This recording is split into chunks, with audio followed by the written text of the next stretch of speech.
everyone. If we can start recording, there we go. Good evening, everyone, and welcome to the Thursday, August 17th, 2023 regular meeting of the Boulder City Council. I'll go ahead and call us to order and ask for a roll call, please.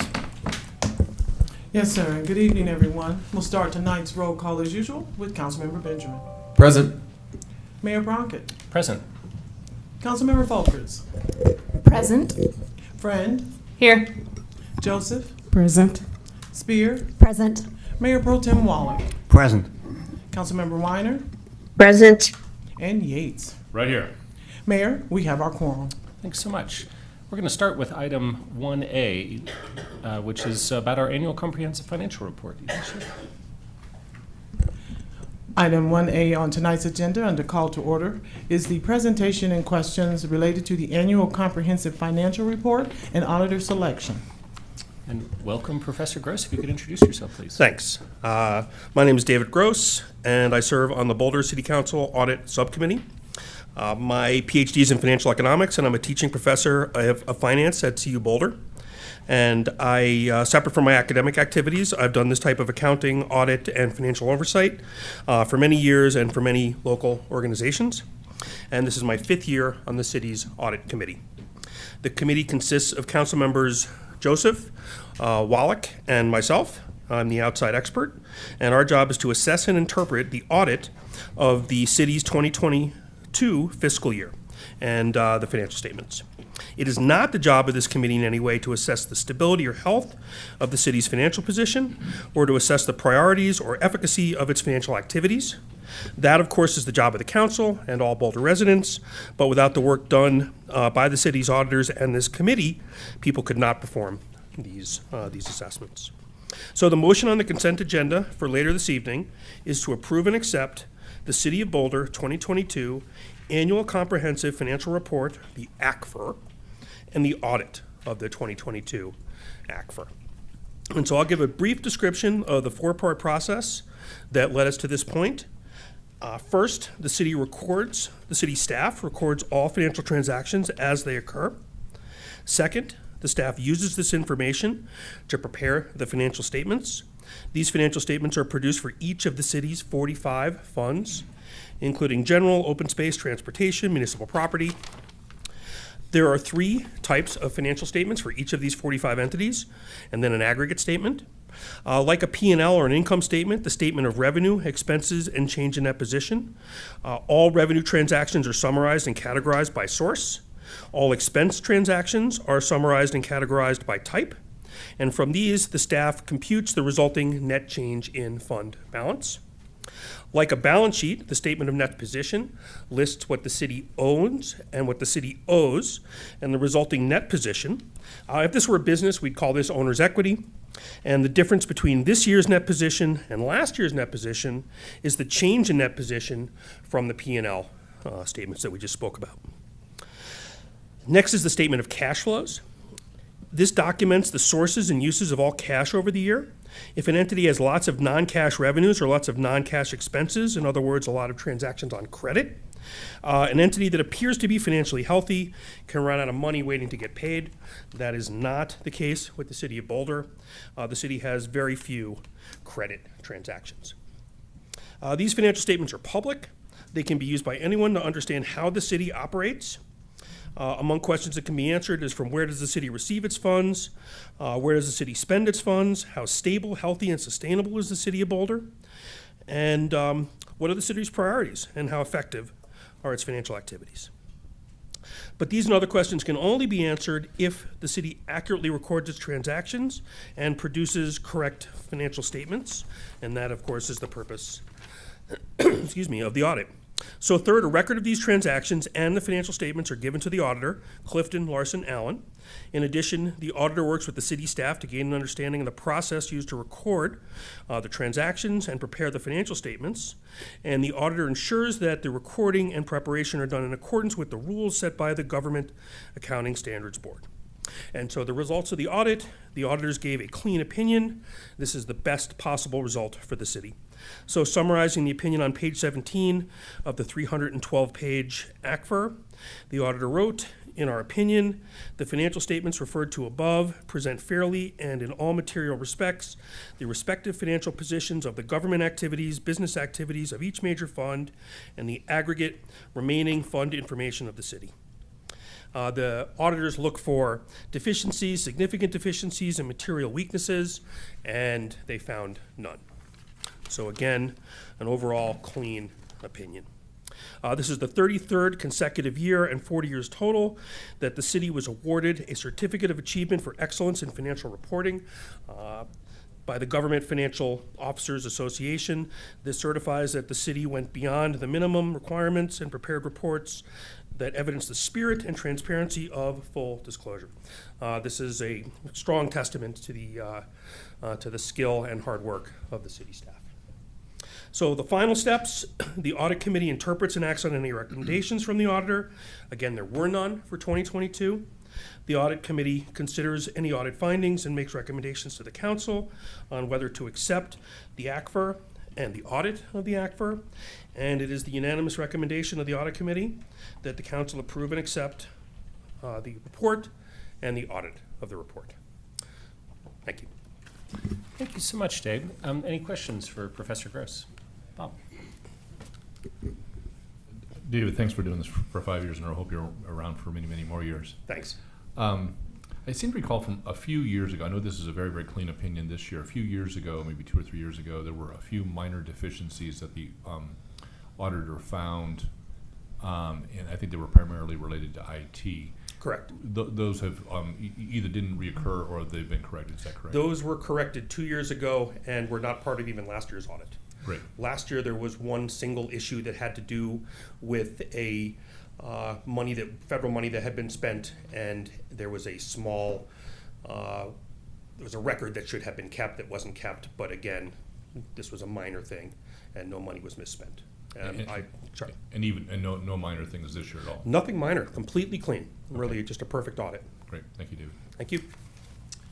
Very good. Well, David, thanks so much for your work on the audit committee, as well as to council members Joseph and Wallet for your work on that, and to our outstanding financial staff. A clean opinion is an extraordinary accomplishment, so thanks very much for getting us to that point.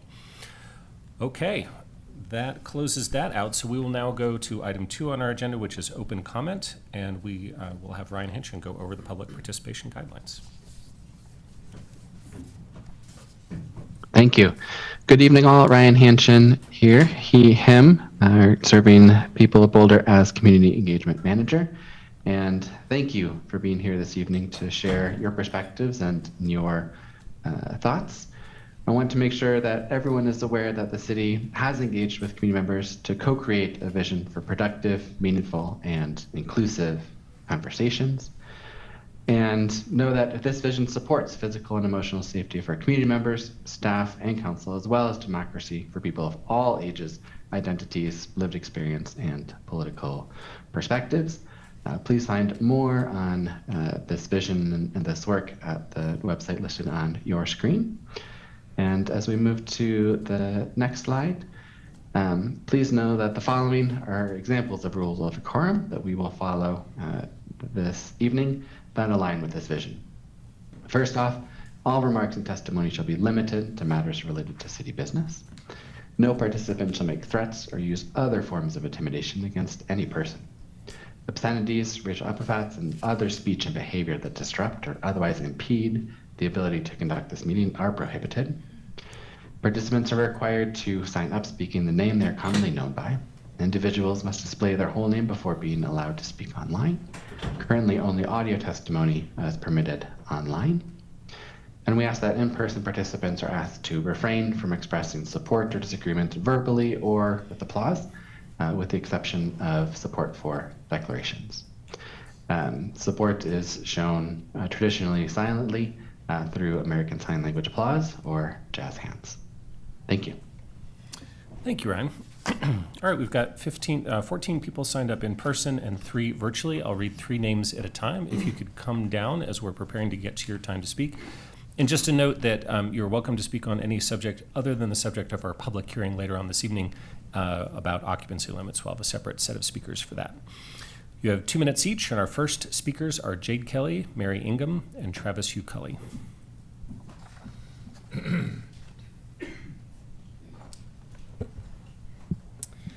Hello, my name is Jade Kelly, and for the past 2 years, I have proudly served as president of CWA Local 7799, your favorite union's favorite union.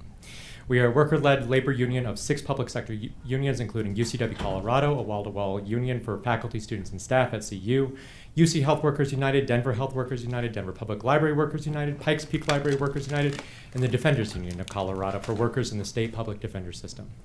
I'm here testifying on behalf of all of our union members to demand that this council follow through with your commitment to support the working people of Boulder and raise the minimum wage.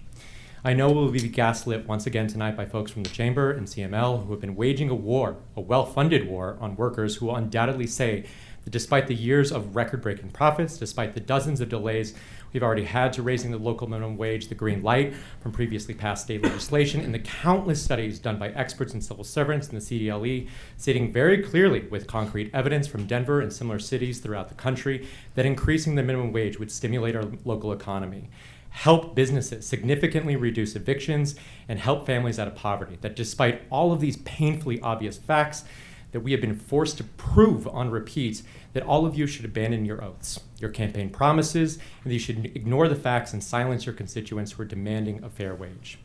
I need you to listen closely. Take my testimony seriously and as an emergency appeal from the workers themselves.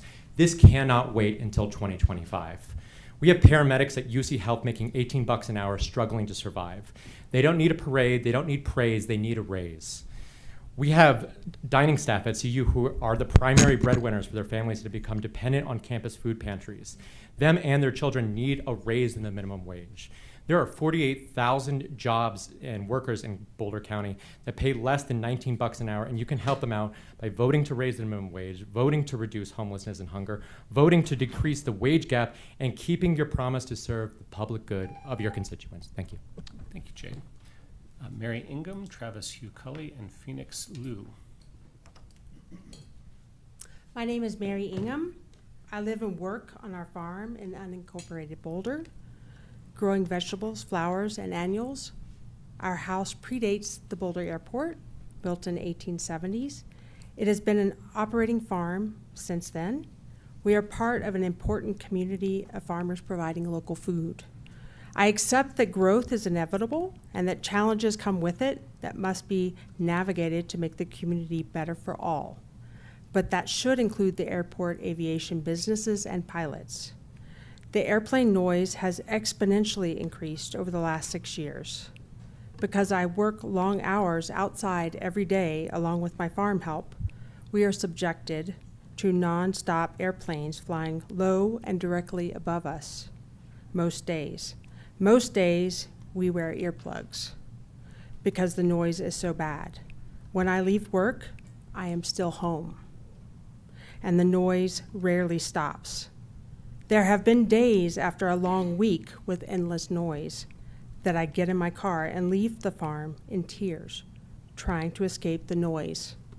On top of this, we have lead particles dumped on us most days because the tow plane pilots refuse to follow Boulder's departure rule, cutting the airspace corners so that they can drop planes sooner. The FAA does not enforce any rules or recommendations regarding flight patterns that affect people and homes on the ground. With no oversight, pilots will continue to expand operations for their profit and amusement. People on the ground will bear the cost.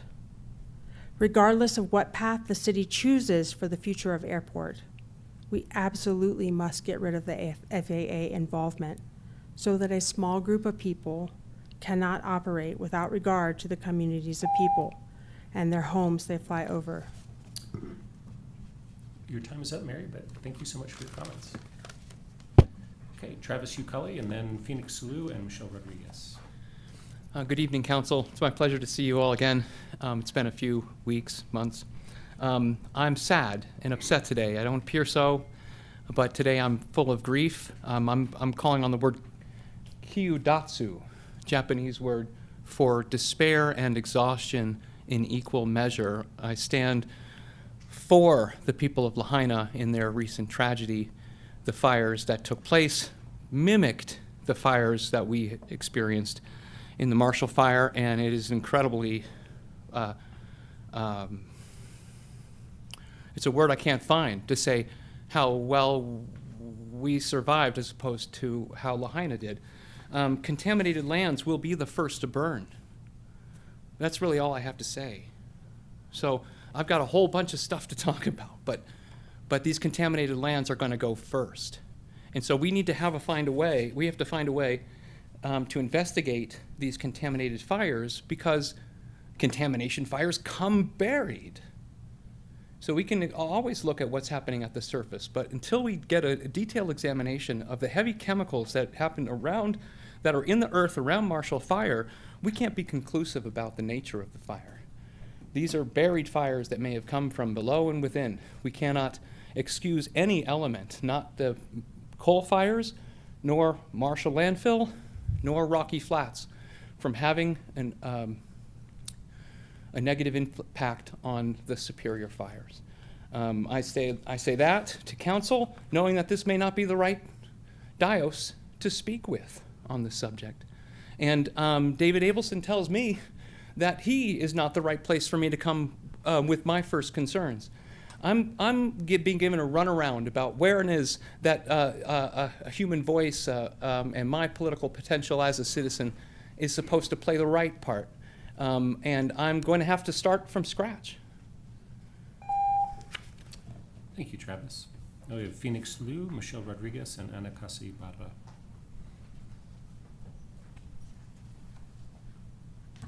Hi, back again. So I wanted to utilize my mission of whole systems integration to raise the understanding of bringing Indigenous voices into political spaces such as these.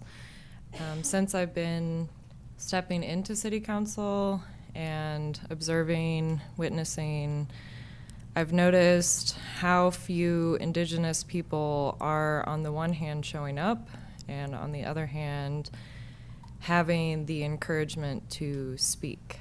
And I say that from a completely neutral space of my interest stemming from my own multi-ethnic background and recognition that so much of this planet is shifting into a multi-ethnic, multiracial world and reality. And I think that as we move forward, I took an Indigenous environmental class through Naropa, my school, and highly recommend that to anybody who is speaking tonight and who may speak in the future or is listening now, that informing yourself of the land that you're inhabiting as human beings and as stewards of this planet is what is going to pay our respects to the people who once were here and the things that have happened to them. And so instead of seeing ourselves so much as Indigenous and colonizer, I'm wondering how we can bridge the gap between the two and find the space to just be human. And so the question I wanted to bring tonight was what I wrote in my final paper was, how do we replace what was taken without displacing more people? And so I feel like that was something that I just wanted to share. Thank you. Thank you, Phoenix. Michelle Rodriguez, Ana Casa Ibarra, and Tracy Jones.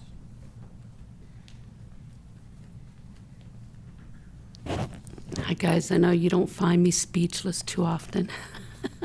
And Miss Weiner didn't show up. I wanted to say, She's here. She's just removed. is she?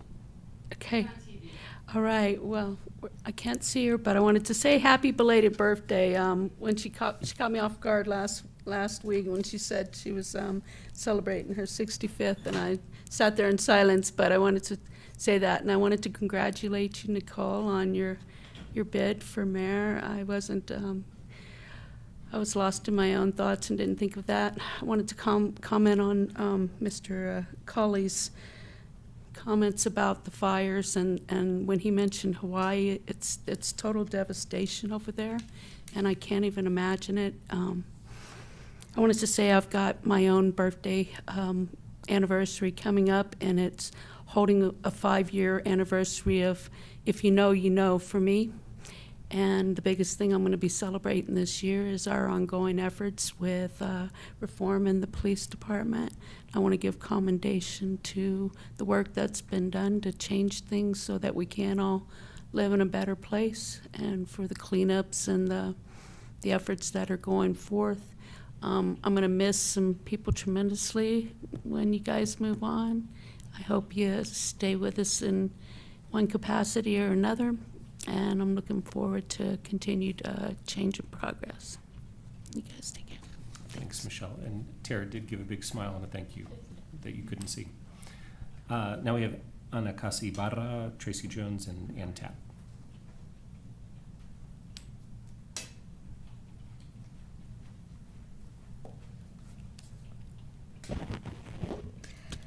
Hello, my name is Ana Karina Casas Ibarra. I am a resident of Boulder, and I'm the Community Access and Development Coordinator at El Centro Amistad. As you already know, immigrants are among the lowest paying workers in Boulder. At Amistad, we are witnesses to how much many of the families we serve struggle to stay afloat, to pay rent, and to pay their bills.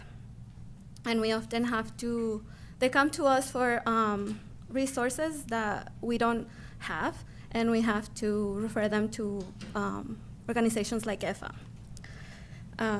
Most of the working adults in the families must keep multiple jobs to make ends meet, and we see every day how these families, my neighbors, my friends, must make the hard decision to move out of the city because they can no longer afford to stay here, and how all of it takes a toll on their physical and mental health.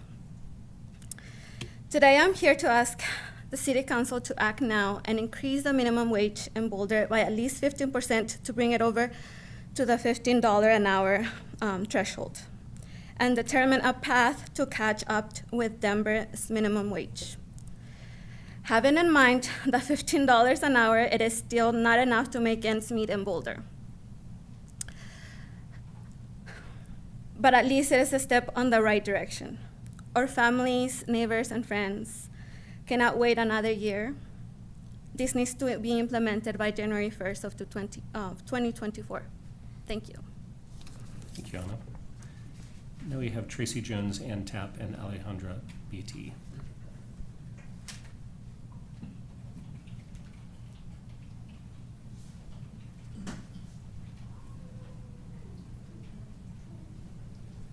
Do we have Tracy Jones here? I see people moving around, but looks like we don't have Tracy Jones present, so we'll go to Ann Tapp.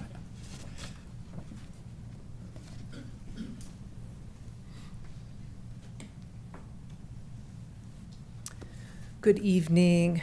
My name's Ann Tapp. I'm the Executive Director at Safe House Progressive Alliance for Nonviolence, and share that I've been with our organization for more than 30 years. I share that in part to provide some historical perspective to the consent agenda that you will be reflecting on this evening, the 0.15 sales and use tax.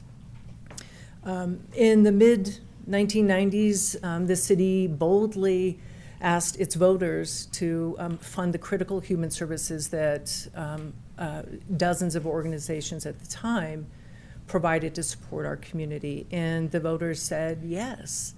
Fast forward to when that tax extension was voted on again in the early 2000s, the voters again agreed to extend it for another 20 years and broaden it beyond just human services to include public safety in a broad range of general fund items.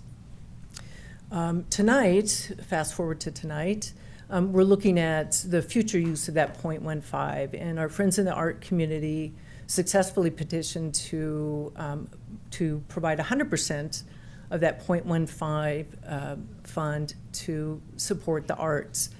There were, as you know, negotiations and conversations, and the agreement was to look at 50-50 split. 50% goes to to the arts and 50% back to the general fund to support public safety, fire, human services, which I will, I understand that human service, the language of human services has been added back into what you're reviewing tonight.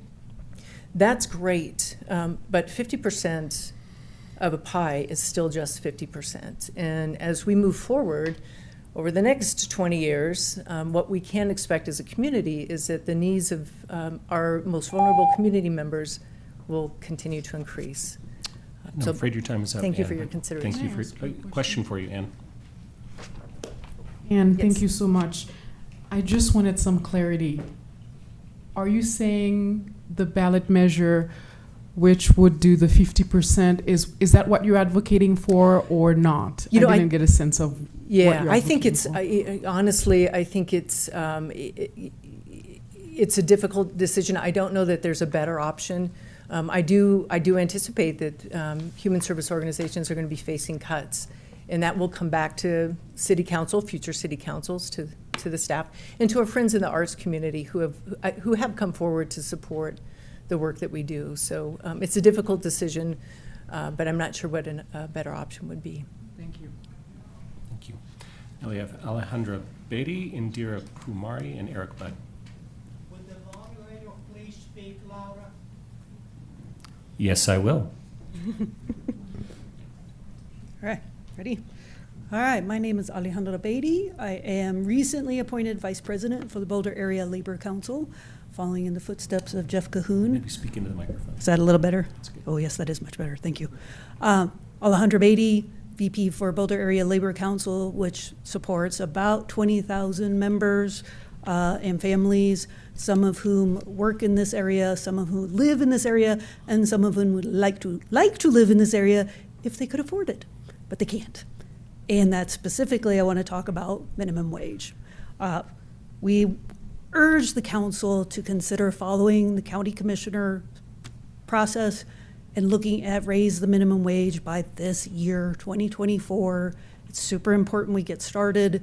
We have a long ways to go to get to a livable wage, which we estimate to be $25. So currently $13.65 just doesn't cut it. And we have a lot of our members that are suffering and having a hard time paying bills. They can't wait a year. They'll get evicted long before we get wages increased for them. We also think that the council has the ability to support working families now. We're struggling to keep up with the rising costs. You've heard a lot about housing. I was at the meeting the other day when we talked about trying to improve affordable housing. These are all important things that really must get done right away. But again, increasing the wages is going to make a difference, but we need to do it by this year. So please follow along with the commissioners and start that process. I think this City Consortium has got a great process for making this a solid plan that will still support local businesses, but by 2025 isn't going to work. I also wanted to share with all of you a few quotes in the 30 seconds that I have left. On October 7th, 2021, which is almost 2 years to date, Councilmember Weiner, you shared that you would definitely support raising minimum wage to $15 an hour because it is necessary to have a livable wage so that people don't have to work 2 jobs, so they can just work regular hours, take care of their families, and take care of their children. On the same day, Afraid your time Well, is up. the But same you, sort you of can thing. email us the rest of the quotes. all right, I will. Thank you, Alejandra. Okay, now we have Indira Kumari, Eric Budd, and Jonathan Singer. Good evening, everyone. My name is Indira Kumari, and I'm a proud mother of twins, a dedicated healthcare worker, an immigrant from Nepal, and a resident of Boulder for over 12 years. I'm sorry. I'm a little emotional because it's so much related to me. And as I stand here today, I'm representing myself and other countless working families in the city of Boulder who are struggling to make ends meet. From my own experience, I know what it is like to live not knowing where the next meal is coming from and not having a roof over my head for 6 months. We did our best, but sometimes we had to make the hard choice between providing food or treatment to the kids. I could not, because of lack of transportation, I could not access various support services that was available to me, like accessing the food bank. Now I'm working as a full-time medical assistant. I have a condo and a car, yet I'm not able to make my family's needs meet. I'm currently working 2 jobs. I work 7 days a week and still need to pick up extra shift. Because I cannot, with all those working hours, it's still not enough for me to pay for my basic necessities. And then every night I go to bed thinking like this, and then it gives me panic attack, anxiety, and then feeling of nauseousness. So on behalf of my community and hardworking low-wage immigrants, I ask you to please increase the local minimum wage immediately and continue to increase it to a level that allows the worker to cover their basic needs with one 40-hour job. That way, I'm not depriving my time from spending my kids. This is not charity, this is economic justice. I'm just asking for that. So please, this is why I came here to plead to act on this now. And thank you so much. And let's not wait too longer to make this happen. Thank you. Thank you, Indira. We've got a question for you. Actually, it's just, are those your 2 kids right behind you in the doorway? I wanted to say that one of them, had their eyes covered, and I just wanted to say to that one, you knocked it out of the park. So kids, she did great. Thanks for that. Thank you. Thank you. We've got Eric Budd now, Jonathan Singer, and Carol Fries. Hello, Council.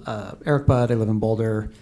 Thanks for allowing us to speak tonight. And I appreciate all of the people speaking about the minimum wage. And I just want to add to their voices tonight. Boulder County recently announced in unincorporated areas that they were going to move forward on increasing minimum wage to $15.70 an hour.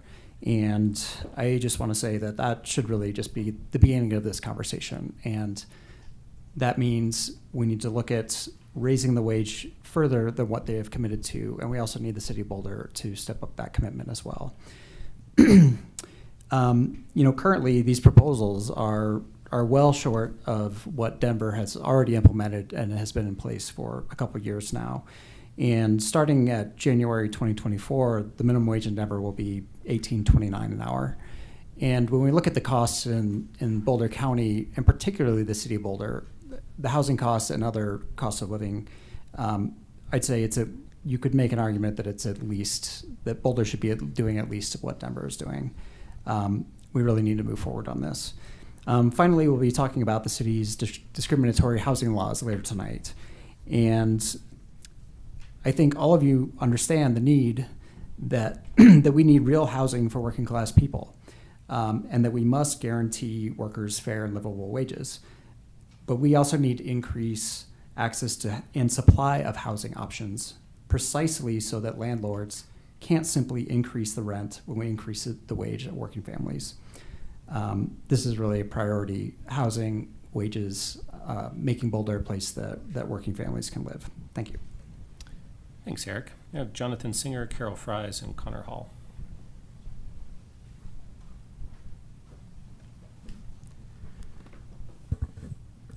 Good evening, Mayor, members of City Council, and staff. I'm Jonathan Singer. I'm the Senior Director of Programs and Policy with the Boulder Chamber. I'm also here to talk about the minimum wage. And I want to say, first of all, I want to thank all the partner organizations, including EFA and the Community Foundation, that participated in the self-sufficiency standard conversation that took place just last week, describing the desperate need that we have today. All that being said, we fully expect and to participate in a program that was put forward by the consortium of cities, and city staff has done a remarkable job of outlining a process. Why is this important? Because it's not just about the what, it's about the how. It's not just about what we're going to do, but how we do it. Family leave, secure savings, all these programs had discussion, evaluation, negotiation, passage, and then implementation. And that implementation took time because we wanted to get it right for people and for the employers with new responsibilities. So what does that mean in this case? You know, I used to be a human services caseworker. I worked with families on public assistance. There were times I had to have tough conversations with families because they got a raise. Because they got a raise, they were actually going to lose more in food assistance benefits, Section 8 benefits, and additional basic cash assistance. Those are the tough choices that we have to have conversations about before we can move forward with raising the minimum wage. There was a city council member in Longmont last Tuesday. She's a teacher, she's a union member. She was looking at this and she said, I don't even like the idea of us looking at numbers right now. It's supposed to be in the hands of stakeholders. Let's put this process back in the hands of stakeholders. Let's have those tough conversations. And remember, it's not just the what. Let's get the how right. Thank you, Jonathan. All right, our next speakers are Carol Fries and Connor Hall.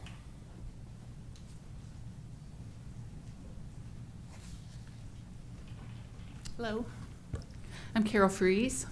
Most people say Fries, but I'm on the board of a Boulder nonprofit called Home Ahead, and we are recipients of human services funding. And I'm here to ask you to really carefully consider this decision of putting it on the ballot to split it between human service programs and art programs.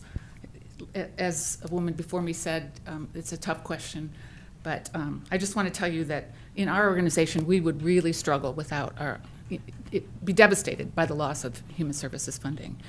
Home Ahead is a furniture bank. It operates like a food bank, but we provide gently used home furnishings to people who are exiting homelessness or leaving a domestic violence situation or moving out of foster care, aging out of foster care, or leaving jail. They're working with case managers here in Boulder who've secured housing for them, but it's an empty space. And our organization, Home Ahead, believes that if you provide them with a bed and maybe some pots and pans, just make the space a little bit more comfortable, it'll be less likely that they will return to the streets or that they might return to a violent partner. We've served about 800 people in Boulder County. Actually, it's about 1,000 people if you can include their family members. Just in the last month or so, we've had 2 single mothers, one with 10 children, one with 9 children. We've helped furnish homes for them, a safe place where they can start a life away from a violent partner. So our work is supporting housing stability, it's advancing equity in the community, and it also has an environmental component because there's an awful lot of stuff that gets given to us instead of sent to the landfill. So we could not do this important work without our human services funding. We're very grateful for it, and we hope that you'll very carefully reconsider messing with the funding allocation as it is right now. Thank you. Thank you, Ms. Fries. Final in-person speaker is Connor Hall. Thank you for the opportunity to speak. Connor Hall, UFCW Local 7 member, working at King Soopers here in Boulder. I know time is limited. I'm here to speak in support of the minimum wage and urge you guys not to put it off another year, and just remind you of some of the comments that the very people on this council made all the way back in 2021 about raising it to exactly $15 an hour 2 years ago. Councilperson Folkerts, you said $15 an hour is great, but not far enough for our community. Mind you, not far enough back in 2021. Our cost of living is higher here, and we should have a minimum wage to reflect that. Councilperson Wallach, you said, I'm always interested in raising the minimum wage. I think all workers deserve the opportunity to live on the salaries that they are making. It turns out that every time the minimum wage is raised, everyone adjusts and the world does not come to an end. A $15 minimum wage is appropriate, and I would be more than happy to support that. Councilperson Weiner, you said, I definitely support raising the minimum wage to $15 an hour. It's necessary for us to have a livable wage so that people don't have to work 2 jobs so they can just work regular hours, take care of their families, and take care of their children. Councilperson Spear, you said even $15 an hour is leaving folks like single parents in a really precarious financial position. As a union member yourself, you said, I am a strong advocate for a living wage that enable people to afford housing, childcare, and other living expenses. And finally, Councilperson Benjamin, you said, I absolutely support increasing our minimum wage. I think $15 an hour is even maybe a little too low. Increasing the minimum wage is a great way for us to bridge the wage gap and build up families and individuals so they have a chance to thrive in our community. So we have you even acknowledging back then that $15 an hour was not enough. You had the option to act then, you have the option to act now. How can you afford to put it off a year? We hear that from the business community that, well, we don't know if we can afford it this year. But how can then you ask working families to afford it themselves? Thank you. Thank you, Connor. All right, our first, or our only 3 virtual speakers are Lynn Siegel, Sherry Hack, and Margaret Backrack. Trying to lean in here.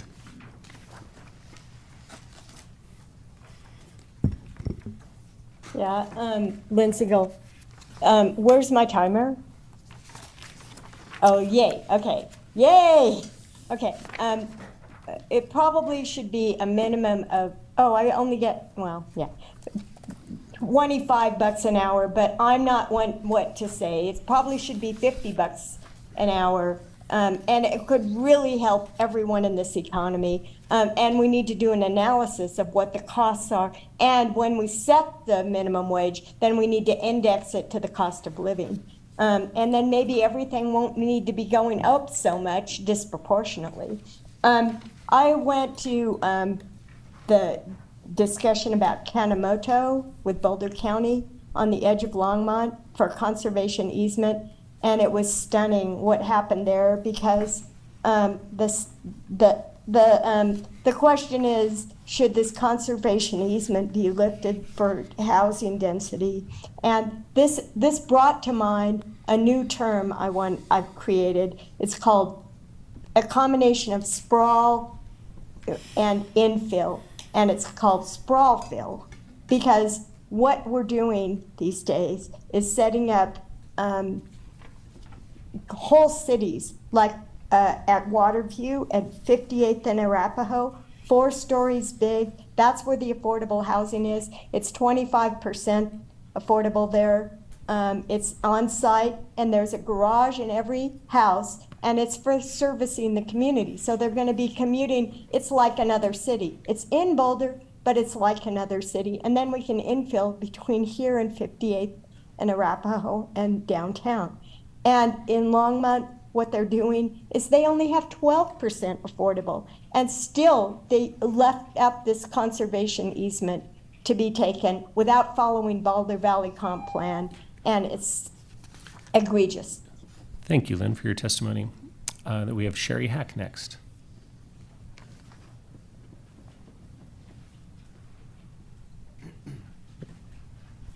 From 7/19 to 8/14, there were 31 cases of shots heard reported to police. Oh, can you hear me? Yes, we can. Okay. In a recent 30-day period, 45 bikes were reported stolen in Boulder at a value of $100,000. A proposed mental health center should be funded at the state level, not by Boulder taxpayers.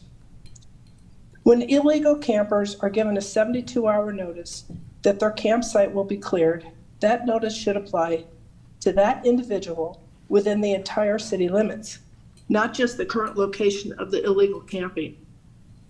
For example, a DUI applies to the individual and his driving anywhere. It doesn't just apply to the street where he got the DUI. On July 29, a man was given a summons for smoking illegal drugs under the public library next to a playground where a mother and child were. On 8/1, a guy is found sleeping next to a campfire. On May 30th, he had a fire going in an open field. On June 22, a guy was using a blowtorch on a propane tank under Foothills Parkway. On 7/29, officers responded to multiple calls about a man waving a gun on Boulder Creek bike path. On 8/9, at Foothills Hospital, an ER tech was attacked, and this was not the first time he was attacked. Our first responders are constantly attacked, spat on, and verbally abused, etc. There's so much more, but I have no time here. This isn't fear-mongering, as some mistakenly suggest. It's just the facts, and it's just the tip of the iceberg. Enforce the laws, including the camping ban, and make people accountable for their actions. Stop enabling the drug addicts wreaking havoc in our town. And those kids at Boulder High deserve a safe surrounding area around their school. And I spoke to some Boulder High kids who were there when the propane tank exploded. Sherry, your time is up, but thank you for your testimony. Thank you so much. Our last sign-up person is Margaret Backrack, but I've heard she's not in the meeting. Is Margaret around? Not seeing Margaret then. That brings to a close our open comment period, and I'll turn to city staff to see if there are any responses. Not at this time, Mayor, but just always thank people for sharing their voice. Very good. How about from council? I got Nicole, then Bob. Yeah, thank you. I just have a question, and I don't know if staff may be able to answer this, or if this may be a question Jonathan may be gone. But anyway, my question was just, do we know how many business, or what the average is that businesses are paying hourly workers in Boulder? Do we have that at all? I don't have that information, but if we do, we certainly can follow up with you and let you know.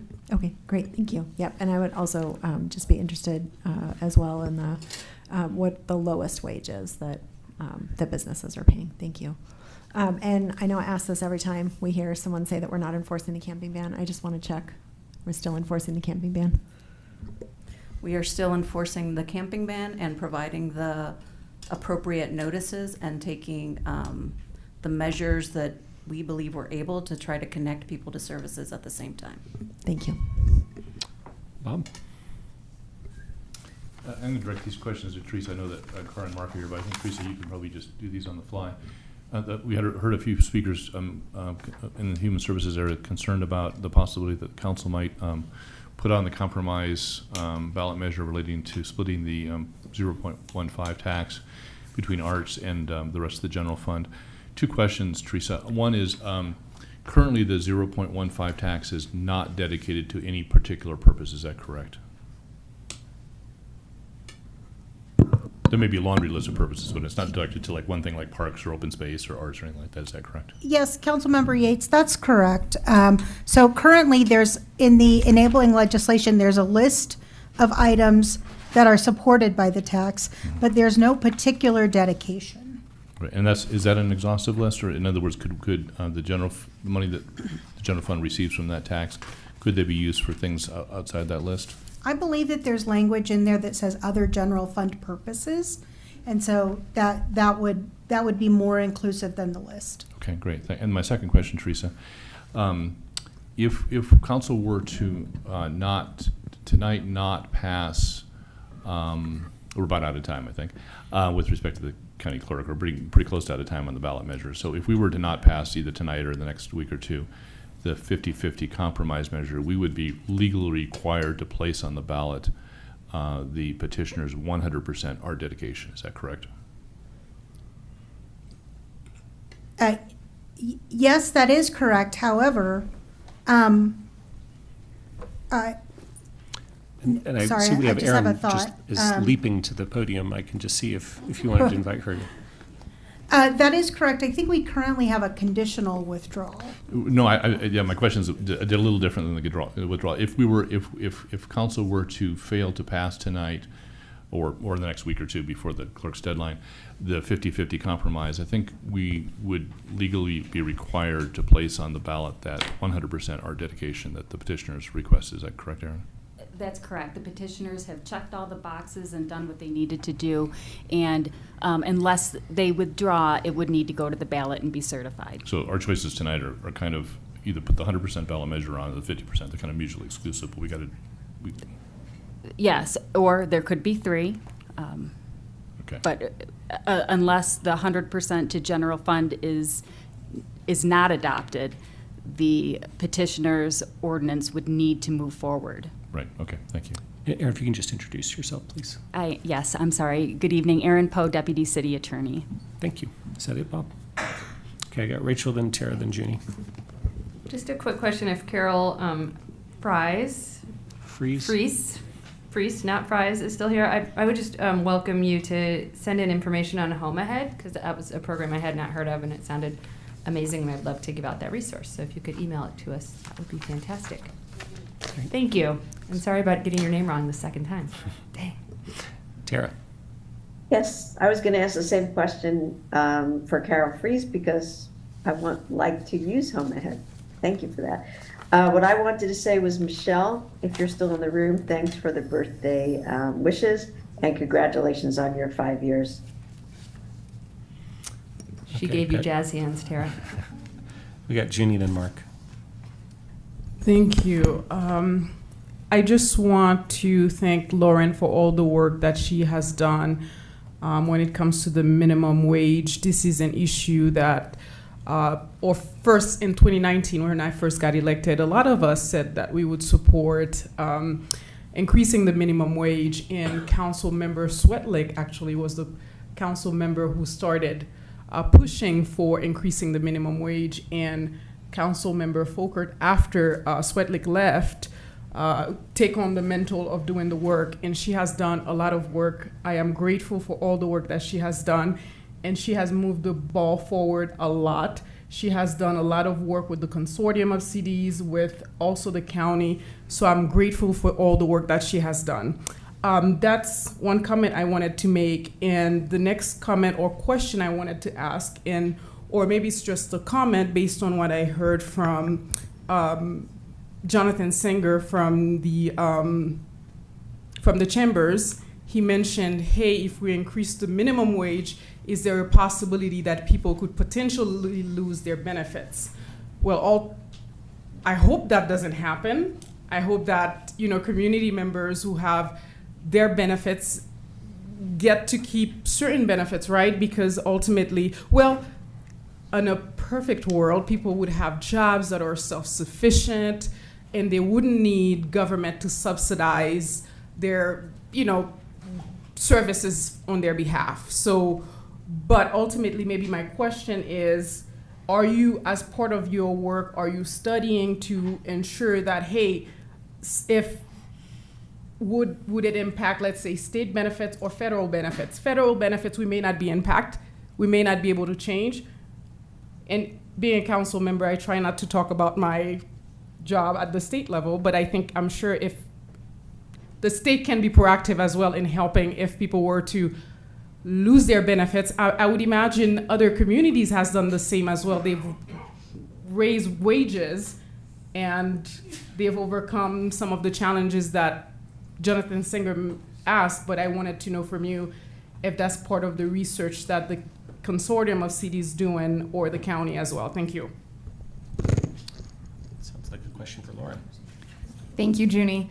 Yes, that's definitely part of the research we're doing. I was just having a conversation about this, and even at the current state minimum wage is, if you work more than 35 hours a week, puts you above the state poverty, the federal poverty limit. So some of the bigger cliffs are less affected, but we're still trying to figure out more details around that. It's tricky to get into the minutia of that, but we're looking into it. Mark? Just a quick comment for a couple of my colleagues. I have used Home Ahead, and they are a terrific resource, and I recommend that very highly if you want to get rid of some old furniture. Thanks for that, Mark. All right. Seeing no other points to be made, if we can move to our consent agenda, please, Alicia. Thank you, sir. Our consent agenda is item number 3 tonight. It consists of items 3A through 3J. Great. I know we're going to want to talk separately about J, so I'll ask folks, do you have any other questions or comments on items A through I?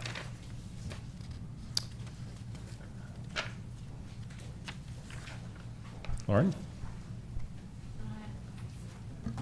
I have a disclosure I would like to make for item, the annexation item.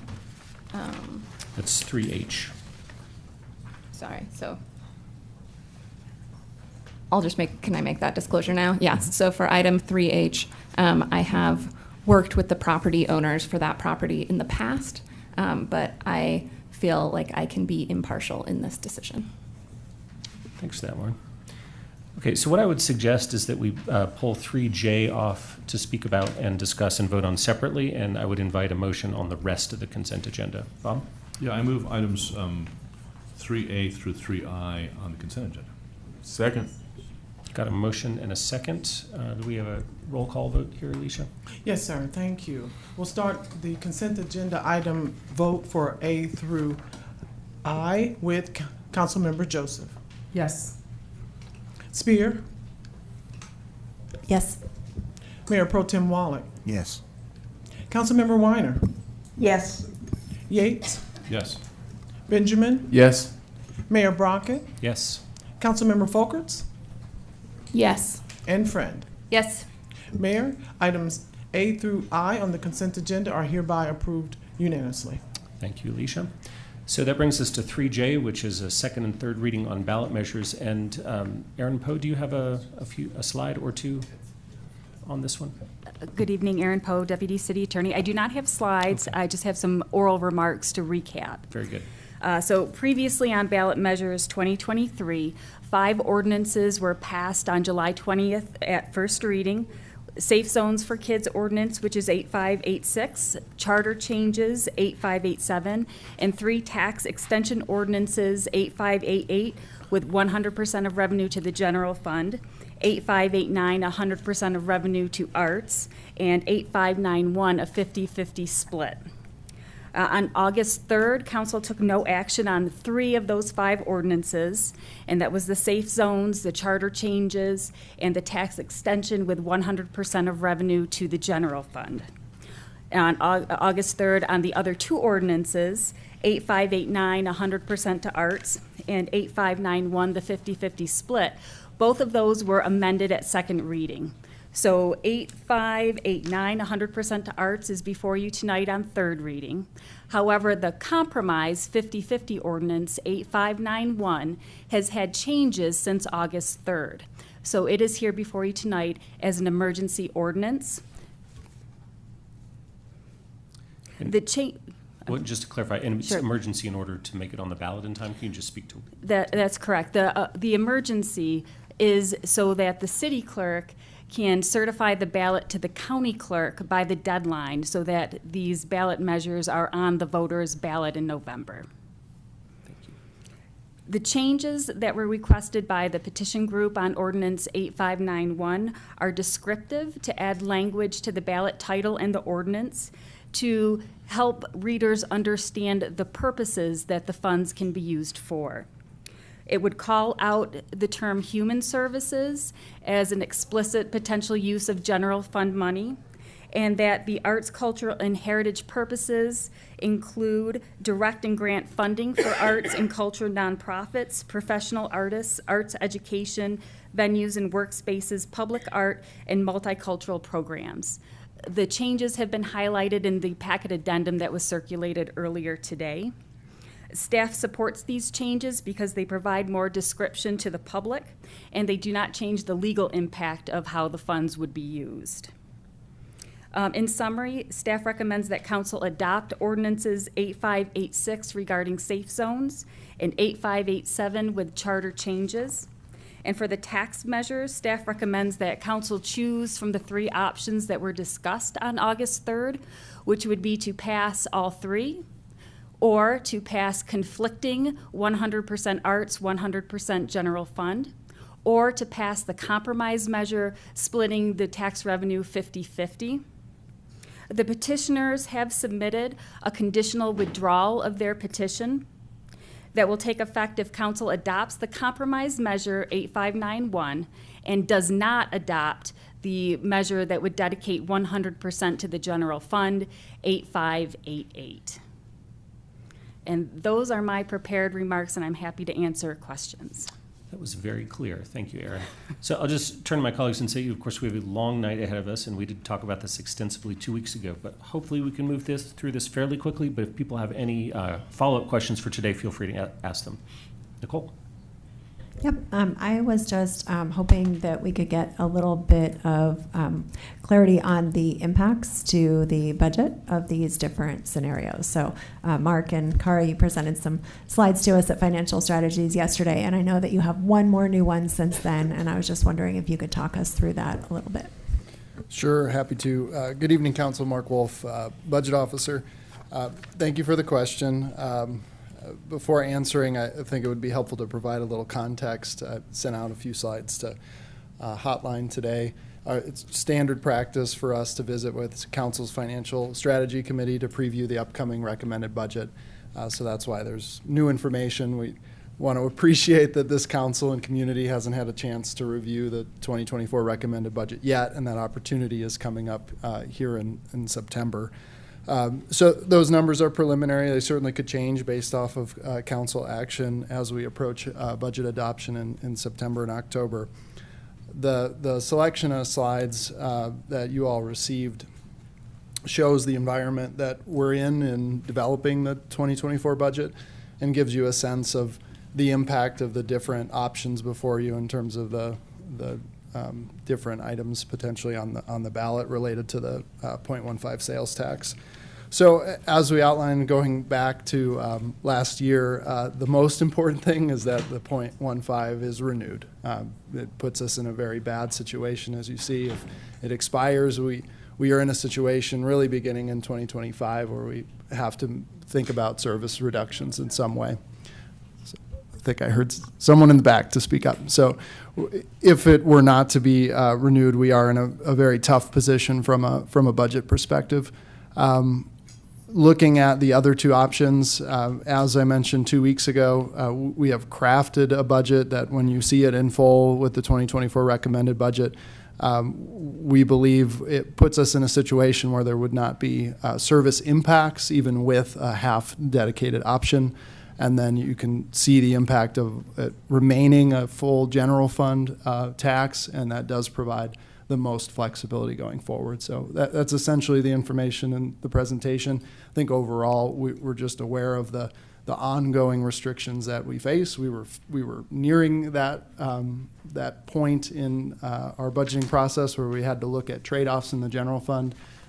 Certainly any dedication or expiration of this tax makes that task more difficult.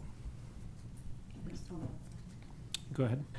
Yeah, just a follow-up question. So there were the kind of two different slides, and I was wondering in the first two slides that you sent us. One was the general fund overview with 0.15 renewed, dedicated 50%. The next one was general fund ongoing sources uses with 0.15 renewed, dedicated 50%. And I'm just wondering if you could get at the difference between those just a little bit, because I'm not sure I understand that fully. Sure. So in the first one, we're highlighting the overall picture of the general fund and focusing on fund balance after reserve. So that essentially shows you overall the fund balancing or not balancing. The second slide gets at ongoing sources and uses. So that's something we're looking at very closely, because that's really our ability to add ongoing services in the general fund, and we fund many ongoing services in the general fund. So that staff and operations and all that good stuff. So with the recommended budget that will be coming before you, we'll be in the position where we have about $500,000 projected total over the next 5 years. So a very constrained environment as we've talked about, and that it will be a fun discussion coming up this year and in future years. So I just want to get this crystal clear. So what you're basically saying is that if this were to go forward and we were just to have half of the this 0.15 renewal going toward the general fund, the next two councils will basically have about $500,000 to play with for anything new that they want to do over that period. Is that what projections are looking like right now? That's right, and that's based off of current projections. Certainly, we're projecting out sales tax, property tax, and our expenditures. So as we make different decisions and revenue pictures could change, but as projected, you're correct. That is what we're anticipating going forward. Okay, and then, I know that you all are working with departments and looking at things that are probably not going to make the cut for funding in 2024. And I was just wondering if you could give us a little bit of a sense of the kind of the flavor of things that we may be looking at. Because in the budget projections, I believe you're planning on really not having these funds available as we're working on the budget right now. So like what kinds of things could we have? Sure. We entered the 2024 budget process anticipating a constrained environment, as I mentioned. Part of that is because we don't anticipate voter action. So just like with the climate tax, we did not build that additional revenue in. We waited for voter action. Usually we get more requests than we're able to fund. And this was no different this year. We received over $26 million in requests in the general fund from departments, knowing we had about $3 million when accounting for the items that we knew we already committed to in the 23 budget. So that gives you an idea of scale and trying to put together the 2024 budget. Great. Anything else? Okay, so as I said, we talked this over pretty extensively 2 weeks ago, so rather than debate this again, I might just invite motions that we can vote on. Whoa, I got lots of hands. A process question? Yep. Before issuing a motion, just Yep. a process question.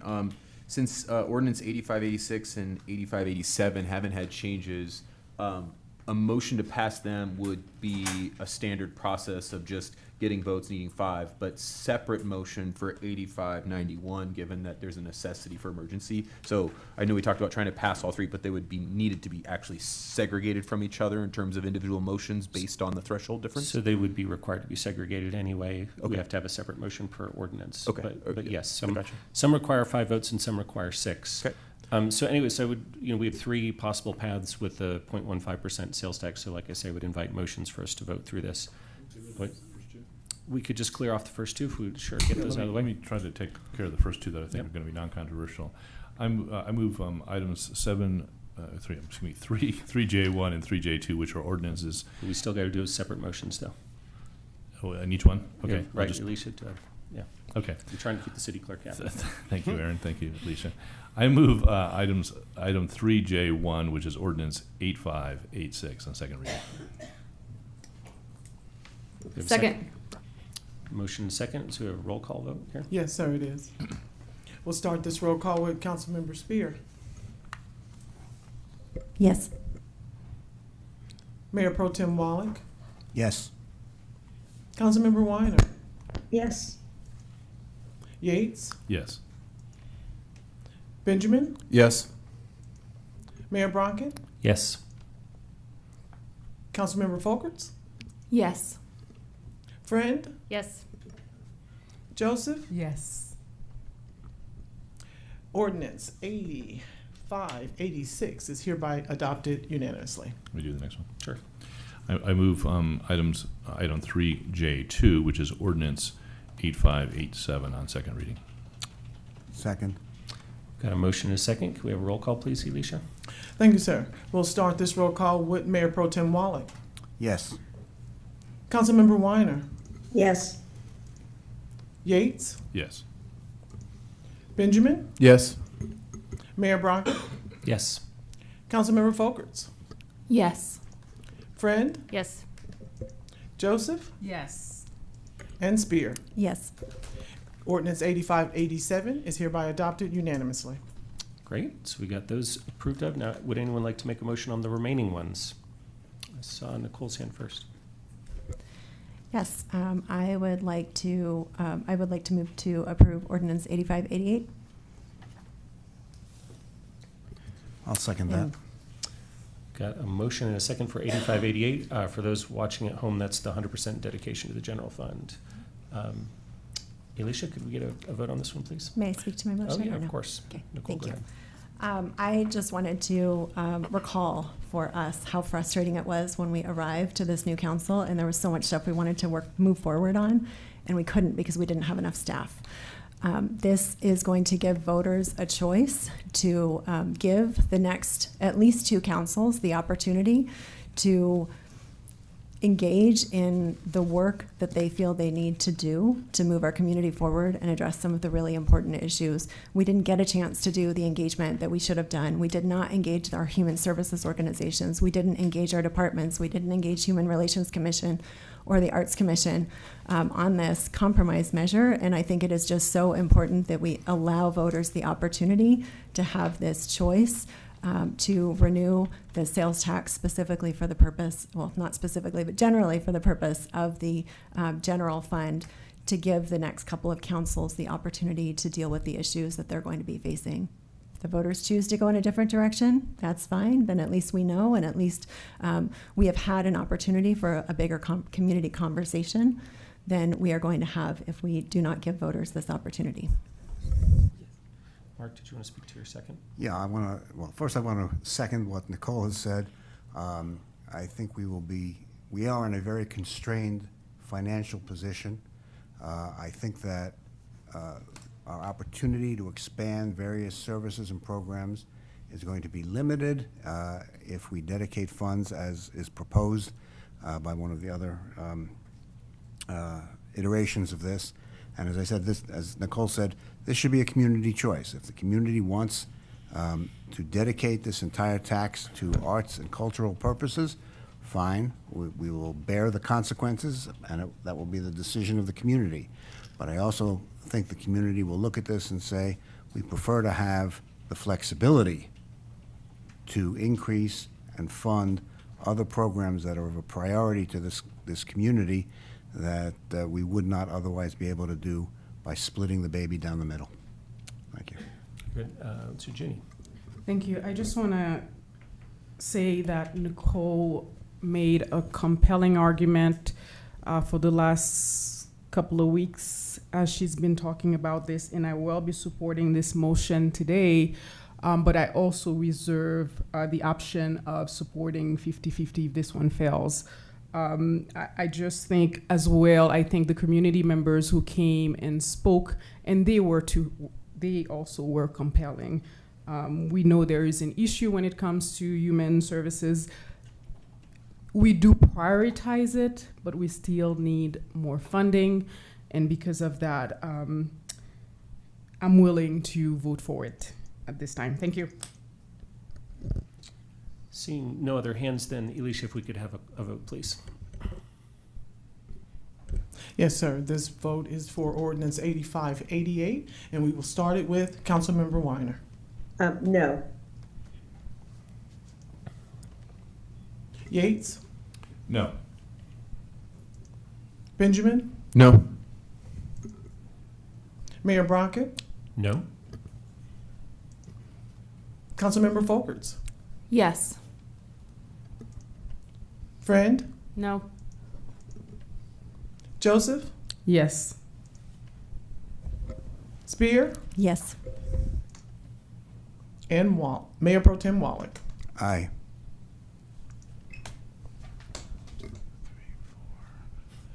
Ordinance 8588 is hereby defeated with a vote of 5-4.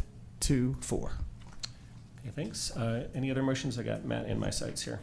I'd like to make a motion to amend and adopt on third reading as an emergency measure, ordinance 8591, submitted to the electors of the city of Boulder at the general municipal coordinated election to be held on Tuesday, November 7th, 2023.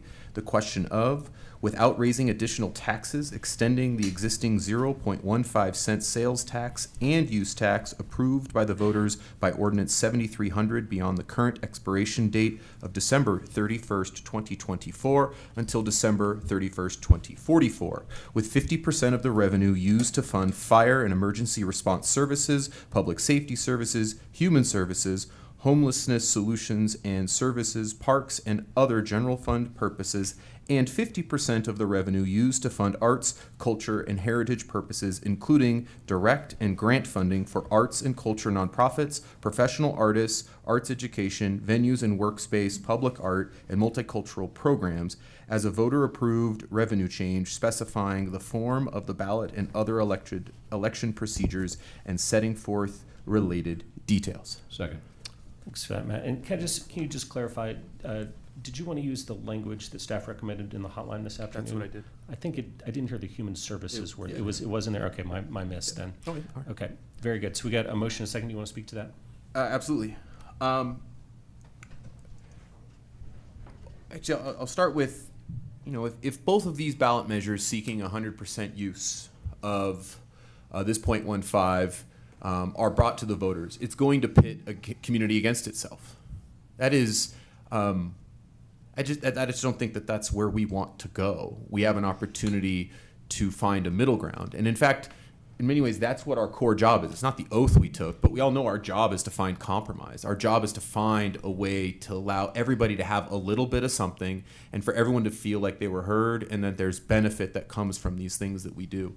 And so this 50-50 compromise is emblematic of that purpose that all 9 of us have, which is to seek that compromise, to seek bringing and bridging the gap and bringing communities together to find a way for us to work together.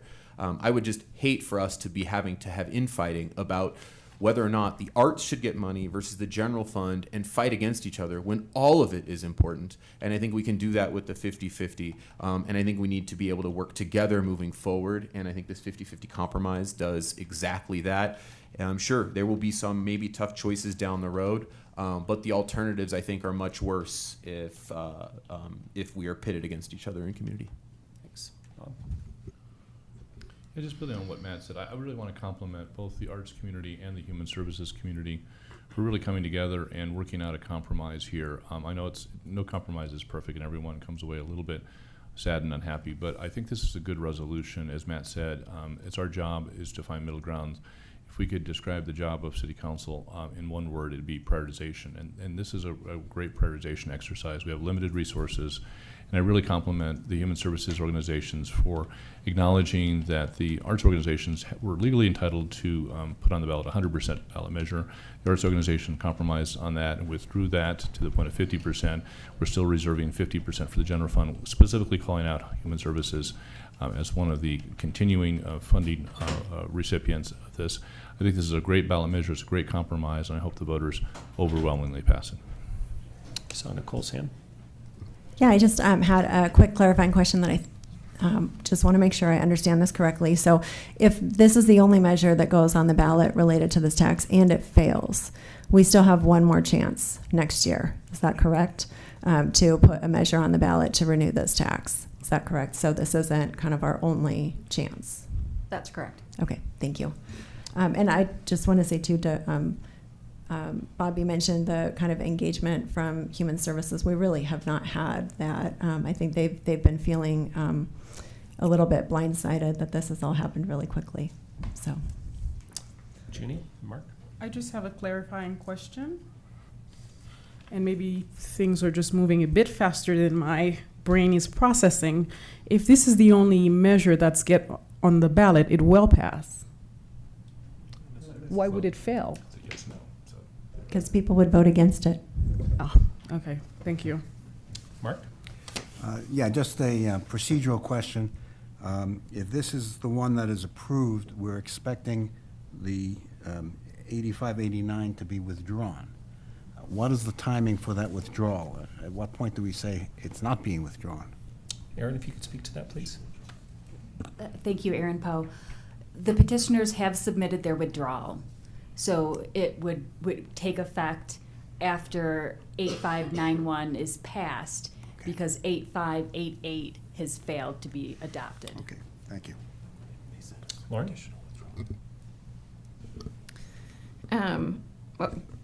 While I will support the 50-50, I just want to mention that I think some of our past prioritizations and making arts organizations and putting us in a place where sort of arts organizations and human service organizations feel like they're pitted against each other to fight for funding is concerning to me. And I hope that we will do better at making sure that those groups, whether or not this passes, that they will not be put in that position in our prioritization in the future. Thank you. Great. Now, call on myself. So just want to say, the congratulations to the arts folks who gathered a remarkable 4,000 odd signatures in a very short period of time. And also thanks to them for then talking to us about this, because that 100% dedication of the tax would have required cuts to city services, whereas the 50-50 compromise does not require cuts to city services, but still will make a significant difference in arts funding. So appreciate everybody working together on this. Looking forward to approving this, getting it on the ballot, and see it make a real difference for our community for the next 20 years. Any other comments before vote? Seeing none, if we could do the vote, please. Thank you, sir. This vote is for ordinance 8591. We'll start with Councilmember Yates. Yes. Benjamin. Yes. Mayor Brockett. Yes. Councilmember Folkerts. Yes. Friend. Yes. Joseph. Yes. Spear, No. Mayor Pro Tem Wallach, No. and Councilmember Weiner. Yes. Ordinance 8591 is hereby approved with a vote of 6 to 3. 7 to It's 2. 7 to 2. My apologies. Keeping them all straight. 7 to 2. Thank you. Okay, well, congratulations to everyone who was involved, and onward to the ballot. And that moves us to the big agenda item of the night, which is our call-up check-in, item 4A. Thank you, sir. Item 4A is a vacation of a 14-foot wide utility easement at 2950 Hawthorne Avenue. This is formerly known as 3320 28th Street. It's referenced under ADR 2023-00109. Any interest in calling this up? Seeing none, we can move on to our other big event of the night, which is our public hearing on occupancy changes. So, Nuri, I'll turn to you. Sure. Actually, I'm sorry, I have to turn to Alicia first to read it into the record, and then turn to Nuria. All right, sir. Getting Thank ahead you. of myself. Item 5A is our public hearings tonight on tonight's agenda. It is the second reading and consideration of a motion to adopt ordinance 8585, amending chapter 9-8 intensity standards of the BRC 1981, increasing the number of persons that may occupy a dwelling unit and setting forth related details. Thank you so much. I don't know how much introduction this item needs. It has been a topic of a lot of conversation. A lot of work has gone into it. You have given staff some very specific direction, and they are here to respond to that. I'm going to send it to our Director of Planning and Development Services, and just note that our staff member who has been leading this effort will be appearing with us remotely. Thank you, Nuria. Good evening. Thank you, Nuria. Good evening, Council. Thank you for the opportunity to bring this item forward. As Nuria mentioned, this has been a work item and a council priority for a couple of years now, so we are happy to bring the culmination of the research, feedback, and direction we've gotten through multiple study sessions and conversations with the community and some very deep analysis. I will say in advance, we always appreciate your acknowledgement of the work that staff has done, and in this case, Carl, in looking at a very complicated and complex topic, looking at research across the country as well as our own history. So with that, I will turn it over to Carl, and we will both be available for questions as we complete our his presentation. Thank you, Brad. Good evening, Council. I'm Carl Geiler with Planning and Development Services. Before the Council tonight is Ordinance 8585 that relates to changing the city's occupancy limits. So the occupancy reform project was initiated by City Council at the retreat in 2022. On the slide here is the problem statement that was prepared, the purpose statement of the project, and the goals and objectives. So obviously the major problem that we're trying to address here is housing cost, increasing housing cost. And some of that is correlated to supply and demand issues. Increasing housing is something that we're seeing across many communities in the country that are dealing with similar issues. It requires a lot of different actions to address. So I'm not going to read everything on this slide, but occupancy is one component in a wider strategy of trying to at least slow down the rise of housing costs in the city of Boulder. So what we've talked about this at the November 2022 study session, and again on March 9th of this year, where we finalized the problem statement, purpose statement, and the goals and objectives, as well as the timeline. We also came back to council on June 15th to get further direction before we prepared the ordinance that you're reviewing tonight. So this is the title of the ordinance. Obviously, the purpose of tonight is to hold a public hearing on Ordinance 8585, deliberating on Ordinance 8585, and then resulting in a City Council decision on the ordinance. The questions that we've posed for Council are, does the City Council find that the proposed ordinance implements the adopted policies of the Boulder Valley Comprehensive Plan? And does City Council recommend any modifications to the ordinance? So we'll come back to this. So I just wanted to start on the high level, kind of reiterating some things we talked about on June 15th.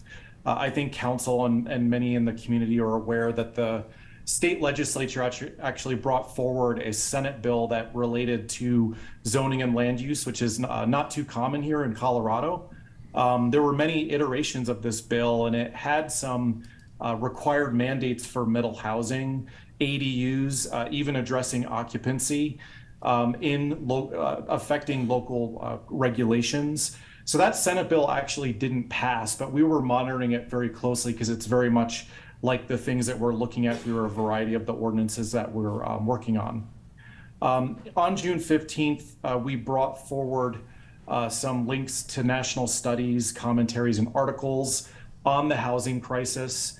Like we said at the prior meeting, we didn't find anything that definitively showed that if you changed occupancy limits singularly, that would start reducing housing costs. It was really more that you had to do a multi-pronged approach to try to open up housing availability. So what the study said is that zoning restrictions over time have greatly limited housing availability.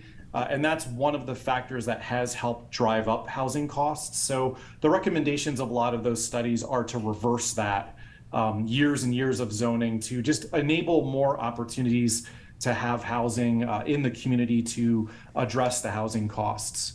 Obviously, Boulder is a unique community. It's high demand. It's much like other communities in the country, like in the Bay Area, where there's a lot of reasons why people want to live there, and with limited land, it even drives up the costs even more. So the theme of those stories is that not one option can solve the problem, that you really have to take that multi-pronged approach. And that approach has really been done largely on the West Coast, in the states of Washington, Oregon, and California. There's been some state legislations and court rulings that have made occupancy based on familial relationship illegal.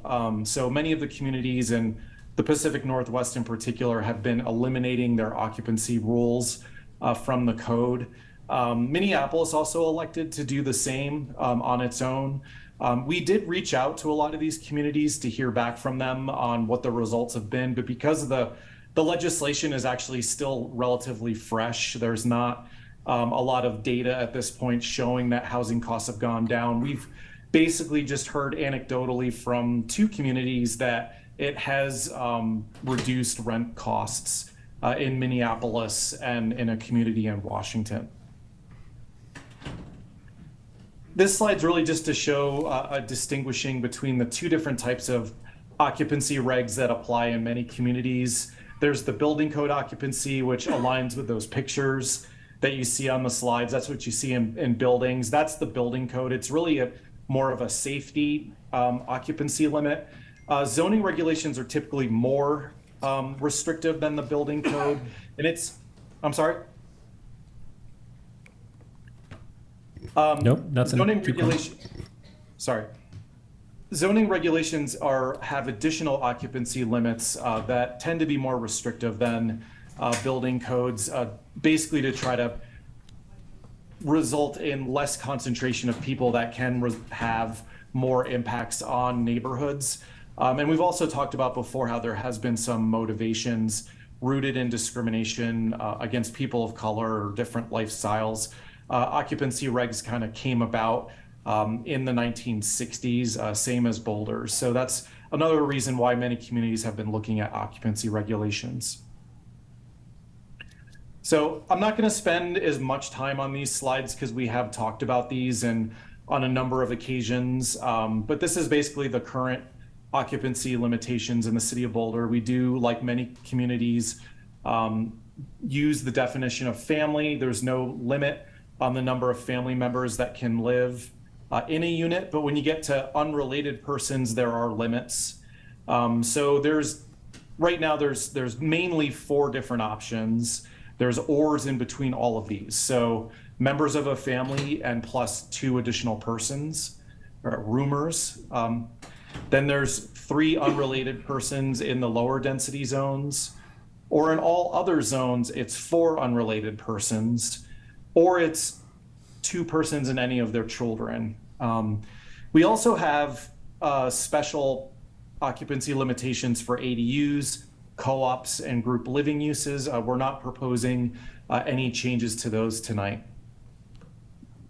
So I just wanted to bring up the definition of family. We're not making or proposing any changes to the definition of family. It's similar to many other communities. It is quite broad. It does include same-sex marriage and domestic partnerships. We feel that there hasn't been any commentary to change it, so we're not recommending a change to this definition at this time. So I talked about the 2 different occupancy zones. So the 4 unrelated person zones is shown in the green. You can see that's mostly the commercial, mixed use, industrial, and higher density regulation zones. And then you can see that a wide swath of land in the orange are the lower density zones in the city that are capped at the 3 unrelated persons. So when we came to City Council on March 9th, we presented our analysis of the 60 different communities and how they regulate occupancy, and we proposed some different options. Council directed us to move forward with option B, which was to explore an increase of 3 or 4 up to 4 or to 5 unrelated citywide, and to basically increase the level of outreach on that particular option, and then come back to council for more direction. So I wanted to talk a bit about impacts. We have been hearing from many community members about their concerns about increasing occupancy. There are accounts, and not unlike other university communities, on-street parking availability is a concern, increased activity, trash and weeds, parties, noise. These are things that many of those communities have had to deal with. It really is a policy questions about how these impacts should be handled. I think are other communities that have taken the leap to basically just focus mostly on those impacts themselves rather than correlating them with how many people are actually living in a unit. So that's a big question for the council tonight. And we know that it's an issue that we'll probably have to be talking about going into the future relative to enforcement. Right now, active enforcement on occupancy has been paused due to the pandemic and staff constraints. We do handle complaints on occupancy.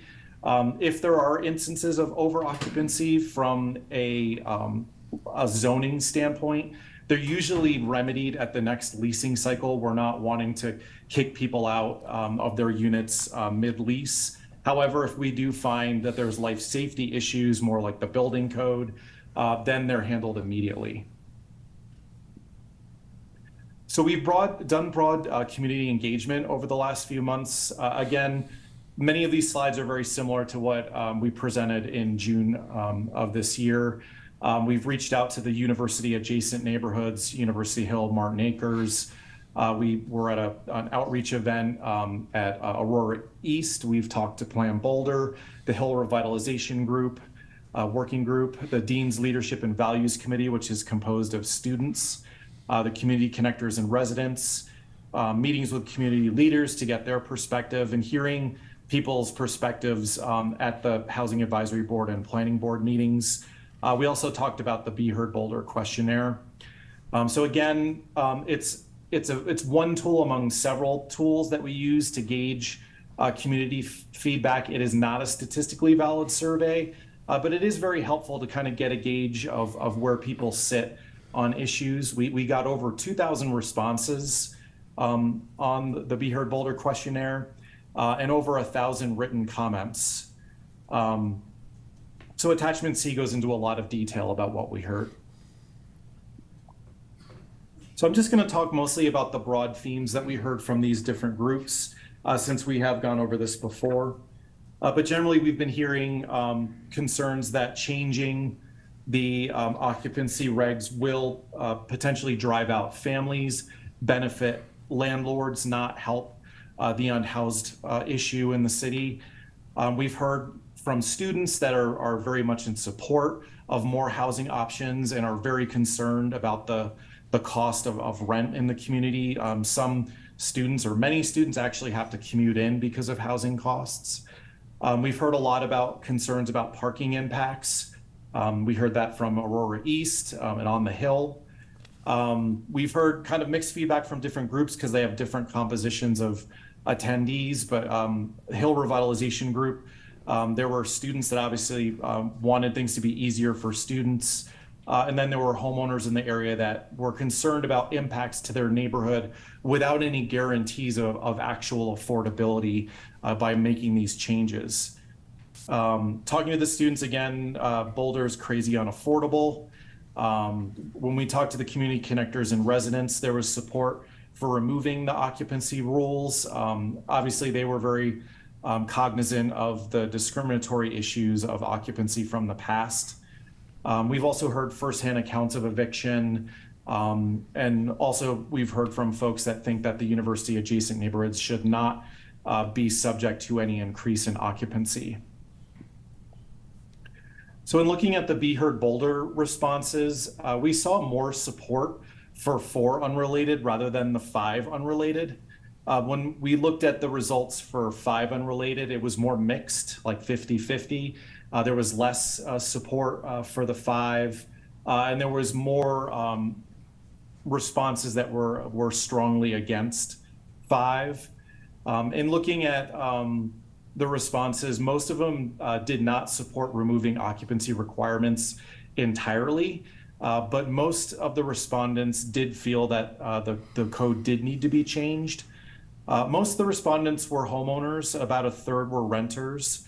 And then we also saw that there was more support among renters and younger participants in the questionnaire. So we've discussed occupancy with the Housing Advisory Board on these 2 occasions, April 16th. We provided them with an update. All members except for 1 felt that the occupancy rules should be changed. The 1 member that didn't support it as much felt that they were concerned that it wouldn't increase affordability and that we should just be focusing more on co-ops. But most of them acknowledged that loosening the rules is the right trajectory. There were concerns expressed about corporate entities buying up properties to take advantage of increased rent income, but they felt that that's not something that should be handled through zoning, but rather through some sort of licensing mechanism. When we returned to HAB on July 26th, the board recommended approval of the ordinance. There was 1 member that expressed concern that the change may not result in greater affordability and that additional measures may be necessary. So we've talked to Planning Board on this topic twice. When we talked to them in April at the update, 3 members expressed support for increasing occupancy. 2 members were firmly against increasing occupancy limits, citing the concern that, council would be overriding a public vote that occurred on the Bedrooms Are for People ballot measure in 2021. And 2 members expressed that they were more in the middle on the issue, needing more data. When we went back to Planning Board on July 25th, there was a long discussion. There were, I believe, 4 failed motions. We kind of went around a number of different issues and iterations, but basically it landed on a motion to recommend approval on a vote 4-3 of the ordinance. The board also offered the following additional suggestions. Those that voted for the ordinance felt that the non-conforming language that I'll be talking about tonight in section 98D should be removed, that there should be increased efforts to address nuisance behavior in the city, and that the city should explore, perhaps as part of a future work program item, mechanisms for guaranteed affordability that could apply through the rental licensing program to better ensure affordability. So when we went to council on June 15th, we presented all the data, studies, and analogs from the peer communities, the comments that we've heard from the public, as well as the boards. And the direction that we got from council in June was to proceed with preparing a single ordinance to increase the number of unrelated to 5 citywide. Council did express a concern about non-conforming uses, properties that have more dwelling units that are permitted under the zoning today, and maybe looking at some ways of trying to freeze the occupancy on those properties so that they couldn't go up to the 5. So I'll talk more about that. There were some council members that suggested exploring a provision, changing the provision of 2 persons and any of their children, and perhaps looking at 2 families or changing it to 3 persons and any of their children. So we're returning tonight with proposed ordinance 8585. As directed, we are proposing to increase the number of unrelated to 5 persons, and it would be citywide. We're also proposing a change to 3 persons and any of their children. We're not proposing 2 families, since that kind of goes outside the scope of the project, since it's only been 1 family and it's not something that we really got a lot of public feedback on. So we felt that the 3 persons would give a little bit more flexibility than today, but not as much of a change as 2 families.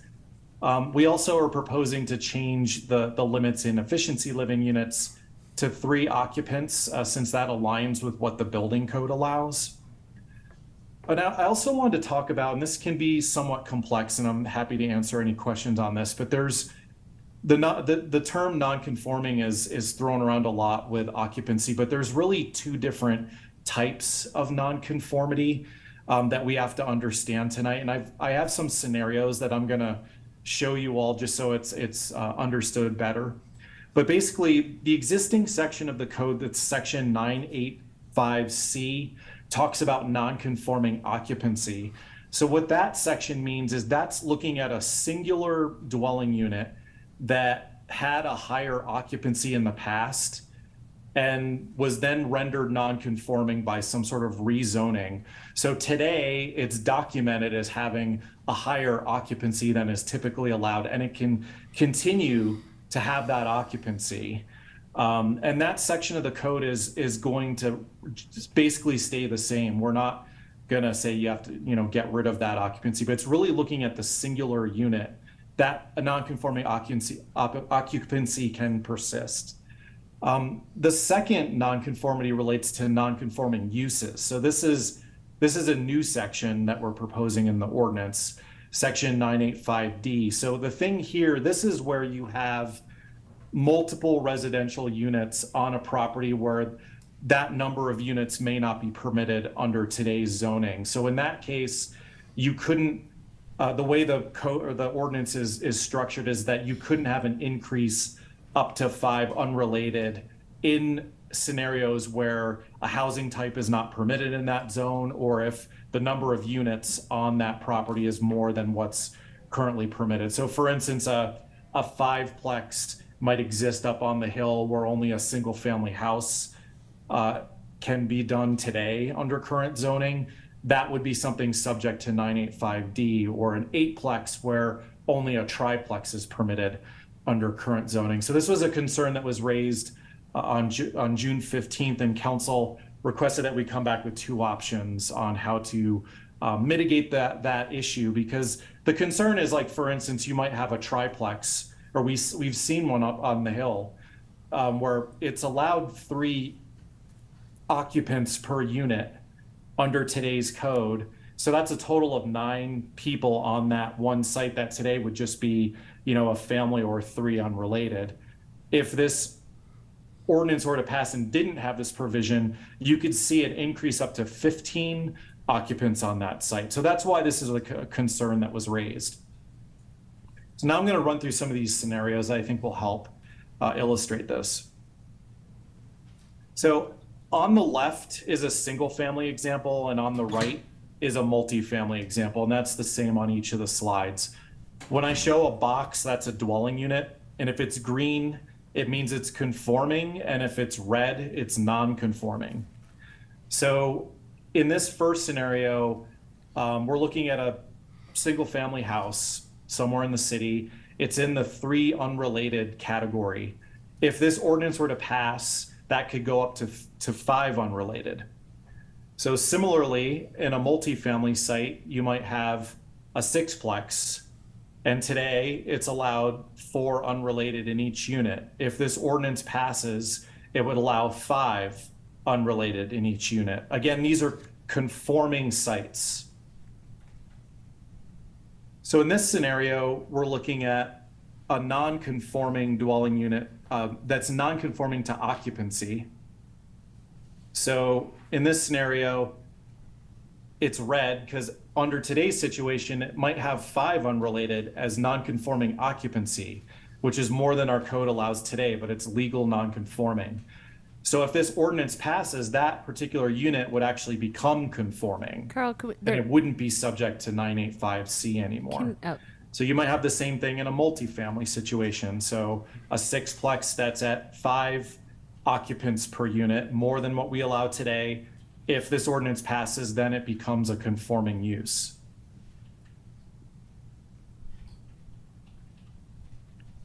So in this scenario, this is where occupancy within a unit is perhaps 6 or maybe 7. And you can see if the ordinance passes tonight, it would just stay the same. So that's what this is basically trying to show. Is it would, even though it increases to 5, if it's non-conforming occupancy in that individual unit today, it'll just continue to be a non-conforming occupancy in the future. What I think has raised questions is this scenario. So this is non-conforming uses, but conforming to occupancy. So you might have a sixplex on a site that only allows 2 units, but the occupancy in the individual units conforms to our limits today at 3. And the thing that we're trying to make clear here is that if Ordinance 8585 passes, it would not be in this scenario per the ordinance an automatic thing to go up to 5. In fact, even if we didn't have the provision in here, it wouldn't be automatic. And the reason we say that is because we have a definition in the code already that's called expansion of a non-conforming use. And it basically recognizes any potential impact like parking, floor area, number of units, or occupancy. So if any of those were to increase, it would trigger a non-conforming use review. So in such instance, they'd have to request an increase to go up to the 5. So it's not an automatic increase for non-conforming uses already in the code. But what we do have in the proposed ordinance per section 985D is a limitation that actually prohibits those requests to increase occupancy. So it basically freezes the occupancy in non-conforming uses at whatever it is under today's code. So this is the language, and you can see that the language in 985D almost mirrors the current code. So it basically just makes it clear that if you're a non-conforming use, you're a housing type that's not allowed in the zone, or there's more dwelling units than is allowed under current zoning, it's the same occupancy as today. So this would be a measure to protect areas like the Hill where there are a concentration of non-conforming uses and trying to avoid the impacts of, particularly in parking, of increasing occupancy in those areas. So there is a provision that says that it makes it clear that you can't ask for more occupancy, that it's just capped per this section. So council had asked for 2 options. So what we've proposed is, for simplicity and just to avoid impacts citywide, that option A is what is incorporated into the ordinance. So it would just put this freeze on any non-conforming uses citywide. The secondary option, if the council was inclined, is just to have it apply in zones that are adjacent to the university if the council wanted to limit the scope. And the thing that we want to make clear about option B is that the way we would do that at this point is if the zone even existed somewhere else in the city away from the university, it would still also be subject to that limitation. Again, this is all done in efforts to try to mitigate any impacts from the increase. So coming down to the staff recommendation, we've provided an analysis in the memo that shows that we believe that we have met the purpose statement, that we've worked towards the goals and objectives that are up on the slide, and we do find that the ordinance would be consistent with a number of different Boulder Valley Comprehensive Plan policies related to the jobs housing imbalance, preservation and support for residential neighborhoods based on that cap on nonconforming uses, and meeting a number of our housing policies and trying to open up housing opportunities. We've made an argument, that obviously there's a number of focus areas where housing is of extreme importance in Boulder, and that this is one way of trying to address the cost of housing in Boulder. So with that, this is the recommended motion for council. We can come back to this. Happy to answer any questions. Thanks so much for that, Carl. That was an enormous amount of information, very well and thoughtfully presented. So questions for Carl, and just before we get into these, we do have a very long night ahead of us. We have 84 people signed up to speak, so I'd encourage pithy and limited number of questions. I saw over here Nicole and Junie first. All right, thank you. I just had a couple of questions about, and first of all, thank you, Carl. Appreciate your distilling all this years of work into this presentation. So one thing I was wondering about is how many units are we talking about when we are looking at the units that have non-conforming occupancy and non-conforming uses? Do you have a sense of what percentage of all the units we have? There was an analysis of this done a couple of years ago. It's over 5,000 units. So really it comes to about, and I guess if you include rooming units, it's like 6,000 units. So we're talking about like 13% of the city. Okay, thank you. And do we know that the landlords, if they had the opportunity, would, like in that 13%, would they definitely jump on that and want to go up to whatever the next highest limit was? Yeah, we reached out to the landlords, talked to the Barha about this issue. They're aware of the change. My conversations with Barha is that they're not in full support, and they might talk to you tonight, but they're not in full support of the ordinance. Just, it seems solely based on the concerns about the complexity of not applying it uniformly and having the specific provision for non-conforming uses, just because it has the potential for causing confusion, that it's not going to be readily understood what the limit is going to be on a site, like that they may have to check with the city. I think a lot of property owners tend to know that whether or not their properties are conforming or not, but I think it probably would require some inquiries, but it's not too unlike what we have today with the two different zones for occupancy. It tends to trigger inquiries anyway. Also, I know that of concern to council was with the students moving back now, how does the timing of this ordinance work? And what they've told me is that they do have the flexibility of changing leases midway through. It doesn't have to wait till the next leasing cycle. They do have the option to do an addendum that could change it pending whatever the outcome of this ordinance is. Thank you. And then do we have a plan for how we will help landlords understand if they are in this category of people who may not be going up to 4 or 5 or whatever we decide on tonight? I mean, I think with any ordinance, we just have to be clear and communicate with all the contacts that we've been working with so that they understand it. I've been, meeting with people to describe the changes. We'll continue to do that if this gets adopted, and then just they're going to have to understand the steps. When they come in for a rental license, there's always a little bit of research that has to be done as to what the occupancy is, because the occupancy ends up getting printed on the rental license. And that's what we do today. So I think that would just continue. Thank you. And can you remind me, how often do those rental licenses need to be renewed? Every 4 years. Thank you. And then just one last question. Just want to make sure safety is still key here, right? We're not talking about any changes that are going to impact life safety. Is that right? That's right. Building code is going to continue to apply. Thank you. very much. I just have a quick question, and this question actually came about from conversations that I was having with community members.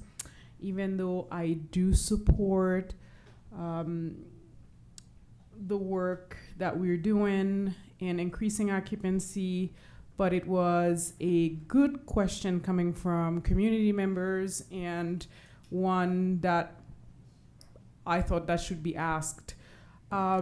How do we make sure people are not renting their bedrooms at higher rate or at market rate? And how do we get to affordability now that we are increasing occupancy? Is that part of the conversation? It's a good question, Thank and you. it's something that we have to contend with. So, you know, this ordinance does not have a provision for guaranteed affordability. It's something that we're looking at. You know, the state of Colorado prohibited rent control, and I know there's been some changes to that provision that allows more flexibility. So it's something that our housing department is looking into. There's a lot of nuance to it. So there is no provision that requires a cap to the rents. It's something that could be looked at as a separate project, perhaps. But right now, there's no mechanism for that. So, in talking to Barha, like what we heard is that some landlords will elect to break down the fees so that it brings down the rent. If they're allowed, for instance, 2 additional persons, that'll level out the costs, and then others probably will not do that, and they'll just charge the same and make more money. That's certainly a possibility. Yeah.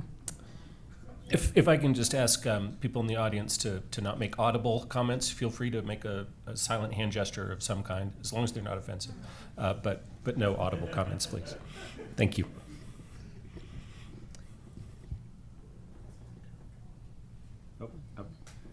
I'm getting talked back here by my city attorney. Please correct me. First Amendment guarantees our right to offensive hand gestures, Mayor. If you must, our city attorney will tell you are allowed to make offensive ones as well.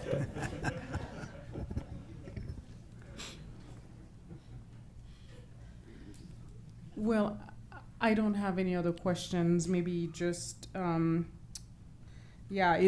you for that comment that you make. I didn't really think about the fact that, yes, we don't have any state rent control, and what would that look like if we were to have some guardrails around these additional bedrooms? Is that something that we can do?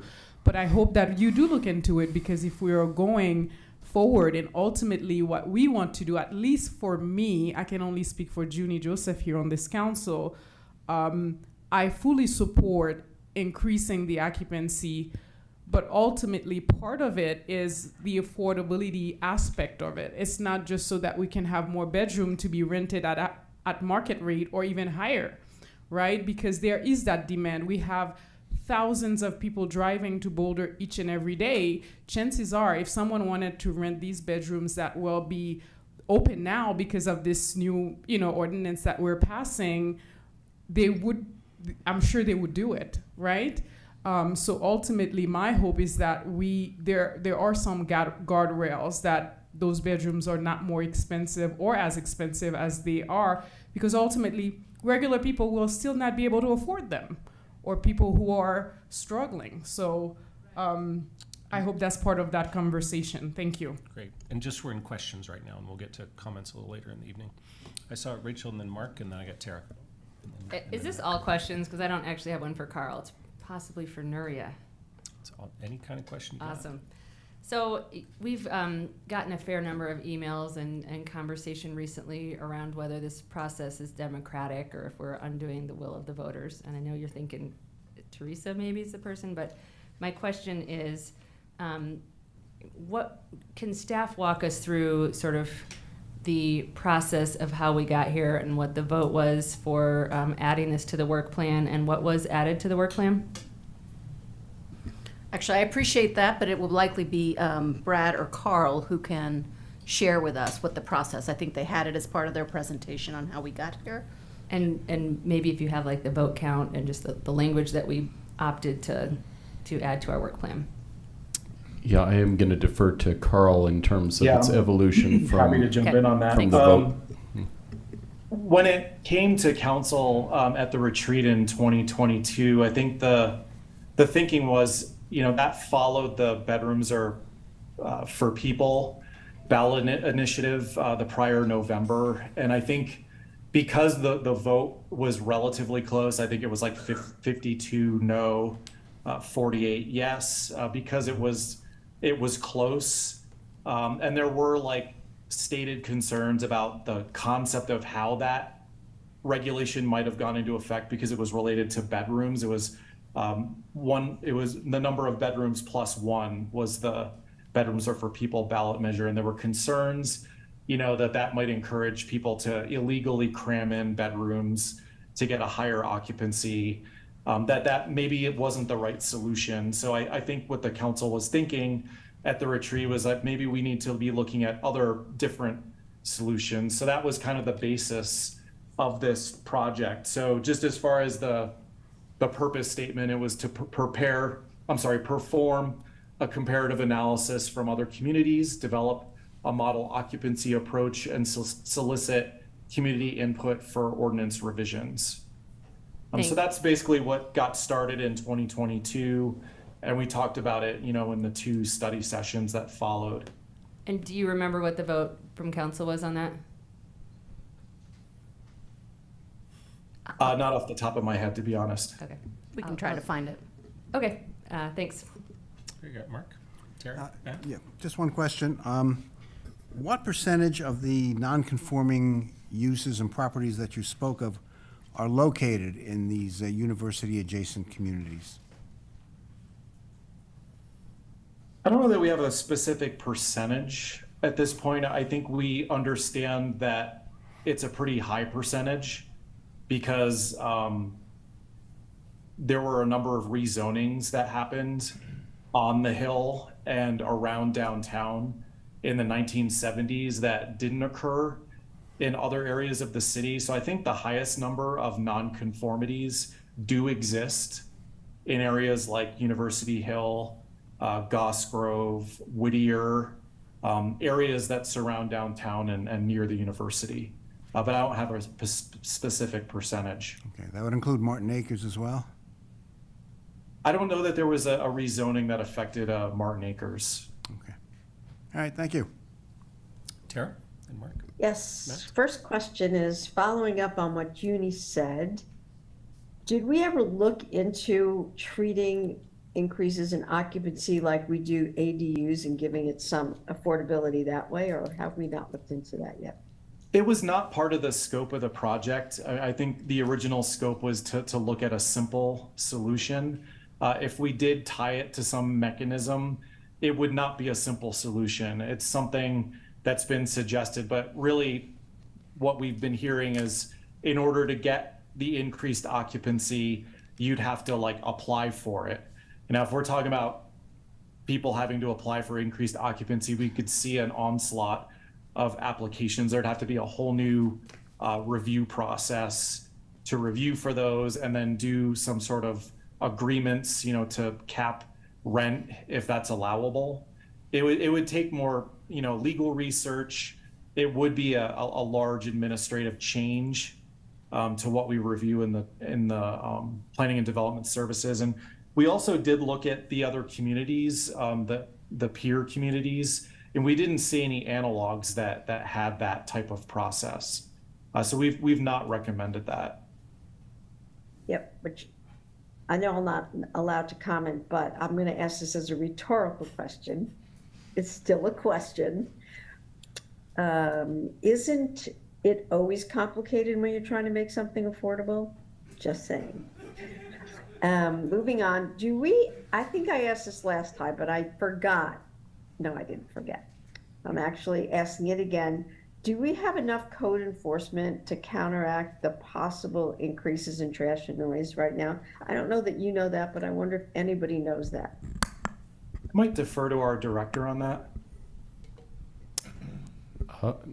Brad Mueller again, Director of Planning and Development Services. So the short today answer to that is that our police department's code enforcement unit, which is primarily responsible for things like weeds and trash, is I think at about half staff. That's part of the universal policing staffing challenge that's around, but there is obviously a goal to have that be fully staffed. Then to maybe, Councilmember, your larger kind of question of in general, we recognize that that's an area of the Hill and other places that would be potentially affected by increased occupancy citywide, would be areas that would continue to need focus for code compliance and code enforcement. The city manager has also identified this as a priority in the next couple of years, this being all things code compliance and code enforcement. So we would anticipate an increase in capacity even outside of this decision, just in response to livability and other kind of related issues that surround neighborhood impacts and potential nuisance issues. Right, so when you say half, are you saying 1, 2, 3, how many? Well, there are 6 budgeted right now on the code enforcement side in police. Our department has 6 in planning and development services, which are zoning issues such as occupancy. Parking enforcement or in community vitality also has staffing. I don't know that exact number that help with parking enforcement. And then we get into other enforcement in other departments when we get into some of the more nuanced things like fire code, stormwater. There are a variety of branches of enforcement throughout the city. Okay, so you're saying of all the enforcement branches, we have half approximately? No, just in police. My staffing, for example, is fully staffed right now. The police has half? Yes, correct. Can I call a question? Sure. Does that work? Okay. Brad, I was just wondering, do we have evidence that occupancy numbers, that the more number of people in a unit, the more nuisance ordinances we have, or the more need we have for enforcement? Do we have that data? I think that gets to the one of the earlier slides that Carl spoke to in terms of our national review of different codes and the impacts from that. Carl, do you feel like you're able to touch on that further? Yeah, I don't know that we have like specific data other than we did look at areas of complaints in the city. And obviously a lot of areas around the university were the highest number of complaints. And I think the highest number of complaints related to occupancy were on the Hill, and the second highest, I think, were in the South Boulder category, which I think might include Martin Acres. Okay, but it's not really looking at if there's, say, 4 people versus 3 people across the city. Do we tend to see more in the 4s versus the 3s or anything like that? No, we didn't. We don't have that data for that. Thank you. And just to add to that, Carl, when you did a review of the national literature and other peer communities, I think we didn't find anything conclusive about the relationship between the two, if I remember correctly. I mean, there were certain analogs that spoke to, like the Austin issue where there was a really fairly high occupancy allowed, and then they reduced it in response to impacts. There are other university communities that talk about the concentration around universities being the areas where there is nuisance, but similar analogs to what we see here in Boulder.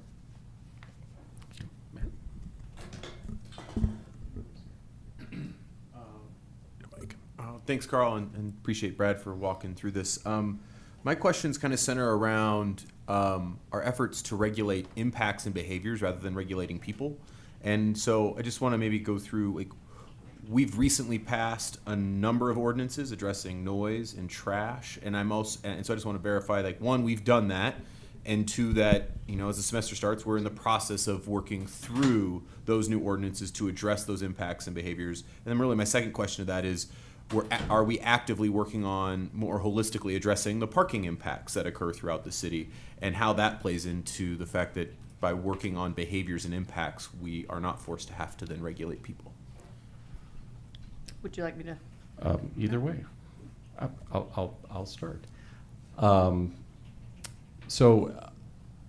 There are a wide range of what we could characterize as quality of life or on-site nuisance abatement efforts that the city manager has initiated over the last year plus in response to a variety of different observations over the last couple of years.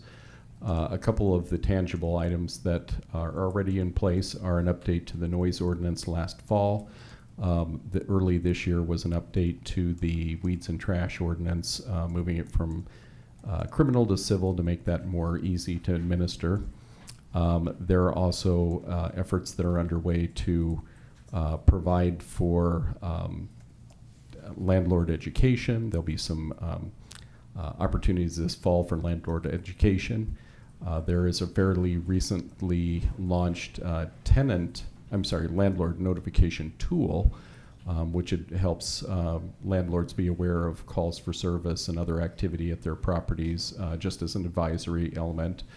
I've talked already a little bit about staffing and our recognition of the importance of staffing for the types of enforcement really citywide in multiple departments, but primarily in planning and development services and police.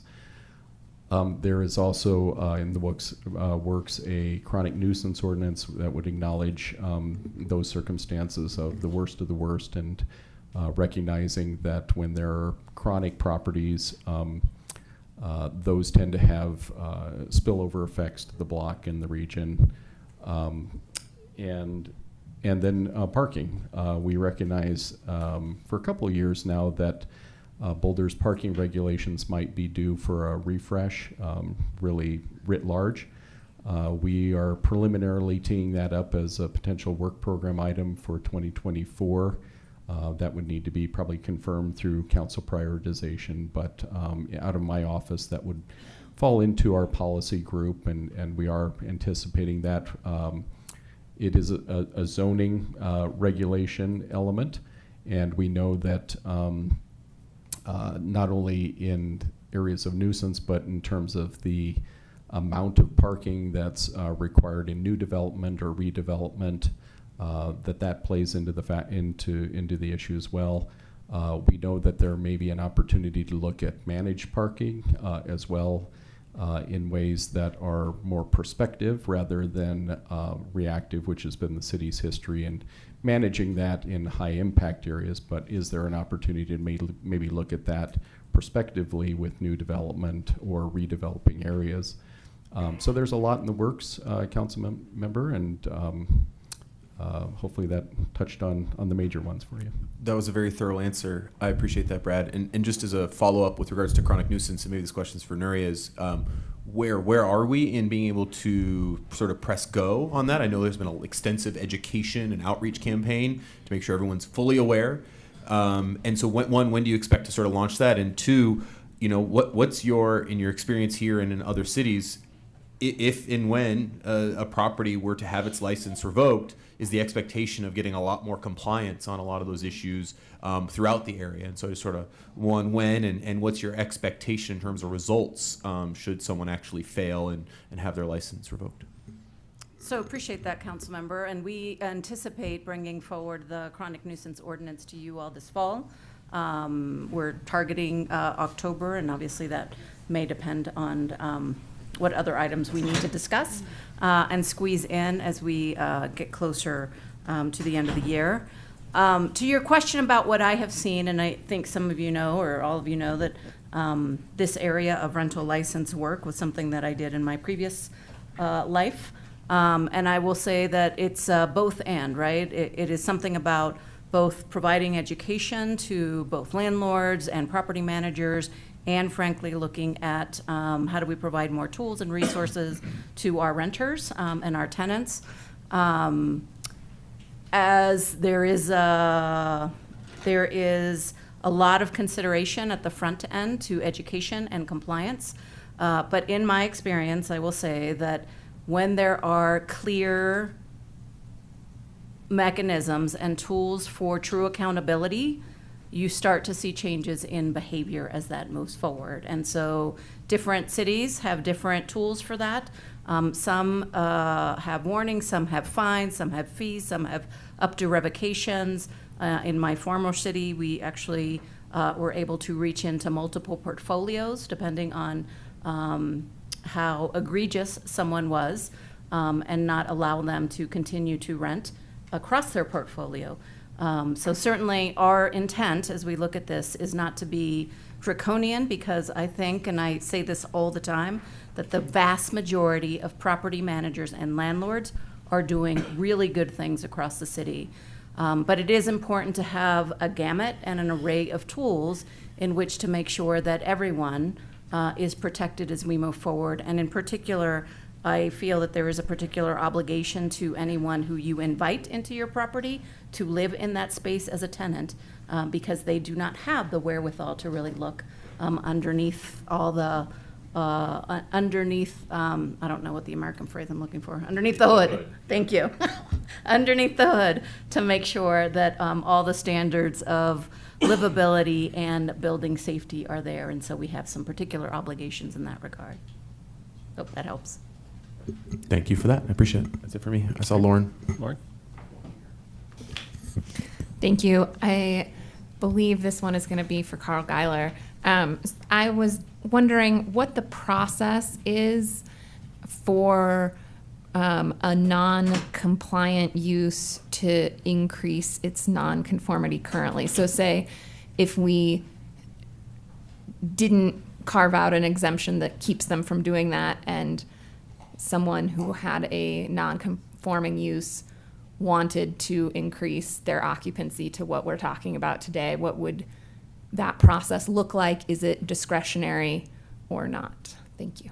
Yeah. We do have a process, and a lot of communities, the way they treat nonconformities is they have regulations that try to phase out nonconformities over time. I think Boulder has made the decision that they can continue. We have a more relaxed approach to nonconformities. What we try to get at is that we don't want to increase the level of nonconformity, but we want to enable people to have the ability to make changes to their properties. So the process is called a nonconforming use review. So for instance, we see a number of them on the Hill every year, where there might be an existing building that's composed of, could be 20 rooming units.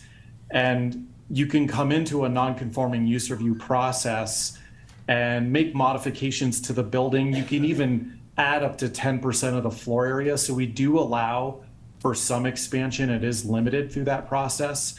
It is a discretionary review, so we do look at impacts on the neighboring properties, and they're not allowed to increase the nonconformity. Like, they couldn't add to the number of units, or they couldn't expand it such that it would require more parking, but they could make changes that would result in a number of units that may not be consistent with the underlying zoning, but as long as it's not more than what they have with the number of rooming units and they lower it, there is a process for that. So if that provision were to be removed that freezes the occupancy, property owners could come in with a non-conforming use review and request it to increase. If there are units within the building were limited to 3, they could come in with a non-conforming use review and ask for 5 per unit, and then we would have to evaluate that for impact. So it is a discretionary review. But I think that we're recommending that that section be in the ordinance, just because a lot of those areas, particularly on the Hill, often are non-conforming to parking. So allowing such an increase, it might be difficult for these property owners to argue that they're not, needing additional parking. So that's why we're recommending approval of that provision. But I think it would have to, if it weren't in there, we would have to look at it, on a case-by-case basis. But we do currently have the capacity to look at it at a case-by-case basis and take into account the neighborhood and whether or not they'd be meeting parking We requirements and do, various other things. if, there could be a lot of applications that come in if that were not in the ordinance. There might be a lot of landlords that are seeking that occupancy. So, we'd have to look at our staff capacity for handling a new application basically for all those. But we do have that ability to review it. Thank you. Nuri, did you have additional information? I did, and I always try to be precise before I speak, and so we took a look into Councilmember Friend's question and the issue of occupancy in the February midterm retreat, as we talked about it. The topic or the action was do comparative analysis from other communities and develop a model occupancy approach and solicit community input with an eye towards ordinance change. It was one of 3 work plan items that had a unanimous vote. Okay, any other questions? Seeing none, we can now go to the public hearing. So as I mentioned, we got 84 people signed up, got 55 in person and another 39 remote. So each of you will have 2 minutes to speak. We're looking forward to hearing from each and every one of you, but keep in mind you don't necessarily have to use the full 2 minutes. If other people have said what you're thinking about saying, you can do a ditto or what have you. But you have your 2 minutes if you want them. And just remind people to be respectful. I know there are high feelings on this topic amongst many folks. Please be respectful of the people who are speaking. Please no verbal outbursts. If you do want to express some form of support or disagreement with a hand gesture, you may do so, but would encourage you to do so politely, although your First Amendment rights allow you wider latitude. And then I'll call 3 names at a time, and I would just encourage you to come on down if your turn is coming up. Okay, and our first 3 speakers are Paul Givens, Cedar Barstow, and Kristen Hollingsworth.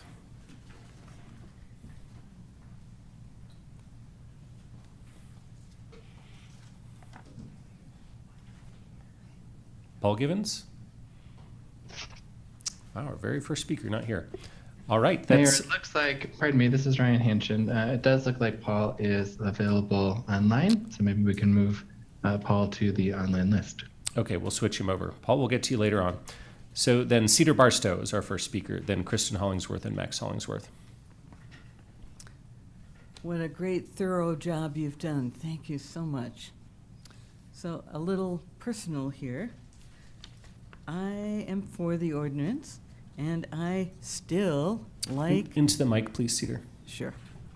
I still like living with unrelated friends.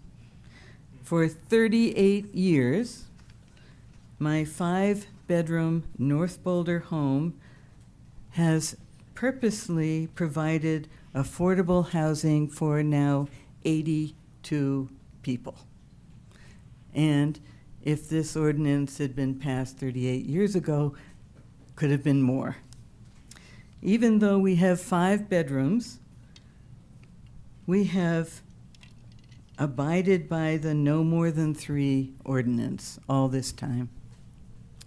So finally, after 27 years of my working on this in various forms, I would or will be so excited and relieved to be able to age in place as I plan to, happily and with more financial ease, if or when I could fully use the 5 bedrooms in my house. Thank you. Thank you, Cedar. Cedar Barstow, Kristen Hollingsworth, and Max Hollingsworth. No, sorry, Cedar just went. Kristen, you're up next, sorry. And Max, and then Anne Marie Parsons.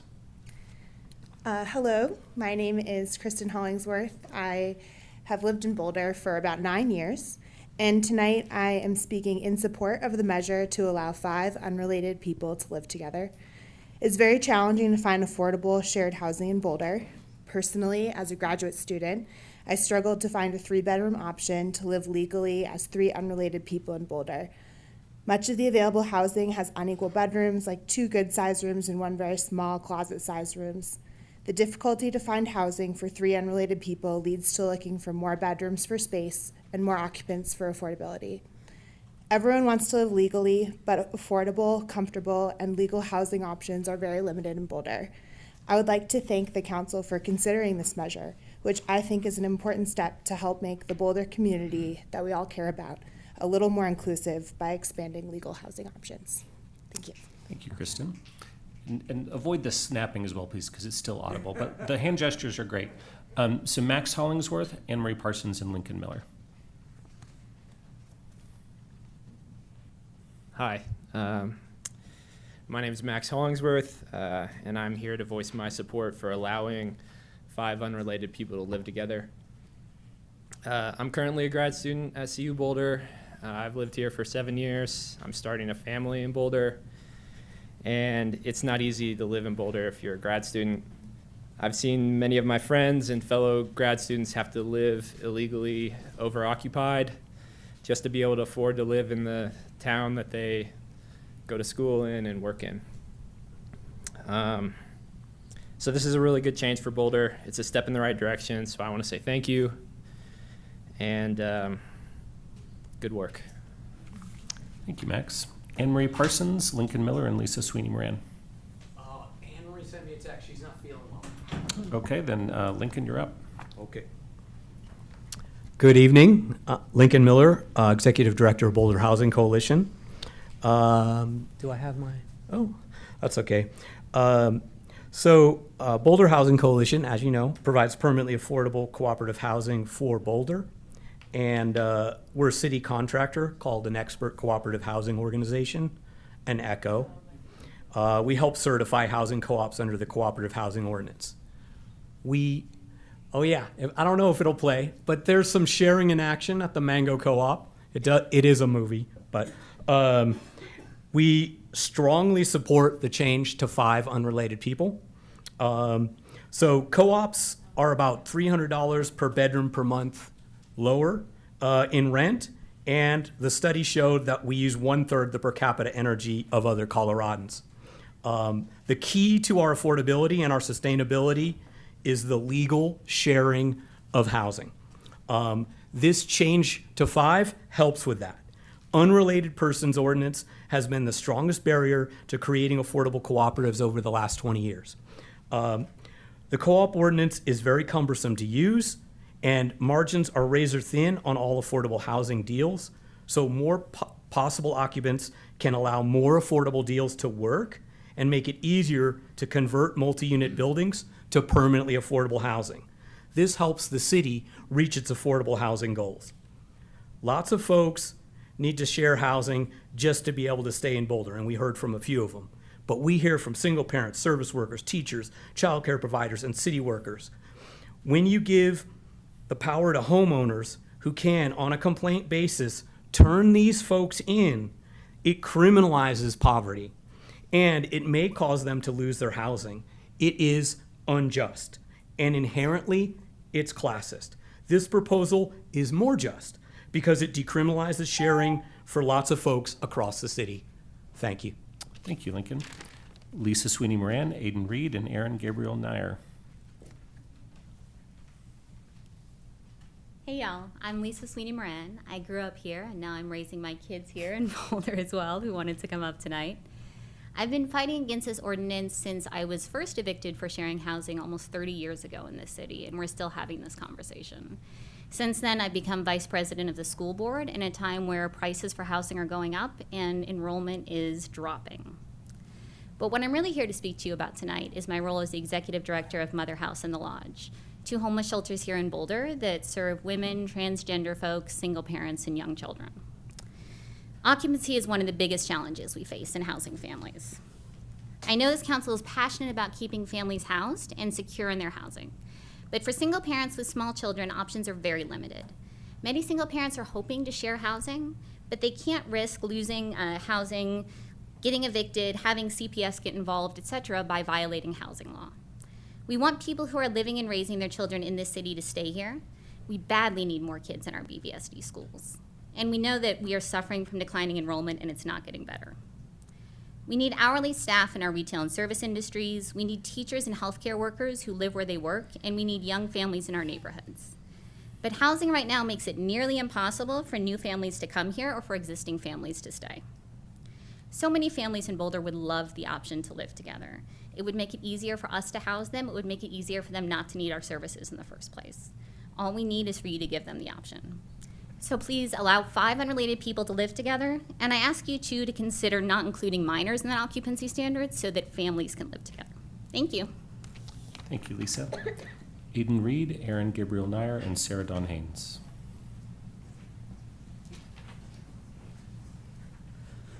Good evening, Council. My name is Aiden Reed. I'm a co-chair for the Boulder County DSA chapter and a member of the Solutions Not Safe Zones advocacy group. I want to urge you to vote to raise Boulder's occupancy limits to allow up to 5 unrelated people to live together. Boulder's current occupancy limits are discriminatory and contribute to the conditions that make it prohibitively expensive for poor and working class people to live in the city. Raising Boulder's occupancy limits, like raising its minimum wage to $15.70 by January 1st, 2024, is a critical step towards making Boulder a more inclusive and affordable place to live. Boulder's competitive advantage is its people, and if the city continues to make it difficult for people who are not wealthy homeowners to live here, its community, wealth, and diversity will continue to suffer as a result.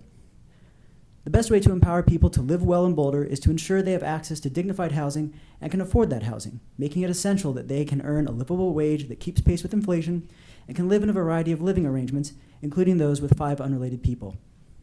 I'd like to stress, however, that while this is a vital step, it is not enough. Comprehensive zoning reform is needed to increase Boulder's available housing stock and ensure it is affordable for people who are poor and working or middle class. Lastly, I'd like to thank those council members who have been consistent in their support for raising or even removing Boulder's occupancy limits. Again, I urge you to vote to raise Boulder's occupancy limits to allow up to 5 unrelated people to live together. Thank you for your time. Thank you, Aiden. Now, Aaron Gabriel Nair, Sarah Dawn Haynes, and Silas Atkins. Hey, council people. Thanks so much for your time and attention here. I'm here to speak in support of raising the occupancy limits. I think any healthy system, the health of a system is dependent on its diversity. And I think it is vital that we do what we can to increase the diversity of Boulder. And I think that means increasing the diversity of people here and the diversity of lifestyles. And that means being welcoming to more people and welcoming to more lifestyles.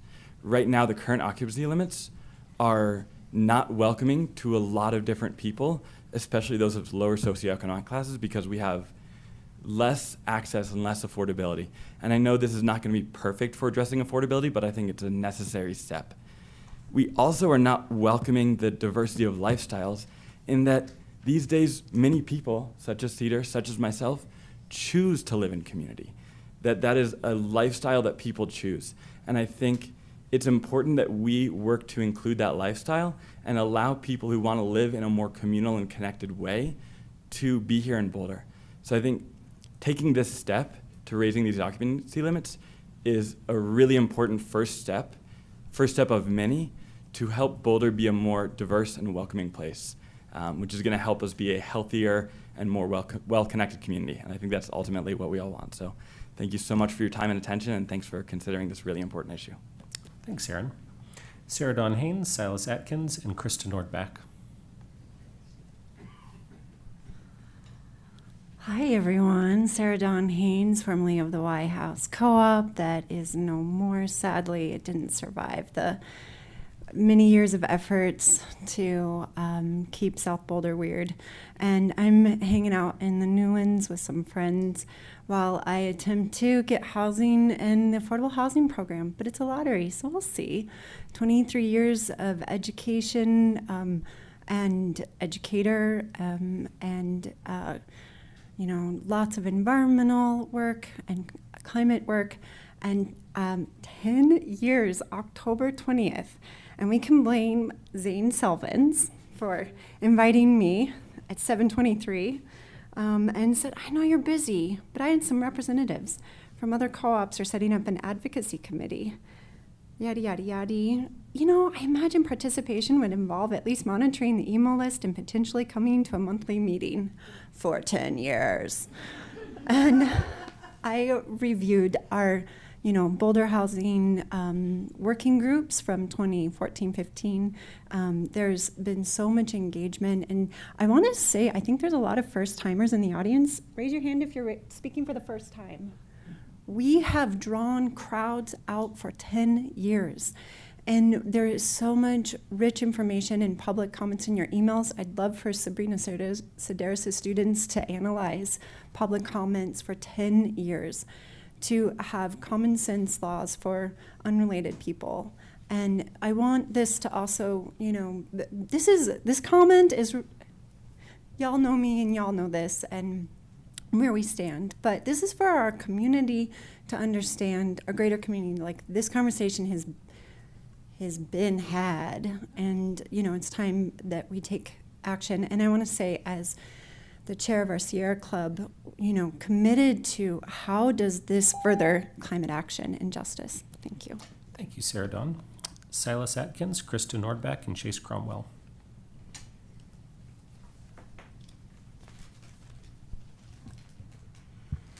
Hello.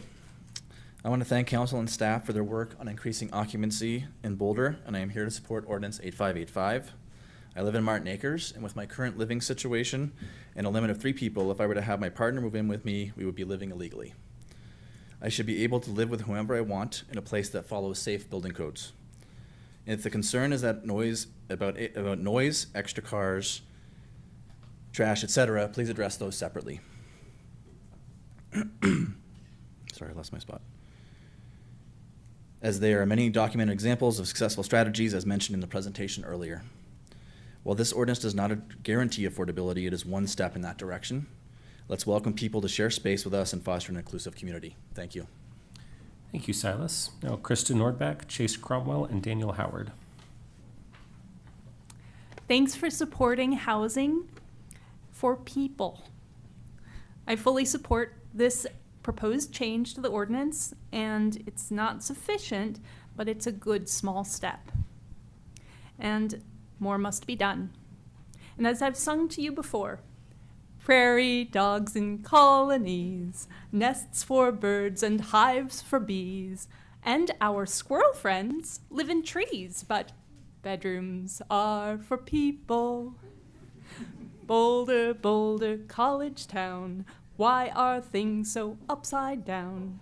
Mansions, mansions on the hill, but our friends are homeless still.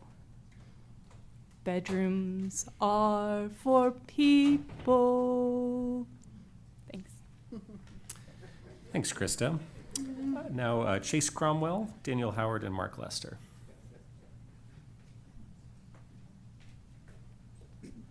Hi, Council. I'm Chase Cromwell. Last time I was in Chambers, I was the Director of Legislative Affairs for CU Student Government. This spring, I was elected as the External Affairs Tri-Executive, one of 3 co-equal student body presidents.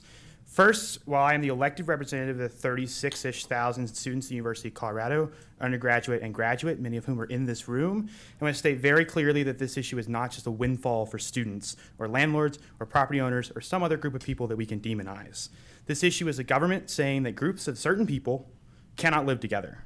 This impacts university faculty, staff, students, but also community members who have no connection to the university. This issue is about rights for tenants.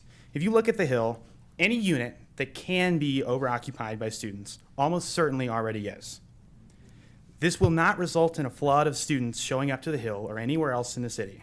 It will result in those tenants being able to breathe a sigh of relief that their existence in their home is legal, that they have eviction protections and rent payment protections and other rights between their landlord and between their roommates. I also want to reiterate one specific point from my email to council earlier this week. This issue has been used, like others, to smear students. There is this implication that allowing students to live with other students will destroy our town, that the chaos and mayhem will be devastating to the very fabric of our municipality. Undoubtedly, you'll hear some of these comments tonight. This is infuriating, to say the least. Students are people. They exist here. They have existed here since before there was a here in Boulder. They are not perfect, but they are not a monolith. The overwhelming majority of students are as normal as everyone else in this room. Normal's, Boulder has literally been fighting about being overrun with students for 100 years. The language we use about students and their behavior is important, and I hope you'll reject these descriptions of young people who moved here to get a degree, regardless of your vote tonight. I could say a lot more, but I'd like to get a full night's sleep, and 2 minutes is not a lot. You know where I'm at. This is important. We need you to take a bold step for our community. Thanks, Chase. Now, Daniel Howard, Mark Lester, and Jana Happel. I'm Daniel Howard. I am for the increase of occupancy limits. I'm aware that a peer city used to study this issue in Madison, Wisconsin. As someone who went to undergrad at UW-Madison, I benefited from the more permissive use of occupancy limits up to 5 unrelated individuals. As a student, I was able to live affordably in the city, biking to campus rather than driving daily from the suburbia. With 4 roommates, otherwise I couldn't afford, given the difficulty my single mother would have had in affording housing that would have been more expensive with fewer roommates. To address one concern, though, voiced today, I encourage future assessment of parking violations following passing this ordinance to increase occupancy. For my years in Madison, even though the duplex home I lived in with 9 other best friends, we only had 2 cars amongst the group due to the extreme regulations requiring costly parking permits across nearly all Madison neighborhoods. Furthering our goal to increase housing affordability requires decoupling the cost of parking from housing. As a local example, I'm extremely grateful that as a non-car owner, a Table Mesa apartment community I explored as a housing option this year offered $180 less per month for rent if I did not have a car to park in that community. This scope of savings, as well as a reduction in traffic intensity by de-incentivizing car ownership, could be achieved by creating parking permit programs across the city and eliminating parking minimums should be the next step after passing this ordinance. Occupancy is not the primary only cause of issues associated like noise or parking. To resolve those issues requires direct action on those issues. Using occupancy as a means to address noise or parking or other concerns is not the actual result we want to be tackling. So I encourage you to move forward in increasing occupancy limits, and for other concerns that remain still a problem, move forward in other regulations that directly tackle those. Thank you. Thank you, Daniel. Now Mark Lester, Jana Happel, and Philip Ogren.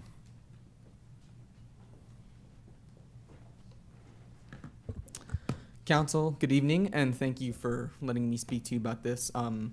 My name is Mark Lester. I'm an undergraduate student at CU Boulder, and this is my first time at council, but this is a very important issue to me and to many of us students living in Boulder. And I'm here because, as I'm sure we're all here, because we love Boulder, and we want to build a Boulder that's better for everybody, that's affordable for everybody, and where everyone feels welcome. And there is not a student that I've met at CU Boulder who doesn't love it here, but there are a lot who say that they can't stay here, which is really sad to me because Boulder is a place where I found acceptance, I found love, I've found passionate advocates for the community, I've found just community. And it just breaks my heart that so many students are feeling unwelcome, like they can't make a future here, especially when so many of them want that. I have a friend who lost their job on campus and had 72 hours to vacate their student housing. They ended up having to pay thousands of dollars out of pocket just to afford to put a roof over their head. I'm one of the fortunate few who has the right friends to be able to live in shared housing, and I can say from personal experience that I spend way less on rent than any of them do, and I'm very privileged to be able to afford to spend that rent here. And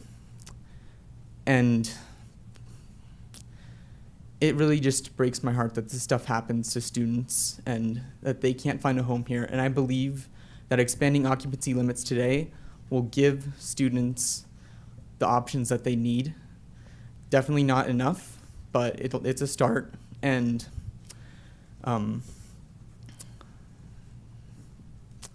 that's all I have. Thank you. Thank you, Mark. Now we have Jana Happel, Philip Ogren, and Blake Stone. Good evening. My name is Jana Happel, and I'm a housing attorney for a legal aid organization. We serve low-income tenants statewide, but I don't speak tonight as an employee, but just a resident of Boulder. Every day we see tenants who lose their housing and become unhoused because they can't find an affordable rent. I crunched some numbers, and for a full-time worker making less than $20 an hour, an affordable rent is in 3 figures. So we have an opportunity tonight to actually make a dent in the housing stock available without turning a shovel full of dirt. There's a carpet of cars coming into Boulder every day to work. Give them the opportunity to ditch the commute. A vote against this would signal that Boulder does not seek to be inclusionary, and Boulder needs to do this. It's a no-brainer. Thanks. Thank you, Jana. Now we have Philip Ogren, Blake Stone, and Sean Rupp. Hello.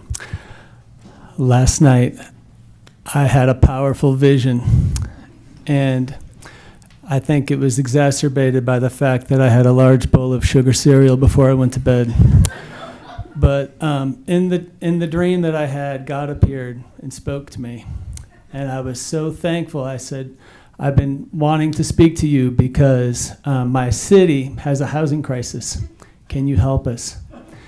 And she said, housing crisis? What housing crisis? You have 30,000 empty bedrooms. And she said, what you need more than occupancy reform is vacancy reform. And I thought that she had a pretty good point. And so, but I couldn't help asking her where she got that number. And she said from the Bing. And that was kind of awkward for me because the last time I asked Bing how many empty bedrooms there were in bedroom, it served up a number that it had pulled from a blog post that I had written. But I didn't have a chance to explain that to her before she vanished, leaving me to think about vacancy reform. And I have good news. I have lots and lots of ideas about vacancy reform. I can't wait to share them. But in the interest of time, I'll share those later. Please vote for this important occupancy reform. Thank you. Thanks, Philip. Now we have Blake Stone, Sean Rupp, and Dave Coleman.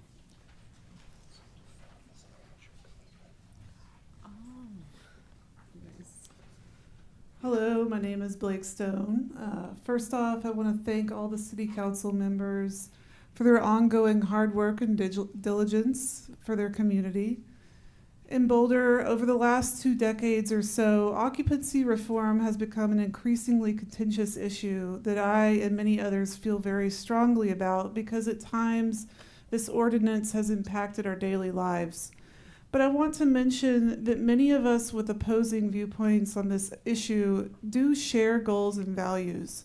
Most of us value the Earth's nature and wildlife, clean air, and a healthy community. In fact, as an LGBT person living in Boulder for the last 19 years with no family, my community is all I have. The right to live with my chosen family is equally important to me as anyone else's right to live with their family. Additionally, it would be dangerous for me to return to my home state of Tennessee where I could be arrested for using a public bathroom. For the last decade and through the pandemic, I have been a healthcare worker in Boulder. I work at the community hospital and in elder care.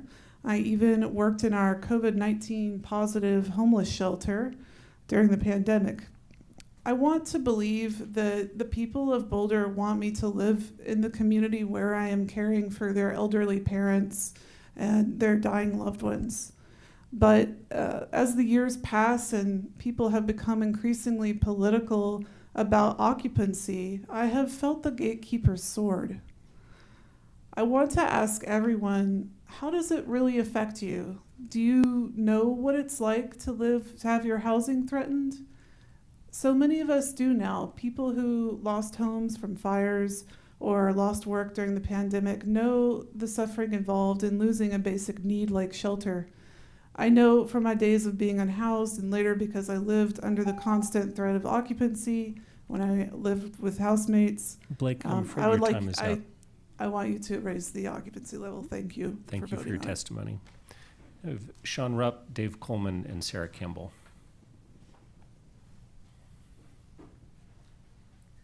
Good evening. Thank you for tonight's vote. We own a home on a cul-de-sac near 3rd and Pearl. Last month, my neighbor yelled at my Latina friend, treating her like she didn't speak English because her car was parked 1 foot outside our driveway.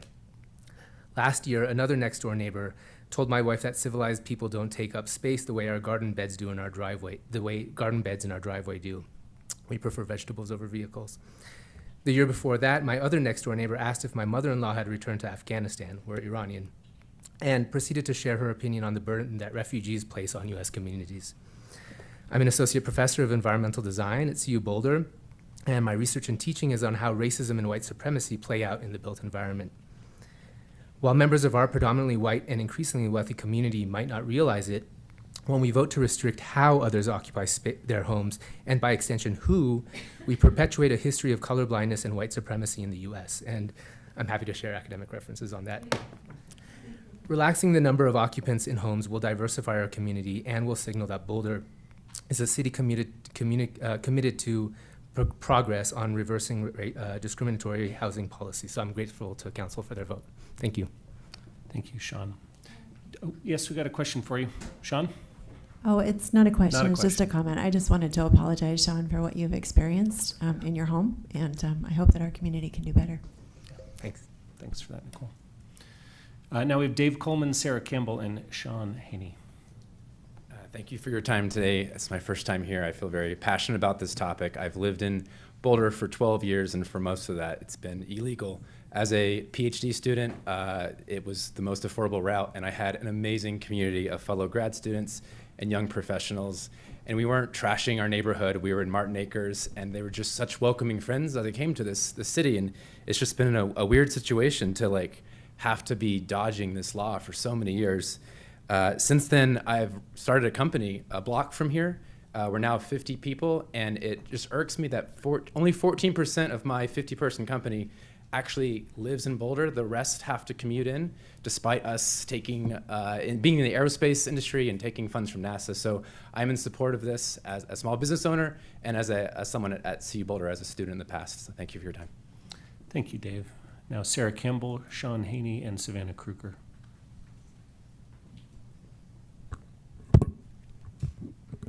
Hi, thanks for all your hard work and the wonderful presentation earlier.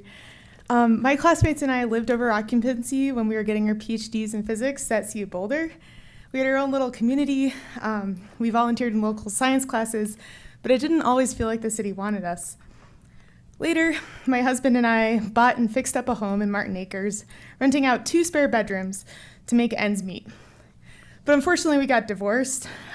We could not legally rent my empty spot in the house, so I had to both cover the mortgage and pay my rent at a new place. So I found the cheapest place I could with 3 other roommates, therefore I was not on the lease. And yeah, I'm still trying to get my security deposit back from that one. I don't have any legal rights, nor do I want to jeopardize the housing of the local service workers who I lived with. And as I try to rebuild my life at age 35, I would like to live in a city where I can afford to have a rental history. I hope we can give renters rights to people in their current situations and also promote a friendlier city where people aren't scared of being found out. Ordinance 8585 is a thoughtful compromise that addresses many concerns raised by the opposition during previous occupancy reform campaigns. So I hope we can take this step together. Thank you. Thanks, Sarah. Now Sean Haney, Savannah Kruger, and Sean Rudbari.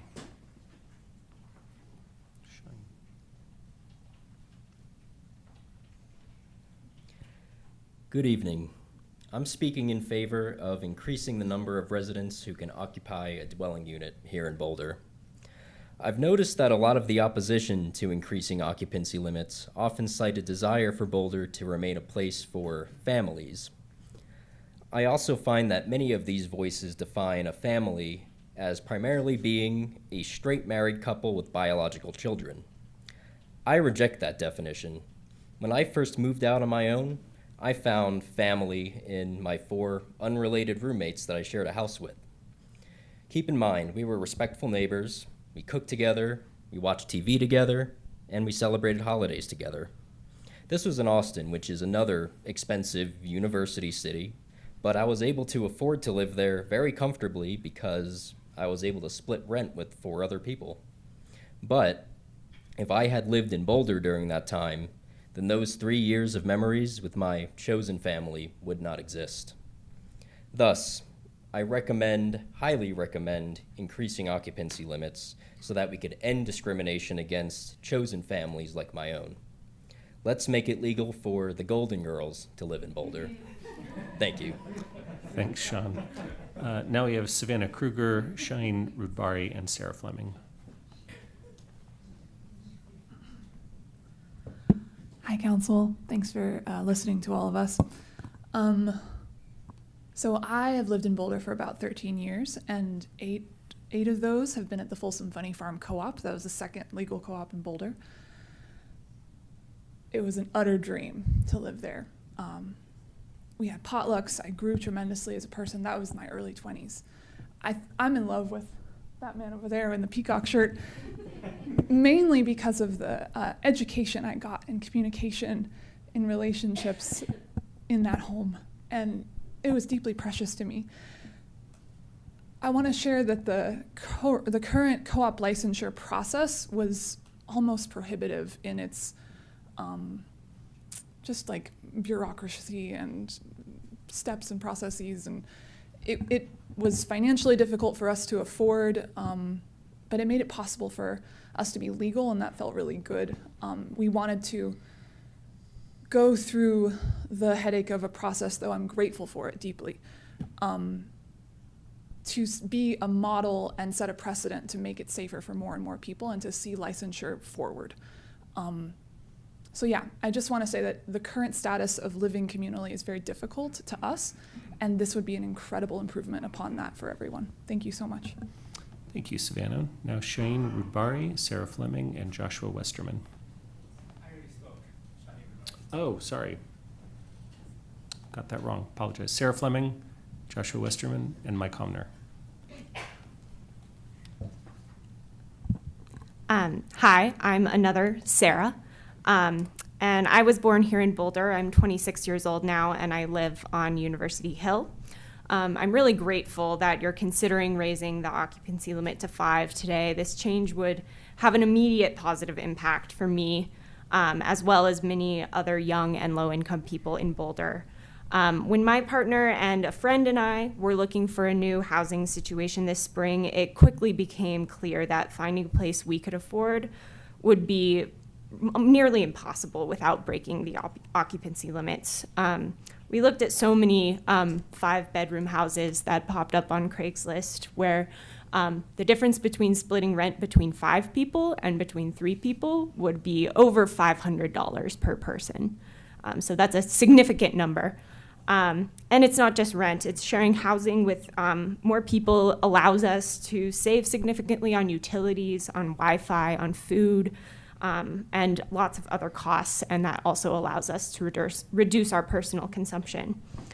So this policy change could be the difference that allows us to stay in Boulder long term, to build our community here and to contribute to the community here. So it's obviously not a panacea. There's lots of other things that we need to do to address our housing crisis and make sure rents stay affordable, but it is an essential part of doing so. So I really hope you vote yes. Thank you. Thank you, Sarah. Now Joshua Westerman, Mike Homner, and James Byard. Do we have a Joshua coming up?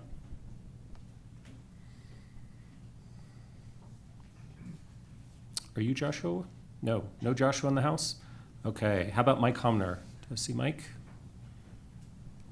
Not seeing Mike. So James? And then we have Joseph Stein and Lucy Carlson-Krakoff. Hi, my name's Jim Beard. It looks like Byard, but yeah, so that's not wrong. I just want to say I am seriously in favor of the ordinance. I really appreciate that you guys are recognizing the complexity of the whole thing, that this isn't a magic fix, you know, one thing and then we're done. I'm strongly in favor of finding ways that everyone that works in Boulder can live in Boulder, and that's a big challenge, I get that.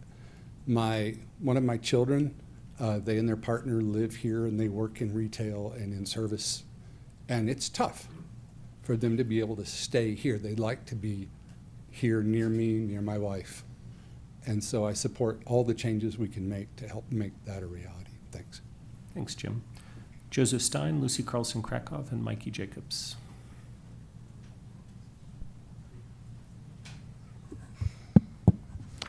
Hi all, thanks for the opportunity to speak. My name is Joseph Stein. I have lived most of my life, most of my 24 years in Martin Acres. I work in retail on Pearl Street, and I am the treasurer of the local chapter of the Democratic Socialists of America. I am here to urge you to raise the number of unrelated persons permitted to live together to 5 for the simple reason that working people and young people are already living overoccupied at no threat to anyone's health or safety. The threat to health and safety comes from the looming threat of eviction and comes from the situations that people put themselves in that increase the stress and that increase people's incapacity to live together, or that raise rents and that raise day-to-day expenses. Boulder, day by day, becomes less affordable and less welcoming for working people and for young people. And so for that simple reason, I urge you to pass this ordinance. While we're at it, I want to echo the call from Alejandra Beatty earlier and also from my colleague Aidan Reed to raise the minimum wage as soon and as quickly as is legally possible. Thank you for your time. Thanks, Joseph. Now, Lucy Carlson-Krakoff, Mikey Jacobs, and Anna Mae Zialo. My name is Lucy. Thank you for the opportunity to speak about this important issue. I was born and raised in Boulder and desire to continue living here long term. Even as a college graduate, Boulder remains prohibitively expensive for most people from my generation, with housing being the most costly of all. The ability to share expenses such as rent with housemates and friends makes it possible for people like me to remain in the city I call home and grew up in. I urge you to vote in favor of allowing unrelated people to share a home in Boulder in the name of mine and future generations. And I would also like to speak in favor of raising the Boulder minimum wage. According to the MIT Living Wage Calculator, a living wage in Boulder would be $27 an hour, far more than being proposed. Let's support workers and all of Boulder's residents by increasing wages and therefore quality of life in Boulder. Thank you. Thank you, Lucy. And not to single anyone else out, but our topic tonight is occupancy limits, I'll just say. All right, now we have Mikey Jacobs, Anna Mae Zialo, and Kevin McWilliams.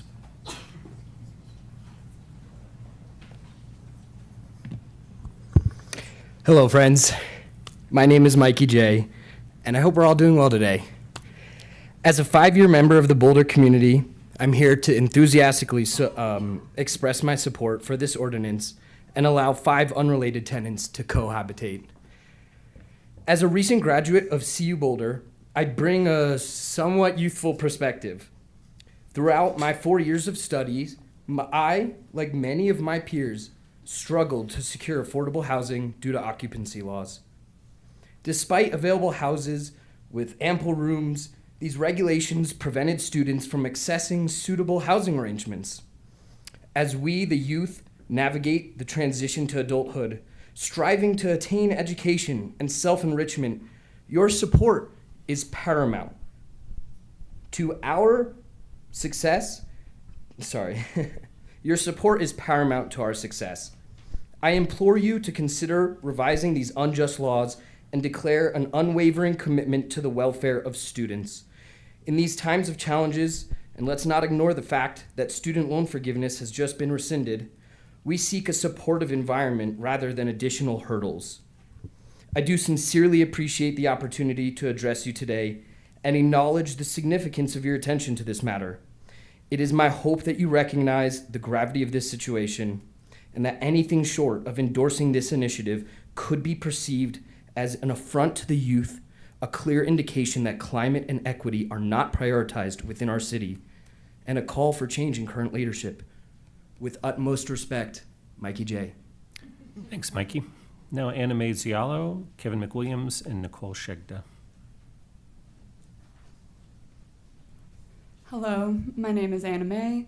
I live and work here in Boulder. I lived in a cooperative run by the Boulder Housing Coalition for nearly a year and a half, which was an incredibly rewarding experience. Just a few days ago, I was walking down Pearl Street, and I realized that on the historic courthouse of Boulder, the pride flag is front and center on the door. As a queer person, my relationships with blood relatives can be tense. Not everyone has blood relatives that can form a family. This often translates into less financial support, less of a safety net, less resources to queer individuals. Many of those people reside here in Boulder, myself included. I value building community with people I deeply care about. I have been incredibly grateful for finding a wonderful community here. I support raising the occupancy limits to 5 unrelated people because it would alleviate a significant barrier for queer people to continue to live in Boulder as we already are, and alleviate barriers to accessing the resiliency and the beautiful, brilliant community that we have built. Families come in all different forms and have a right to housing security. Overall, this proposal is one piece of the puzzle of increasing affordable housing here in Boulder. It's an opportunity for Boulder to take the pride flag that is hanging on the historic courthouse of our town and turn it into actionable support for its residents. Local action. At a time when the nation and multiple states are passing anti-LGBT legislation, this is paramount. Thank you to the council members that have continued to fight for this, and I urge you to vote in support of it tonight. Thank you. Thank you, Anna Mae. Now we have Kevin McWilliams, Nicole Shegda, and Becky Davies. Hello and good evening. My name is Kevin McWilliams. I've been a resident of Boulder since 2001, and for nearly that entire time, I've had to live overoccupied in a rental with friends just due to housing costs and, wanting to live with my preferred community. And in every one of those cases, having the occupancy limit at 5 unrelated individuals would have made these situations legal. I've had 2 separate housing situations, one in 2015 and another in early 2019, severely disrupted by this ordinance when an anonymous neighbor made a complaint to the city for some reason, though we were not, in my opinion, being disruptive. So it's directly impacted me multiple times, and it's been a burden the entire time that I've lived in this city, which I love dearly. So I do urge you to increase the housing occupancy limit to 5 unrelated people. I would also like to address some of the comments that have been made in the lead up to this meeting. People have said that changing the occupancy limit would be overturning the will of the voters of Boulder, and I would like to rebut that statement. The bedrooms are for people measure narrowly lost in a low turnout off-year election, and we helped support 3 members of this council who were vocal advocates of upping occupancy limits. Those people are on the council right now. That's over 50% of the people who were elected to the council in 2021. I think that speaks to the voters' desire for this measure to be, or for this issue to be addressed, and to be addressed now. I thank you for taking this up. I wish you would support increasing the occupancy limit to 5 people, and thank you. All right, thank you, Kevin. Now Nicole Shegda, Becky Davies, and Claudia Thiem. Do we have Nicole in the room? Not seeing anyone, so let's go to Becky Davies. I'm just going to compliment the last speaker's hair while we're waiting. It's awesome.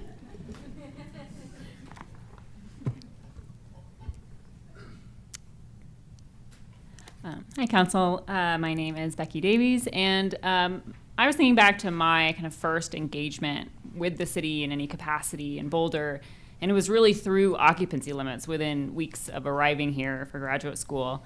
And for a lot of the reasons other folks have mentioned, it was, a pretty negative experience. And it really turned me off to participating or engaging with the city any further.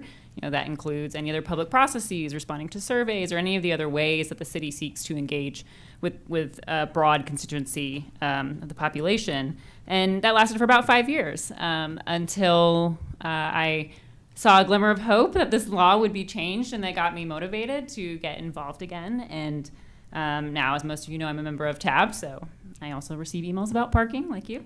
And, and I know from that council and city leadership have expressed a desire to get a more diverse cross-section of the city participating in public processes and thinking of ways to do that. And I just want to point out that if your first experience with the city is through this occupancy limit law that is quite punitive and often weaponized, again, as others have described, then you're probably not coming back to engage again. So that is just another reason why I strongly support increasing the occupancy limit to 5. And thank you so much for considering this change. Thank you, Becky. Now Claudia Thiem, Nicholas Grossman, and Jane Hummer.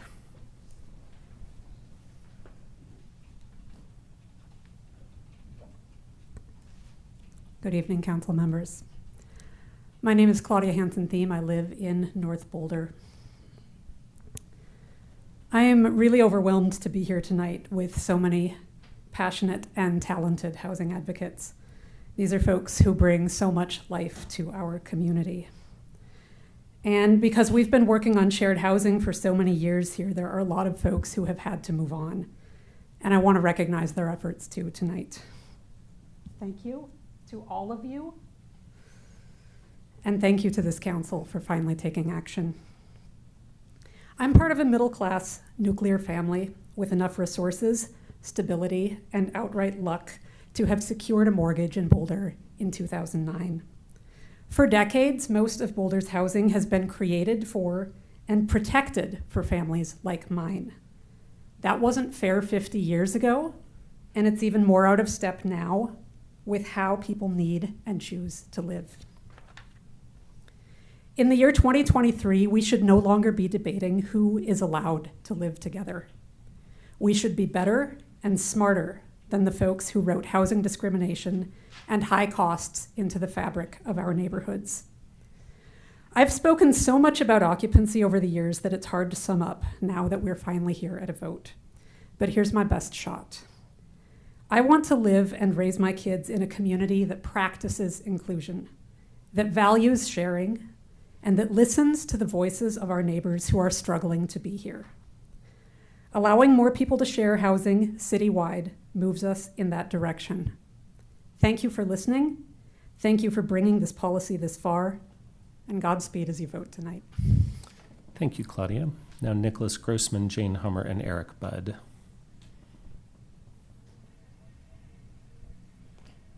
Hi, Council. My name is Nick Grossman. Tonight, you have the opportunity to show courageous leadership.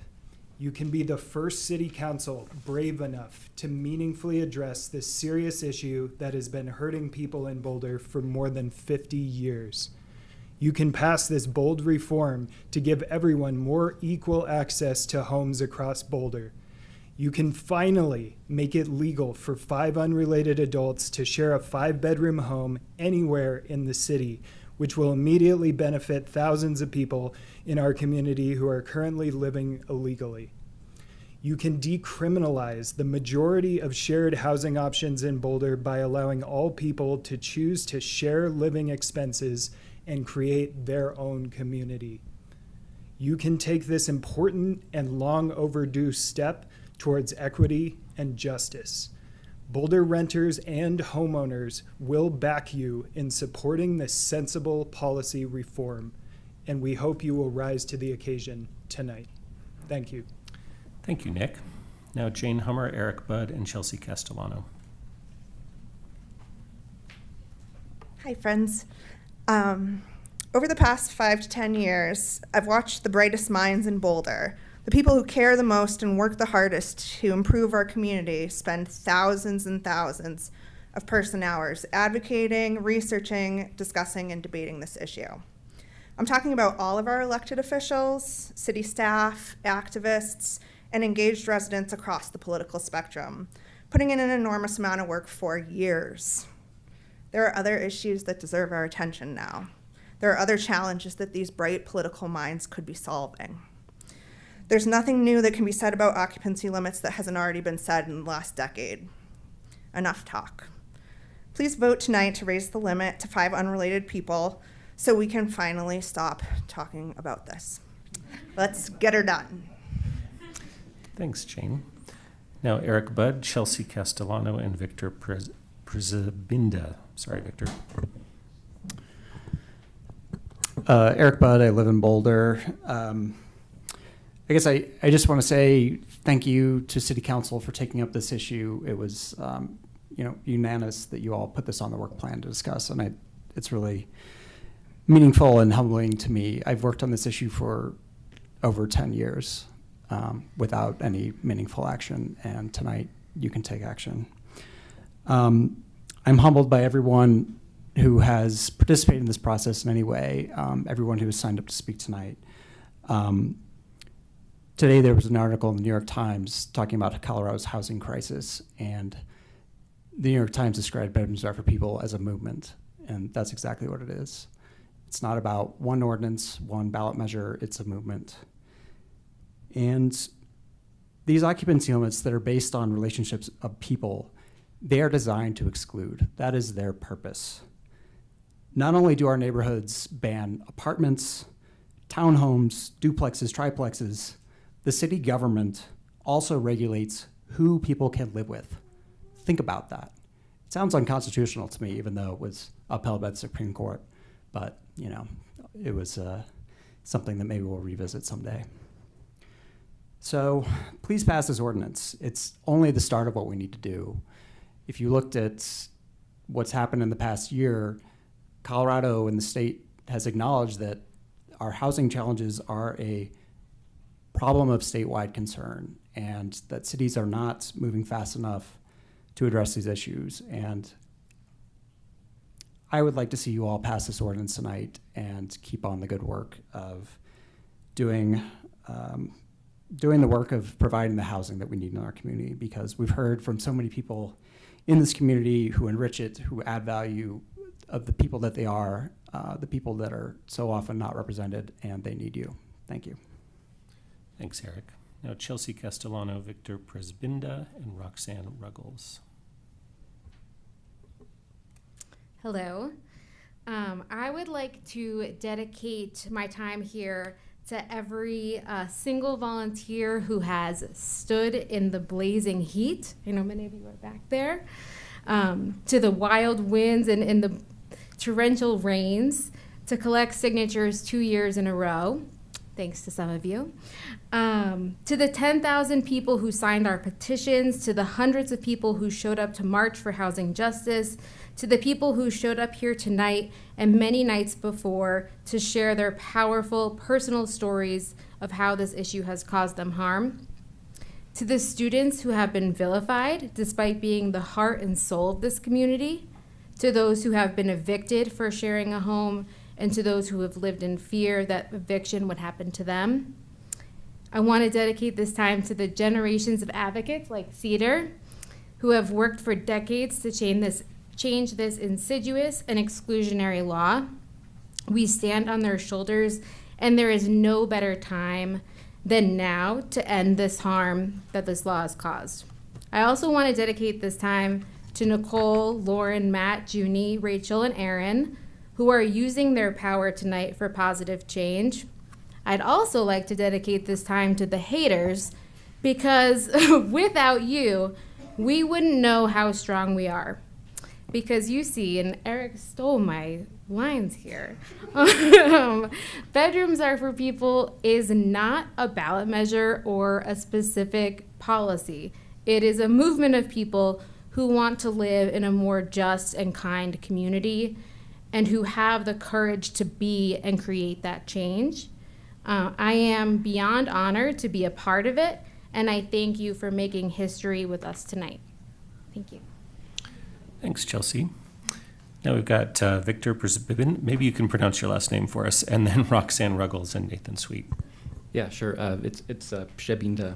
I've spoken English so long that it's trouble for me to say it too. This is a great crowd. I wish I could have everyone here as my neighbors, but I'm here first today speaking against the occupancy limit increase.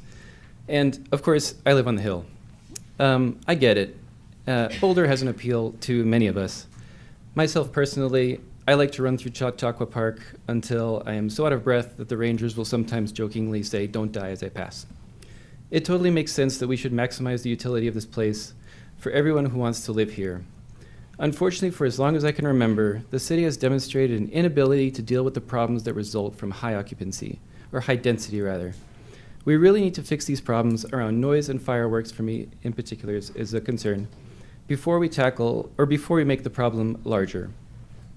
Had we done so, we'd have increased occupancy already. Maybe a decade ago, there would have been less opposition.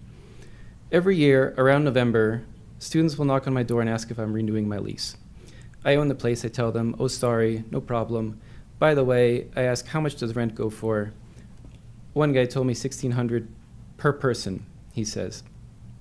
But your place can only have 3 since it's not a duplex. It was curious to me that they speak in terms of cost per person and not cost per like the size of the house or anything like that. They know, as do landlords, that rent is priced by the occupant. Well, 1,600 times 3 is a big number. 1,600 times 5 is a bigger number. More noise, more fireworks, and more money. I don't want to move elsewhere, and I don't want to be a landlord. I don't know why the city is trying to pressure me into it. Let's fix the noise problems first, and then let's revisit this issue so we can have a city that properly supports increased density. Thank you. Thank you, Victor. Now, Roxanne Ruggles, Nathan Sweet, and Celia Whitehead.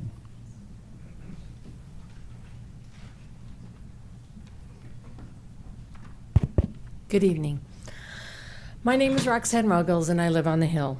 I'm here tonight to voice my disappointment that Council is discussing and voting on increasing the number of unrelated persons in a single dwelling. This occupancy issue was voted on in 2021 and denied by 53% of Boulder voters. Council has stated that this change in occupancy will affect all of Boulder and help in rent affordability. Both of these statements are not true. The proposed ordinance will impact already densely populated neighborhoods surrounding CU campus, as well as Martin Acres and Table Mesa. This ordinance, if passed, will have minimal effect on neighborhoods such as Fraser Meadows, Newlands, Upper Chautauqua, Dakota Ridge, Meadows, and Mapleton Hill, due to the makeup of these neighborhoods and the proximity to CU. For decades, many of the densely lived-in neighborhoods have experienced a swell of undergraduate students, bringing in them increase in petty crime, fireworks, gunfire, party noise, and parking issues. Raising the non-related persons will further explode these already existing problems. There is already a lot of illegal renting to 5, so making this legal in these densely populated neighborhoods will just increase it to 6, 7, 8 per household, cramming more bodies into rental housing and giving additional revenue to landlords. Many of these renters have little or no respect for their rental properties or the permanent residents. A large part of the housing problem is a town and gown issue between the city and CU.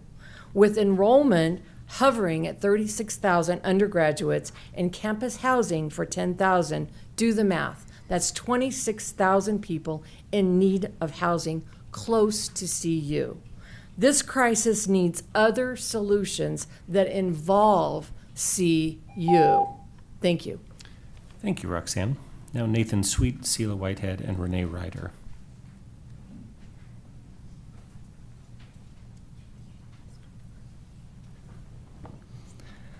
Hello, my name is Nathan Sweet. I'm a PhD student at CU Boulder studying atmospheric chemistry. I can afford to live within walking distance of the university because I live in a co-op. But I've learned that many PhD students commute by car to Boulder from towns like Lafayette and Broomfield because they can't afford to live in Boulder on a PhD salary. This even includes many of my fellow atmospheric scientists who are well aware that Boulder is in a public health crisis with respect to air pollution from cars. I study ozone, a highly toxic air pollutant resulting from automobile emissions. When I checked at 7 p.m. today, the air quality index in Boulder was 166, which means that the level of ozone was so unhealthy that the EPA generally recommends against spending extended time outdoors. This is a normal summer day in Boulder, Colorado, where many people who work here are forced to drive their cars from out of town because they can't afford housing in Boulder. Vote yes so that people who work in Boulder can live in Boulder. Vote yes for clean air. Thanks, Nathan. Now Celia Whitehead, Renee Reeder, and Reynold Feldman. Good evening, Council. Boy, is it getting late. I am very honored by your continued attention to listening with so much care to all of us tonight. My name is Celia. I am an elder care worker, and I do group exercise at the YMCA. My partner and I moved to Boulder 1 year ago, and we were fortunate enough to be accepted into one of Boulder's independent co-ops. This was the only way we could afford to come to Boulder for my partner to attain her master's in acupuncture from one of the incredible healing schools in Boulder County. Also, I love the Martin Acres representation here tonight. Woo! I was shocked when I moved here to learn that the occupancy limit in Boulder was only 3 unrelated people. I thought to myself, this progressive city is basically outlawing poverty inside the areas where people are trying to work. Increasing the occupancy limit to 5 is a positive step towards fostering a more inclusive community that is also more environmentally sustainable, as more people are permitted to pool resources like heating oil, like electricity, food, and appliances. There are many ways to approach this type of code ordinance.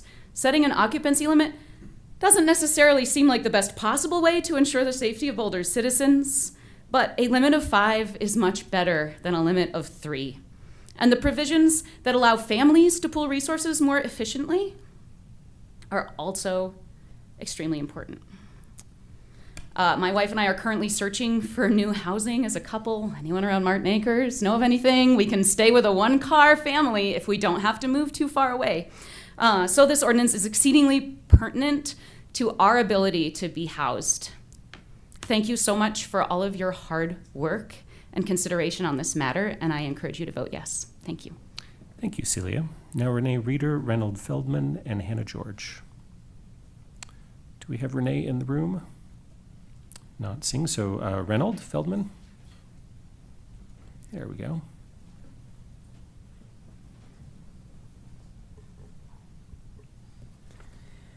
My name, as you heard, is Reynold Feldman. I'm almost 84 years old, and I've lived in Boulder now for 14 years. As a widower, always in group housing. Now I'm one of 3 unrelated people in a 7-bedroom house in North Boulder. If we were a family of 7, we could live there legally. As I age in place, I would like to be living with more of my peers. Green, say the Germans, is a sign of hope.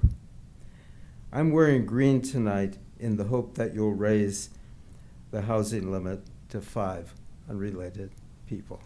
Thank you very much. Thank you, Reynold. Now Hannah George, Anna Ross, and Shiv Srivastava. Good evening, City Council, staff. Thank you so much all for being here and serving the community. My name is Hannah George, and I work in private land conservation, landscape scale conservation. And as you know, we are living through a climate crisis, a catastrophe, if you will, caused by humans putting far too much CO2 into the atmosphere. The consequences of this are dire, and we need to act locally now. Thus, I hope you vote today to remove an artificially imposed constraint on available housing in the city. I hope you vote today to instantly add housing at 0 cost to Climate or Wallet. I hope you vote today to allow many people who already live here to officially get on a lease and enjoy the rights that tenants hold. As an independent co-op resident in the Lower Chautauqua neighborhood, I hope your vote tonight allows more people to enjoy the benefits and cost savings of sharing housing without needing to go through a costly and time-consuming permitting process. I hope you vote today to allow 5 unrelated people to share a home. Thank you. Thank you, Hannah. Now Anna Ross, Shiv Srivastava, and Lisa Spalding.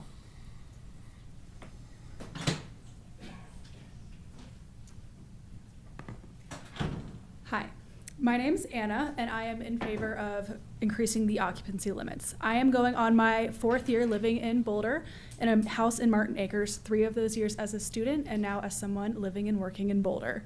I live in a large house, 5-bed, 3-bath, 2-car garage, a basement with a kitchenette and a separate living room, zoned for 3 people. The city should not be able to tell me who I can share this very large living space with. I live 1,200 miles away from my family, and I found a support system here in Boulder, and I consider them my family here, so why can't I share my home with them? My second point is that these zoning laws aren't preventing people from over-occupying homes. It's just an added stressor for those who aren't on a lease and still is for those who are on a lease. This is about tenants' rights. In the past, I had roommates who weren't officially living in the house. Last summer, our water heater broke and caused a flood in the basement where mine and my unofficial roommate were living. It was a 3-month period from the break to remediation. We couldn't stay in our room for most of the time. Because my floor mate wasn't on our lease, I was stuck as the point of contact. 3 months of scheduling with remediation companies, flooring companies, and plumbers. Even things that impacted her space, I had to deal with. Let me tell you, I cried a lot during these 3 months. I was working 2 jobs and was in school for part of the time. And in the process of dealing with this, I had to call off work and miss classes to meet with people working on the house because she could not. If the intensity of this ordinance is relaxed, you're not going to see a major influx of residents moving into rental properties. What will change is people like my roommates will be able to contact their landlord when they have a problem, minor or major like their room flooding, because they will be on a lease. You'll be helping the people who are already part of the Boulder community living in Boulder housing, just unofficially. Adults will also be able to live with other adults, family or not, and not have the looming anxiety that they could be kicked out of their home. A crazy concept, right? Thank you for your time. Thank you, Anna. Now, Shiv Srivastava, Lisa Spalding, and Tom Masterson.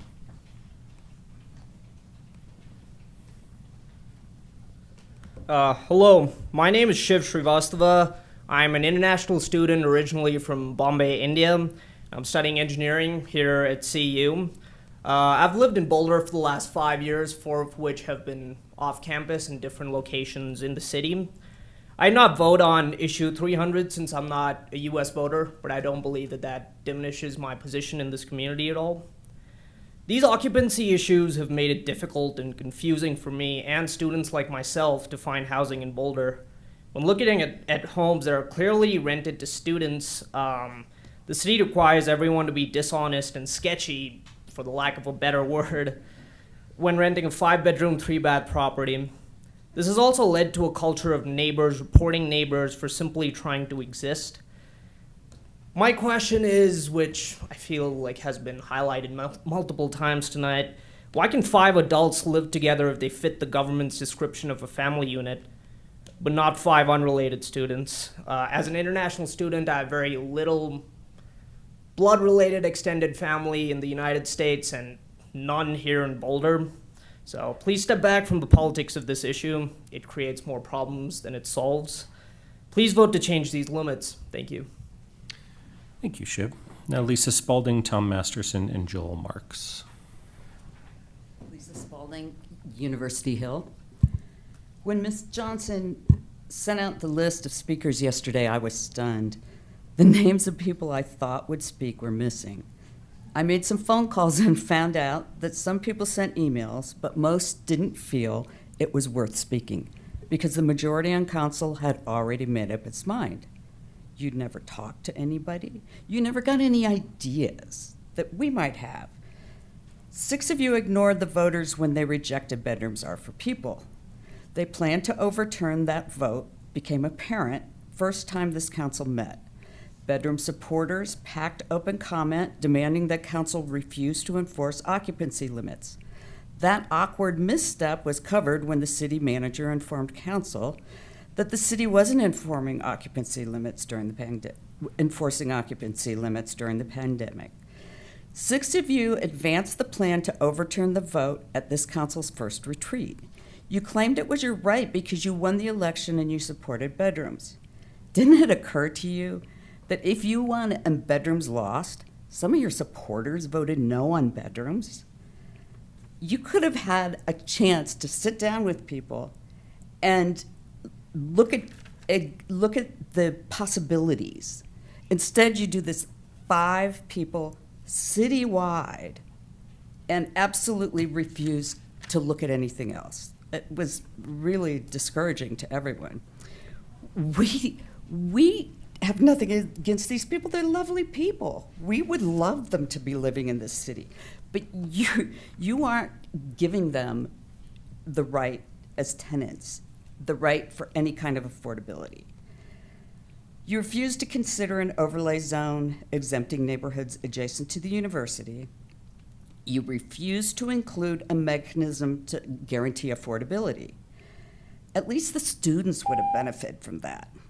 So it would have been really nice if you'd talked to people and widened your view. Thank you. Thank you, Lisa. Next is Tom Masterson, Joel Marks, and Len Barron. My name's Tom Masterson. The increased occupancy ordinance is the wrong answer to a thorny problem.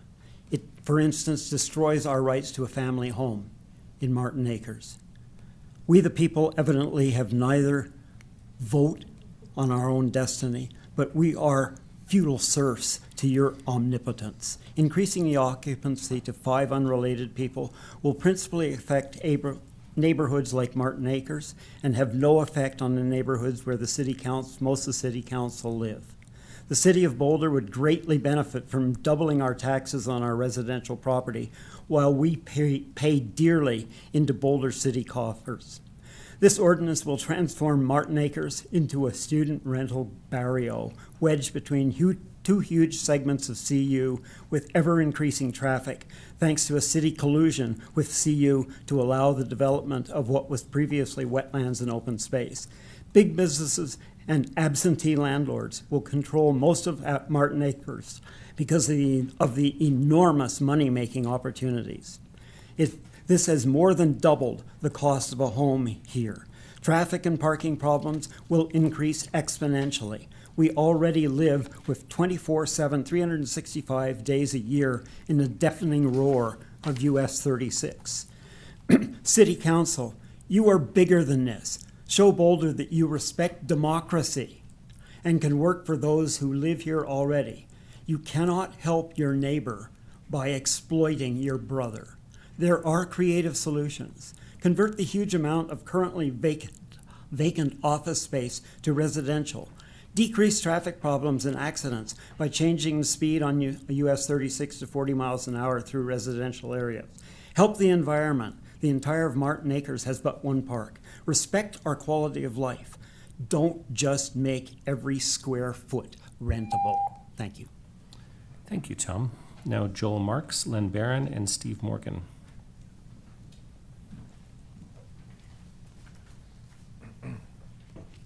My name is Joel Marks. That up a little bit.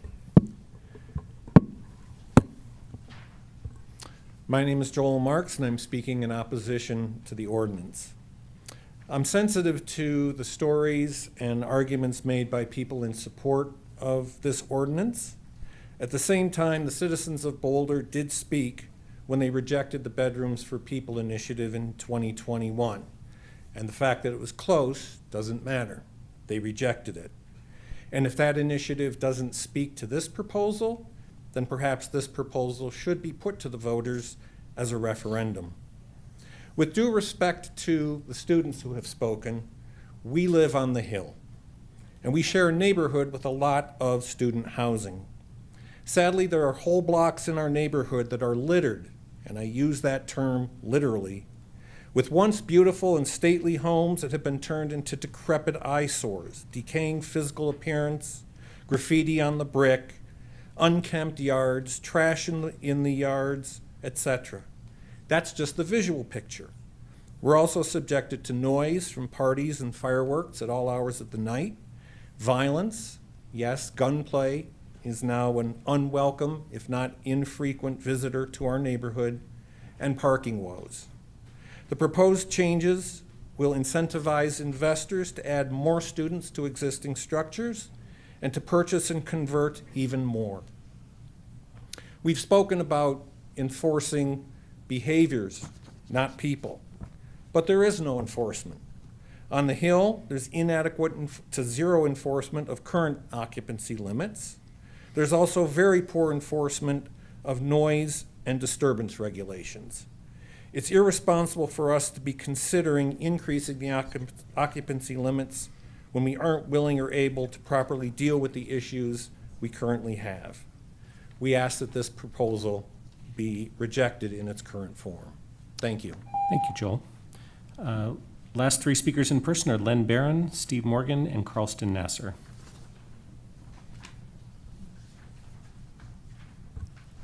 Yeah. I'm Len Barron.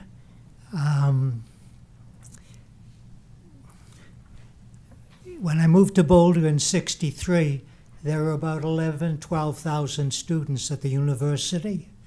It's now been tripled, and the university has not done their fair share. I know they make up the rules, but you have to lobby that university to do their fair share. One of the dear pleasures of being 90 years old is remembering a time when time was slower, life was far more personal, and there were very, very less distractions. We live in a world which is dysfunctional to healthy behavior. Dysfunctional, it's awful for young children, and it's not so good for students at all levels. And so, to make life a little more personal in our daily lives, I'm against making changes. Four is plenty. I'm sympathetic to students, but we have to make life more sensible for our young people. We're not doing that, and we need to make little ways to make life more personal. Thank you. Thank you, Len. And Steve Morgan and Carlston Nasser. Good evening, Council. I stand before you in unabashed support of affordable housing and in opposition to proposed increase in higher density. I'd like to bring a few facts to the table that haven't been presented here. Number one, I'm a heterosexual homeowner on the Hill, 14th Street, 800 blocks, and I share 100% the values of all these wonderful people behind me. To say that we wouldn't want them to have a way to be affordable is just not true. However, we are dealing with a complex issue that does not need a sledgehammer but a surgical solution. Staff brought about some of the comparisons with other cities. We're not Minneapolis, we're University City, and they did bring about one comparison, which is Austin, Texas. Austin, Texas is very progressive, and they went 10 years ago and increased their density. It turned out to be unmitigated disaster. Why? Because there were no guardrails. It turned out there were ghost storms, their term, higher rents, and so much collateral damage that had to be reversed. And in such, it's really made the affordable housing and rent situation there much worse than it would be, and there's no sense that it's going to be better because there's much memory to this. So without guardrails, guaranteed affordable housing, and code enforcement, it was a disaster. Number two, I live on the 800 block of 14th Street. Now, if you go from college up to baseline, 1,900 block, all student housing, high density, has increased density, allowing up to 40 people in the last couple of years because they allowed some high density. When I moved on 800 block, it was pretty good, had some issues, pretty good. It's gotten much worse. You go up there on a Saturday night and Sunday morning, and you will see a lot of noise, dirtiness, crimes, and recently, as my neighbor Joel has mentioned, automatic weapons being fired. The 800 and 700 blocks are tightly knit neighborhoods that have been around for 25, 35, 60 years and have supported Boulder and all its values. I will say that this proposal, as worded, seems to us that you want to do something and there's not much you can do about some of these issues. You look at us as collateral damage. We're not collateral damage. We're citizens. I supported a business for 10 years here. And I always had affordable rent for people starting Steve, their entrepreneurs. Please don't look at us as collateral damage. Testimony. And those who we share the value Steve, your time is up, but thank you for your testimony. Carlston Nasser, your final in-person speaker. Good evening, Council. I've been a professional in the real estate industry for over 20 years, done research all over the world, have done extensive research in Boulder to decide to continue my career here. I have some personal points that I want to touch, but essentially I want to highlight how restrictive and constrained supply is affecting what's happening to Boulder, has happened to Boulder in many decades. You must have in front of you a slide that I shared in advance of this meeting that shows that the total number of rental licenses is actually decreasing in this city. Allowing increased occupancy limits will only mitigate the problem that's already here. So don't consider the fact that Boulder has no solutions, like the opponents of the proposed increase are trying to portray. So I urge you to consider this increase immediately, because it is important immediately in the city and will affect or help people who today live completely without rental tenant rights, although they are residents, even though they are residents. Thank you. Thank you, Carlston. And I just want to check in, is Sean Rupp in the room? Okay, wanted to make sure we didn't miss Sean. There were two people with similar names on the list. Anybody else that signed up that we missed? Okay, so great. That's everybody in person. We got about 30 more speakers virtual. I'm not going to call for a break, but maybe a quick stand. Like we can maybe just do a real quick stretch. I'm like, oh, has he been at this a long time?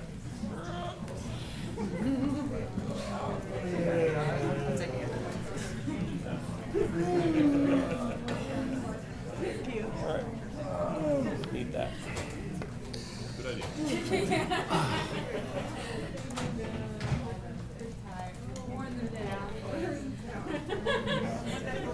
Uh-oh, I got kicked out of the meeting. All right, everybody. We're gonna keep moving.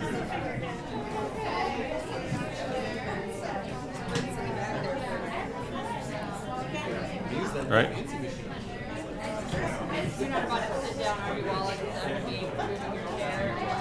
Yeah, I lost. Okay, I'm going to ask everybody to either leave the room and talk outside, or to be quiet, if you don't mind, and sit back down. And thanks to everybody who came down in person to speak with us. And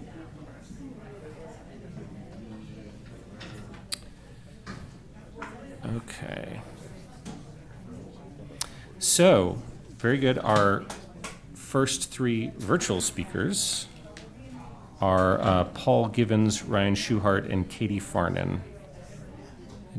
Just another request, folks in the room, if you can keep it quiet, please.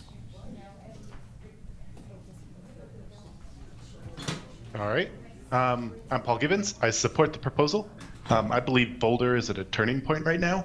My younger coworkers cannot afford a place to live in the city.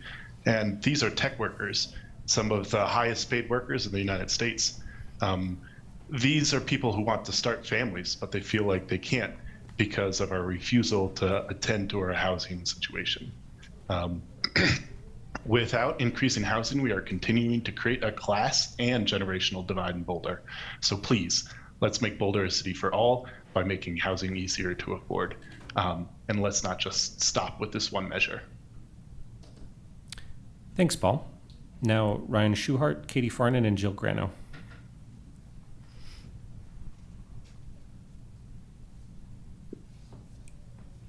Good evening. I'm Ryan Schuhart. You might recognize me as a member of the Transportation Advisory Board.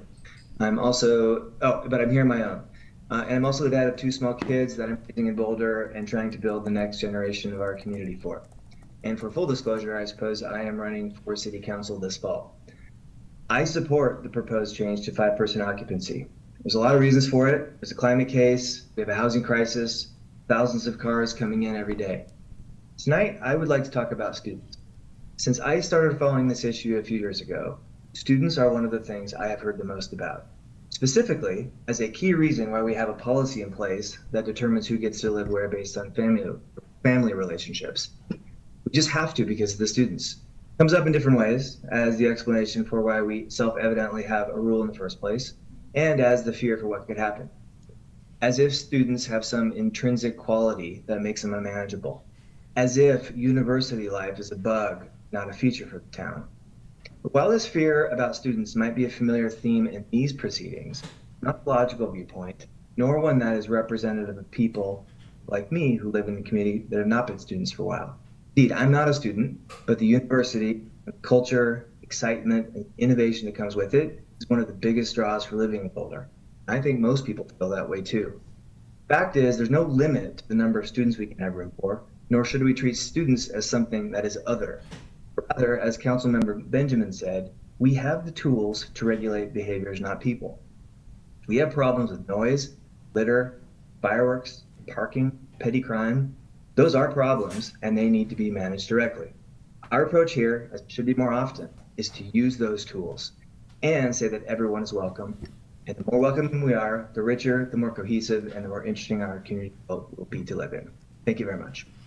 Thanks, Ryan. Now, Katie Farnan, Jill Grano's not present, and then Michael Parrish. Hi, Council. Thank you for taking up occupancy tonight. As my friend Aiden said earlier in the evening, I am also a co-organizer for Solutions Not Safe Zones campaign this year, which is a group of BVSD parents and residents who want the city to treat homelessness urgently, directly, and using evidence-based solutions rather than leaning into policies that haven't moved the needle in the direction that we need. I am therefore thrilled to be here in support of the city's consideration of changing occupancy rules. It is a great and necessary step toward housing security in Boulder. People need flexibility in places where the rents and the prices are going nowhere but up. Beyond that, I just want to say that these things are all connected, right? So the ability to have flexibility in housing and accessible housing has to do with wages as well. So I encourage you to support raising the minimum wage. Thank you for moving forward on occupancy reform this year. Thanks, Katie. Now Michael Parrish, Charlotte Whitney, and Henry Corrin.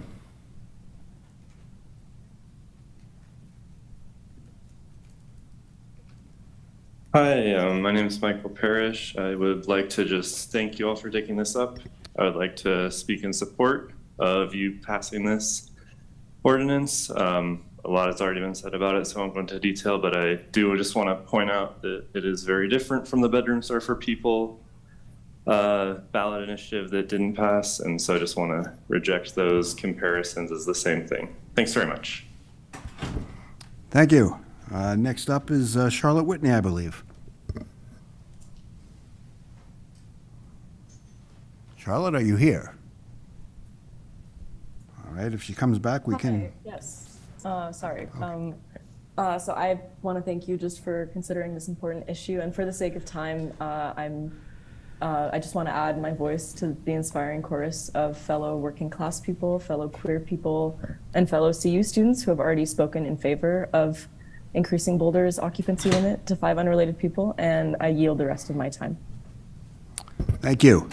I believe Darren Kelly has withdrawn. And that would leave us with the next speaker is Henry Corrin.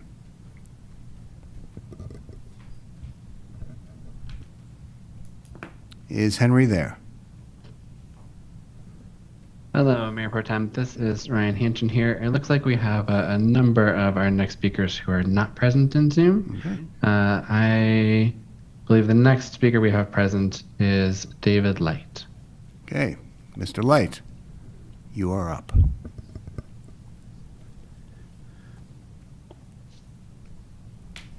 Thank you so much. Okay, it seems like everyone can hear me. Thank you for your time, Council. I've been a Boulder resident for 3 years now and was a resident of the Bay Area for 10 years before that. You'd imagine my surprise when moving here to notice that the housing prices weren't that different from the most expensive place in the country to a city with 100,000 people mandated by the Green Belt around Boulder. But I've been grateful and privileged to become connected with the city community and connect with it on a daily basis. I hold a Master's of Environmental Policy and Natural Resource Management, and I view housing availability as a resource that must be one of these properly managed items. I currently live in one of the few apartment buildings in North Boulder that have a majority of international CU students and families of color. And like many other places in Boulder, my building will be demolished at the end of this upcoming lease to be replaced by 130 luxury studio apartments, luxury being in quotation marks. Where do these vital community members go? And how do we as residents in the city combat gentrification, archaic zoning policies, and the detrimentally negative effects that will come from displacing our most vulnerable and valuable community members? It is my sincere hope for both current and future generations of Boulder residents that Council votes to increase housing occupancy to 5 residents tonight. Thank you. Thank you. Unless I've missed somebody, I think we're up to Patrick Kerrigan.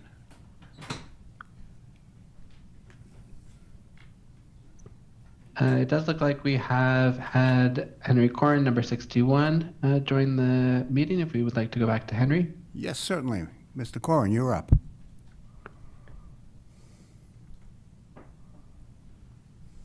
Hello, my name is Henry Corrin. I live in Table Mesa. I came to Boulder 14 years ago. My girlfriend and I rented an apartment with 2 other roommates. Since we were not yet married, we were unrelated according to the city's definition of a family. We were 4 unrelated people. Since our apartment at People's Crossing was located a few feet outside the city limits, we were not subject to eviction. Instead, we all saved money by pulling our rent. Some of these savings would go towards the down payment for our house. My girlfriend became my wife, and we are proud parents of 2 amazing kids in BVSD, but enrollment is declining along with the population of our city. Why has population declined despite new dense housing near transit corridors? Because occupancy in the single-family zone areas has declined. As our children find it hard to make it in this town, they leave. By forcing bedrooms to be vacant, properties are underutilized, leading to more sprawl, commuting, traffic, and pollution. The concern about bedroom-packed dormitories was addressed, but we hear the same fear-mongering about increasing occupancy being a handout to investors. Nonsense. Every bedroom that can be legally occupied is potentially taking one of our 60,000 in-commuters off the road, empowering them to live a more sustainable bike and transit lifestyle inside the city. Utilizing the buildings we already have requires zero construction or pollution. For those who oppose occupancy reform, I want you to think about your children and ask yourself if Boulder is doing everything it can to make them feel welcomed here. What will you say when your grandkids aren't able to live in the same city as you? Will you tell them that this was your design? Increasing occupancy will help less fortunate people, like I once was, to get a foothold here. Thank you. Thank you.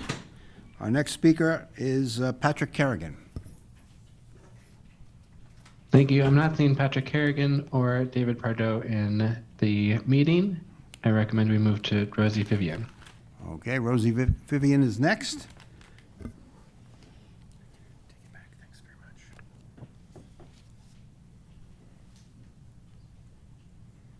Occupancy limits altogether, but since that's not on the table tonight, unfortunately, I support adopting Ordinance 8585. People are people. 5 is 5. If we don't question a conventional family of 5 moving into a house, how much trash they might generate, how much noise they make, how many cars they have, how many times they flush a toilet, then why would we question any other 5? Any other 5 people who want to share a house, Allowing people to share a house is the fastest and most economical way to provide affordable housing. This is a simple change that can help so many people. Thanks for supporting this change tonight. Thanks, Rosie. Now, Theodore Koenig, Ryan Bonek, and Lynn Siegel. I'm not seeing Theodore Koenig in the meeting. Ryan Bonek is present. Ryan, you're up.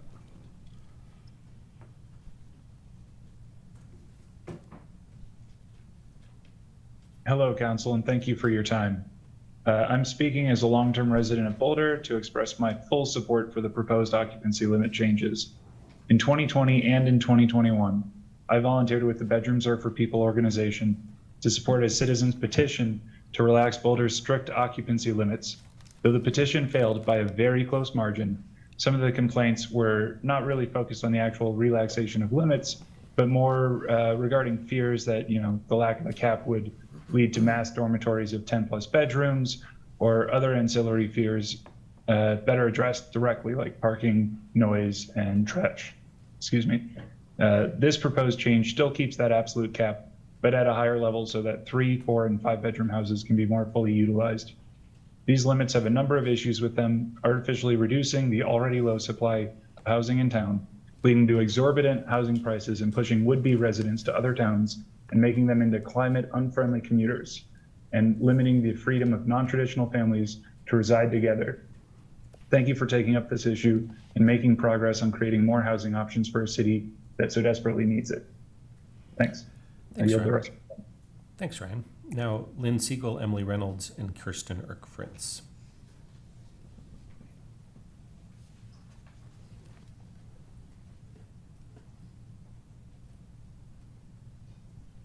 Yes.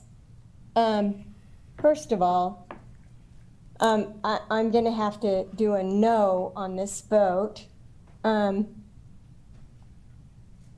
greater occupancy. But there are two reasons that I'm saying no. And one is that first, I think we need to control sprawl and extreme density in Boulder that is stimulated by many city subsidies and increases the cost of housing because it's counterintuitive to what you're doing. First, you need to do that, stop the flow, and then you can do these kind of things. You also need to exclude the impact areas of CU. That is absolutely essential.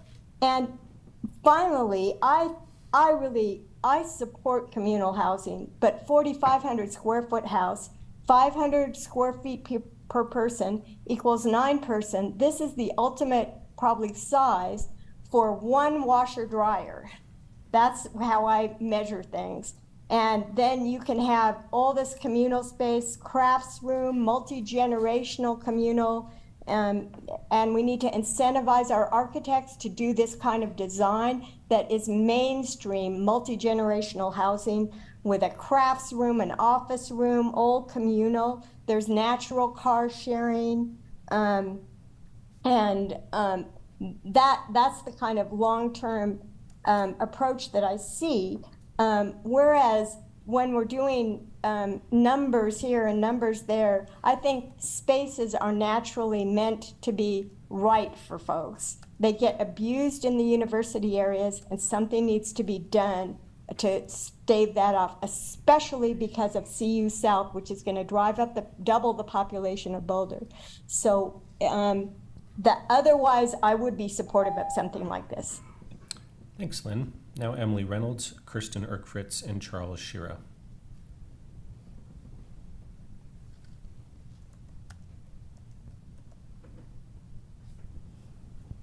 Good evening, Council. Trump was just indicted for trying to overturn a national election. What will be the consequences for our progressive council's majority's efforts to overturn a Boulder election? So I ask our 6 progressive majority on council, how is your vote to overturn our last election on occupancy different from Trump's attempt to overturn the results of his losing election? Boulder voted down bedrooms in 2021. Why are you undoing a definitive vote? I'm led to believe you don't listen to or believe your constituents. You disregard factual information and are whim-based, not fact-based. Our votes don't count and can be disregarded because you disagree.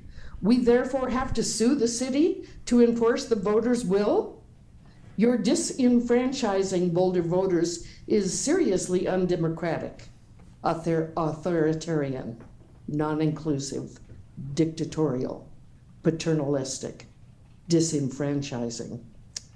Kyle Geiler points out many of the problems. There are no requirements for affordability in your higher occupancy ordinance, and you made no provisions for neighborhoods that have already absorbed thousands of students that CU simply does not house. This ordinance has problems. Boulder recently surveyed occupancy in 60 peer college towns and found 60% of them allow only 3 unrelated or less. 23 of these 60 cities, or 38%, allow only 2 unrelated. These findings didn't fit the progressive dogma, so they were ignored. Instead, you relied on the unscientifically, statistically invalid Be Heard Boulder poll, which respondents could take hundreds of times. Thank you. Thank you, Emily. Now, Kirsten Erkfritz, Charles Shira, and Sherry Hack.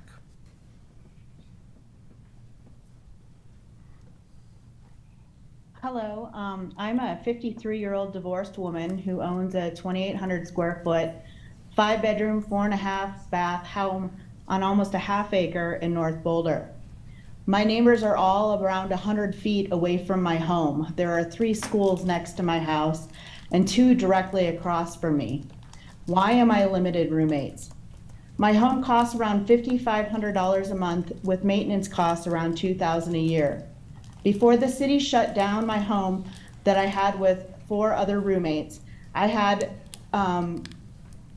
people between the ages of 25 and 50 living with me, mostly holistic medicine practitioners. As a non-alcohol drinking person living on a fixed income, most of my social life happens in my home. I am still close friends with about 75% of my previous roommates. Since 2020, when the city forced my roommates out during the pandemic, I had to move my entire life into 1 bedroom so I could rent my house out to a quote-unquote family, and I moved part-time into an RV. This was devastating to me and has left PTSD symptoms in my life since. Is this what 3 unrelated people is supposed to look like, making a 25-year-old Boulder resident homeless because she can't live with roommates? With the rising costs of life, included taxes, insurance, basics, and the times call for an end to the prejudice of the non-nuclear family. If I can hold on to my home for 15 more years, then I will have a paid-off home I can die in and give to my children. Or I will be yet another elderly woman displaced in a community that doesn't want me. When I was young, I would watch movies and shows like Little House on the Prairie and Little Women, and most of the divorced, widowed women held on to their homes by renting rooms. To me, this is American, using our assets to work for us to help us survive. Thank you, Kirsten. Now Charles Shira, Sherry Hack, and Kathleen Hancock.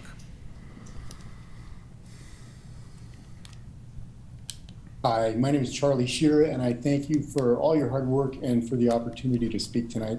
I'm generally not opposed to increasing the occupancy limit, but I want to make 2 points. First, Boulder has a lot of grandfathered non-conforming homes, especially in the University Hill neighborhood, that already have high density. The home next to me on the 800 block of 9th Street is a single structure on a normal 50 by 100 foot lot with a single off-street parking spot. It's been designated as 3 dwelling units, basement, first floor, and second floor, so it has 9 students living there. I learned tonight from Carl Geiler's presentation that it's considered to be a non-conforming use, but conforming to occupancy situation. 9 people in a single house is already very high density. It's a chronic nuisance house with noise, trash, and parking problems that would obviously be worse with even higher density. 5 people in most homes seems fine, 9 is too many, and 15 would be just awful. I'm strongly in favor of Section 985D as described by Carl earlier tonight. Second, nothing in the proposed changes ensures that rents will actually become more affordable.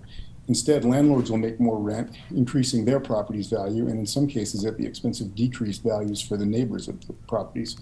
I have 2 suggestions for addressing these shortcomings. 1, the grandfathered non-conforming homes should be treated separately, especially on the Hill and other neighborhoods heavily occupied by students. And occupancy limits should not be increased where there's already high density. Again, I strongly support Section 985D as Carl Geiler described earlier tonight. And 2, increased occupancy limits should be tied to some form of commitment by landlords to hold rents at below market rate. Without this, the city won't achieve its own stated goal of more affordable housing opportunities. Thanks for your consideration. Thank you, Charlie. Now Sherry Hack, Kathleen Hancock, and Jacques DeCala. Intensity is a play on words to really obfuscate what this really is. How can the council majority overturn what we voters already voted on? This is a true disenfranchisement of voters. If this passes, it seems to me that you're opening up the city for a lawsuit. You are not dictators, you're elected representatives, and you're supposed to uphold the law and the will of the voters, not just what you personally want or think. Read Mark Wallach's thoughtful and eloquent council hotline opinion on this. He's 100% correct. If density increases, it will have a negative impact on neighborhoods. You'll drive out families and senior citizens. The quality of life will go down. The parking will be unmanageable, and landlords will get rich, and traffic will be a nightmare.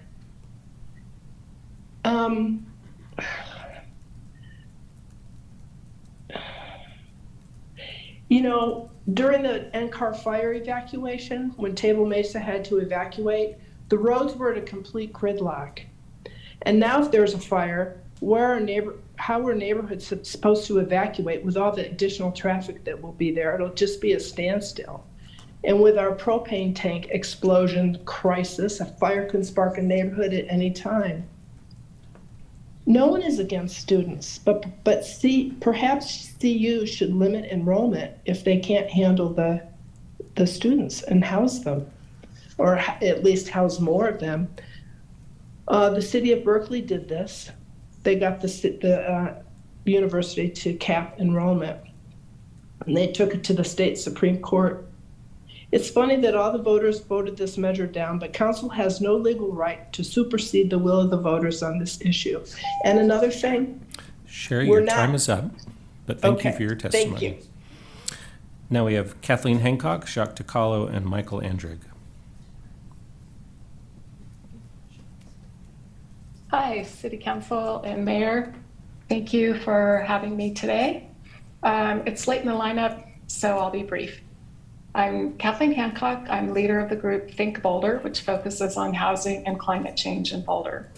Raising occupancy limits does not work unless you have rent control. Without rent control, landlords can simply increase occupancy while keeping bedroom prices the same, thus creating more crowded houses and overburdened neighborhoods, while landlords are enriched. That doesn't sound like progressive policy. Like most Boulderites, I want to see more affordable housing units, both for ownership and rental. I don't want to live in a rich enclave. I want more diversity. But raising occupancy limits is not the way to do it. If you're serious about increasing affordable housing, you must consider regulations such as rent control. Unfortunately, we can't do rent control because the state banned it in 1981 in response to a Boulder initiative, and Governor Polis has said he would veto it. Because there is no rent control, I oppose this increase in occupancy limits and urge you to do the same. I also encourage you to attend the public forum Think Boulder is organizing for late September, early October. We'll explore ways to truly help renters as opposed to this well-meaning, but nevertheless ill-conceived idea. For the students in the room, I have 2 daughters in college. I'm sympathetic to your plight. I encourage you to pressure your university to step up and provide housing for you, and for you to learn more about ways to increase permanently affordable housing stocks in Boulder. Thank you. Thank you, Kathleen. Now Jacques DiCarlo, Michael Andrig, and Marjorie Schmitz. Hi, my name is Jacques DiCarlo. I'm running for Boulder City Council this year, and I'm running on a sustainable platform. I oppose this because I don't think it's done in an eco-conscious way.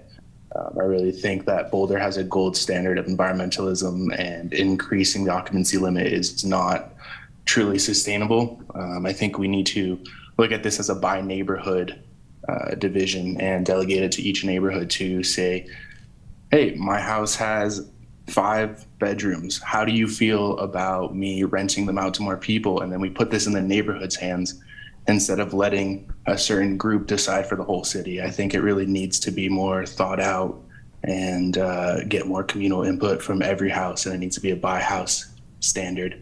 I think it's caused a lot of problems on the Hill already, and the Hill is our connection to the Flatirons. Chautauqua's right there. It's been a main pull for people to come to Boulder for hundreds of years, and we really need to preserve that and preserve the beautiful architecture that's there and preserve the historic value of that area. And I don't think that this measure works to preserve that. Thank you. Thanks, Jacques. Now Michael Andrig, Marjorie Schmitz, and Harvey Wellman. Thanks very much. Hi, I'm Michael Andrig. I'm a founder of a startup specializing in supercomputers, and I've created dozens of jobs in Boulder since relocating from San Francisco in 2021. I advocate for raising the housing limit to 5 people for a reason I think we actually haven't heard yet. For 17 years, I flourished in Bay Area community houses, living with diverse groups of startup co-founders, engineers, researchers, and friends. These houses ranging from 5 to 20 residents of various ages and income levels, from college students to centimillionaires. Compared to the relatively modern nuclear family, community houses have helped me grow and learn and connect more than I ever could have, including professional growth.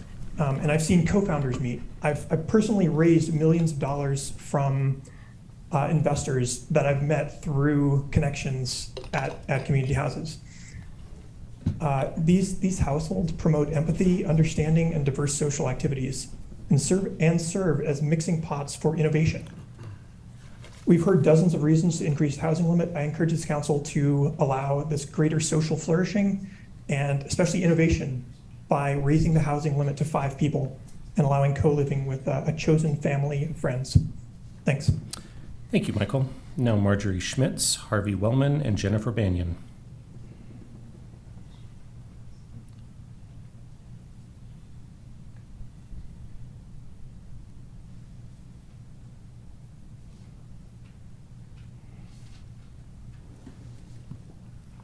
Marjorie, you there?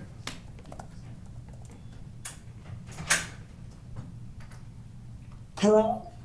Marjorie, we can hear you. Hello? Hello. I've been living in Boulder since 1964. In 1977, I purchased my home here. Sad to say that after 45 years of living through rental experiences that negatively affected my life and negatively affected the quality of life in my neighborhood, I'm strongly opposed to increasing rental occupancy. I ask you, please, forego the vote to increase renter occupancy tonight. And instead, please vote tonight to place this issue on the November ballot. Please do the fair thing, the democratic thing, by permitting Boulder residents to decide if they are in favor of a 5-person rental occupancy increase. Thank you. Thank you, Marjorie. Now Harvey Wellman, Jennifer Banyan, and Ian Frush.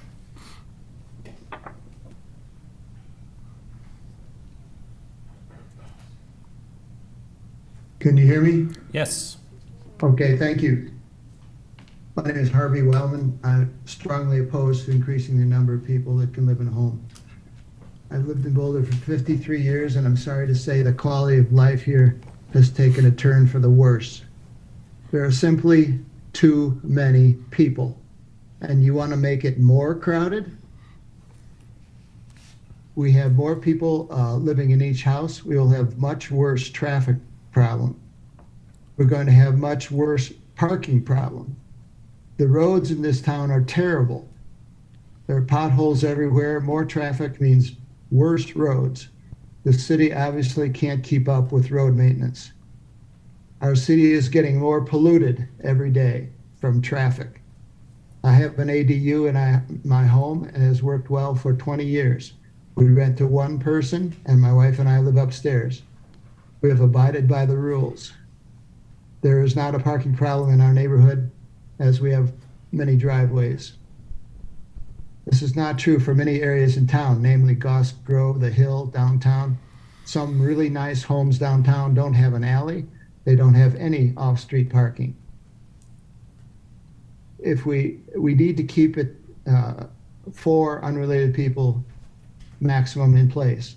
What are you going to do in 3 or 4 years? You're going to raise it to 6 people per household? On a related subject, housing is not our biggest problem.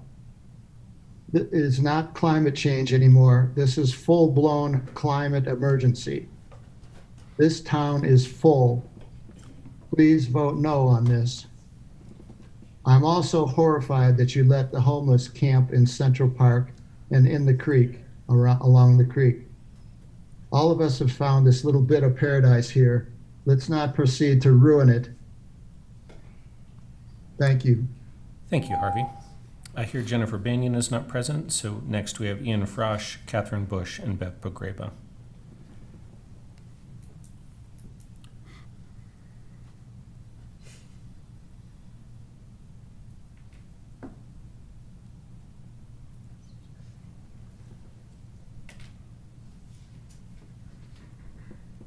Ian, are you there? Ian, your mic is open. You'll just need to unmute.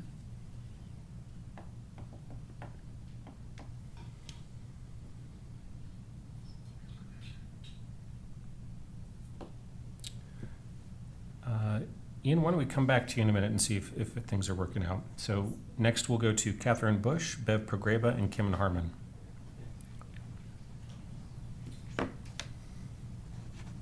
Good evening. Can you hear me? Yes. Thank you so much for the opportunity to speak.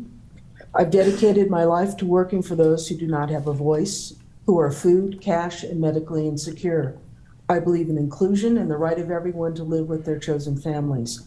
And I fully appreciate the testimony of those who are looking for relief to live their lives as they choose.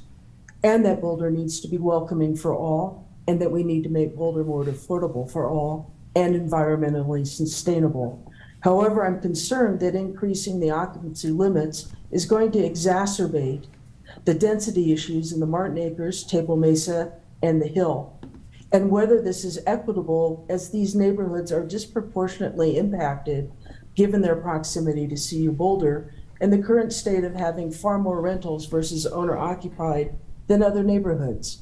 I think that there needs to be a more creative solution that takes into consideration the complexity of the issue, that is equitable for those, for all, and has demonstrable evidence that the city's goal of more affordable housing can be achieved. The people of Boulder have already spoken by voting down the Bedrooms Are for People initiative. And I too was disappointed at the last city council meeting on this matter when the council seemed predisposed to moving to increasing occupancy limits before anyone had the chance to speak. But we also need to think how to ensure that we develop affordable housing going forward. A recent Boulder Daily Camera article reported that the city let the Mapleton developer out of its affordable housing requirement with the promise that the developer would build affordable housing someday. We need to do much better. We need meaningful urban planning that balances the needs of the homeowners with future growth and preserves Boulder open space. We do not need unfettered and unbalanced infill that does not have guardrails ensuring affordable housing. I'd like to urge the city council Your time is to up, Catherine, but thank you for your testimony. I'm going to pause for a moment. We're getting to the point where we will need to extend the meeting. If someone would potentially make that motion. I'll make a motion to. Wait, sorry. Have it. No. Have please. It. And see out of the. I make a motion to extend the meeting. Thank you. I'll second. All right. All in favor? Motion is second. Okay. That's unanimous, I believe. I didn't see Tara, but anyway, at least an eight vote. There she is, 9. Okay. Okay, the meeting is duly extended, and so now we'll go to our last few speakers, which are Bev Progreba, Kim Harmon, and then we'll come back to Ian Frosch. So Bev, you're up.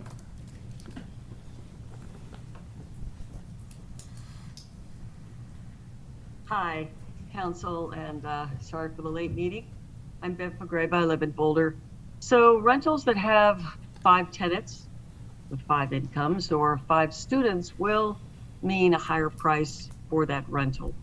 This could be an equity issue for families with 1 or 2 incomes who apply for the same rental with 4+ bedrooms. Rentals with higher rental revenue also will mean a higher sales price for that house due to its new higher revenue, which will impact home prices in Boulder. Yet another equity issue for home buyers. It's interesting that those who want to increase occupancy are actually supporting free market capitalism, while many in opposition, who are thought by some to be wealthy boomers, are actually aligning with socialism by limiting how much revenue landlords can otherwise make by capping occupancy. Occupancy limits are, in a sense, a form of affordable housing. We're missing an opportunity to put affordable incentives on the higher occupancy. Currently, yes, rental rates are high, but they are starting to stabilize and even decrease in much of the country. However, by increasing occupancy, if it actually accommodates and helps meet even higher prices instead of putting pressure on those prices. I hope you will rethink this and have a good evening. Thank you. Thanks, Bev. We've got Kim and Harmon, Ian Frush, and then David Martis, who wasn't present before, has joined us. We'll get to him after that. So Kimon, you're up. Okay. Can you hear me? Yes. Okay. So I really feel like that this hasn't been thought through thoroughly enough. There's been a lot of great points raised to that point. There's a lot of consequences if you do this, and I'm afraid that once you let the genie out of the bottle, you're not going to be able to put it back in. So I'm against raising the limit from 3 to 5. You know, you're increasing the limit without regard to the neighborhood impact or the affordability. So it's a very short-sighted view that you have. You know, there's no guarantee that landlords won't charge per person as they do now. And so, you know, they're just lining the pockets of the landlords. It's a get-rich-quick scheme. Anyway, you guys could have proposed an arrangement whereby landlords would agree not to raise a rent, but nothing was done that way. You just jump right to 5 people. You know, and it's interesting. I have a new neighbor who bought a house, a young guy, and he has 4 roommates, and they all drive cars with all their accoutrement on top of their car, and they all have friends over. So it's different from a family that lives in a house with 5 people. The ages are different. They don't all have the same amount of the same age. They have people over at all hours.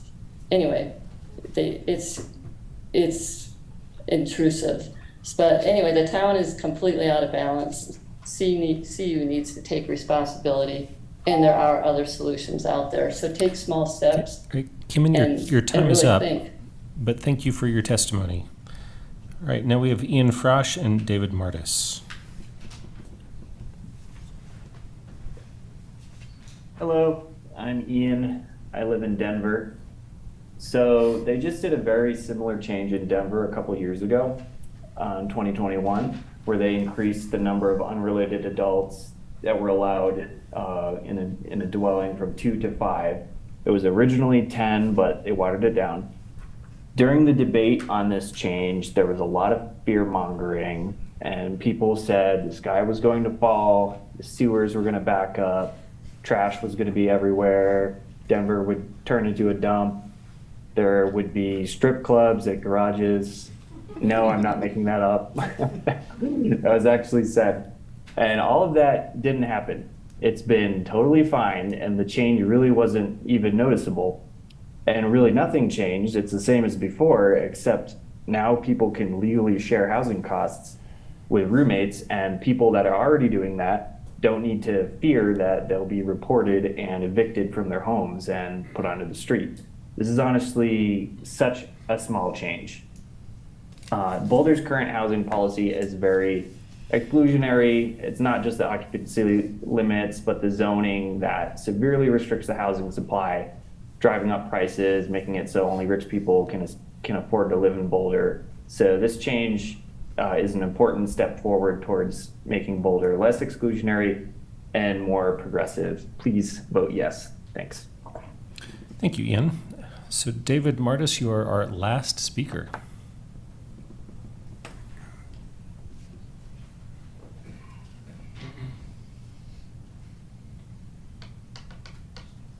Okay, I'm unmuted and I'll be as brief as possible because I'm the caboose or the lantern rouge, as they say in the Tour de France.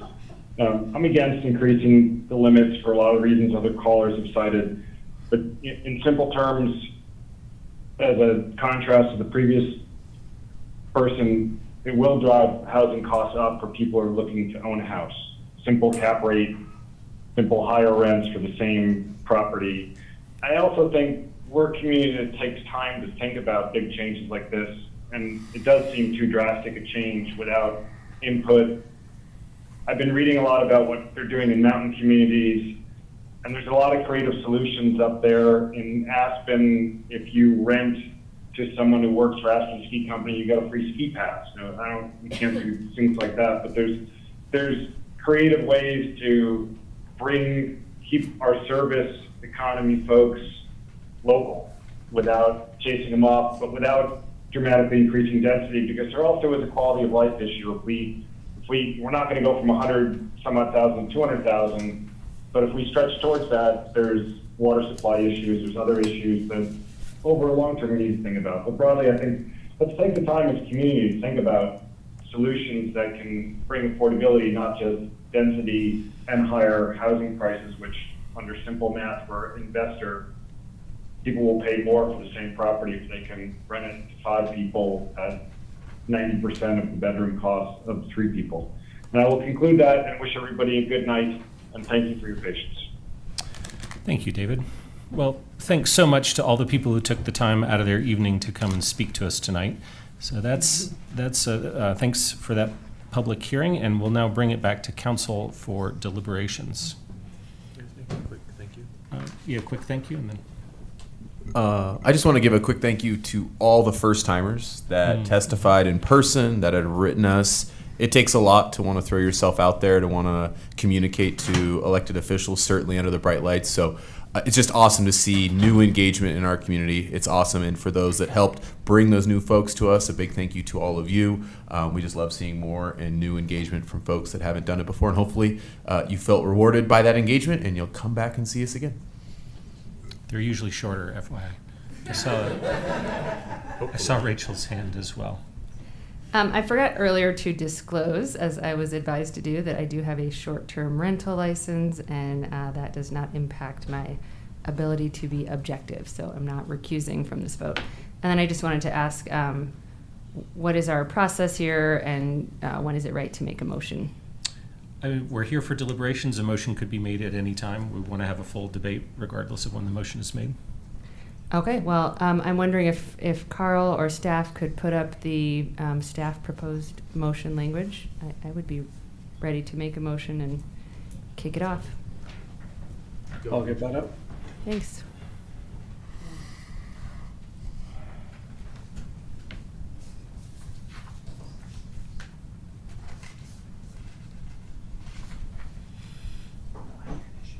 All right. Way to put Carl on the spot there. I know. But we know he's up to it.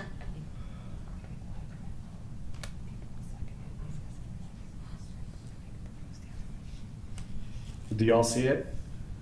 Nope. Not yet. Oh, you don't? It's Oh, coming, there it is. Carl. There we Don't go. worry. Hang on. It says, Our city clerk is on it. there you go, Rachel.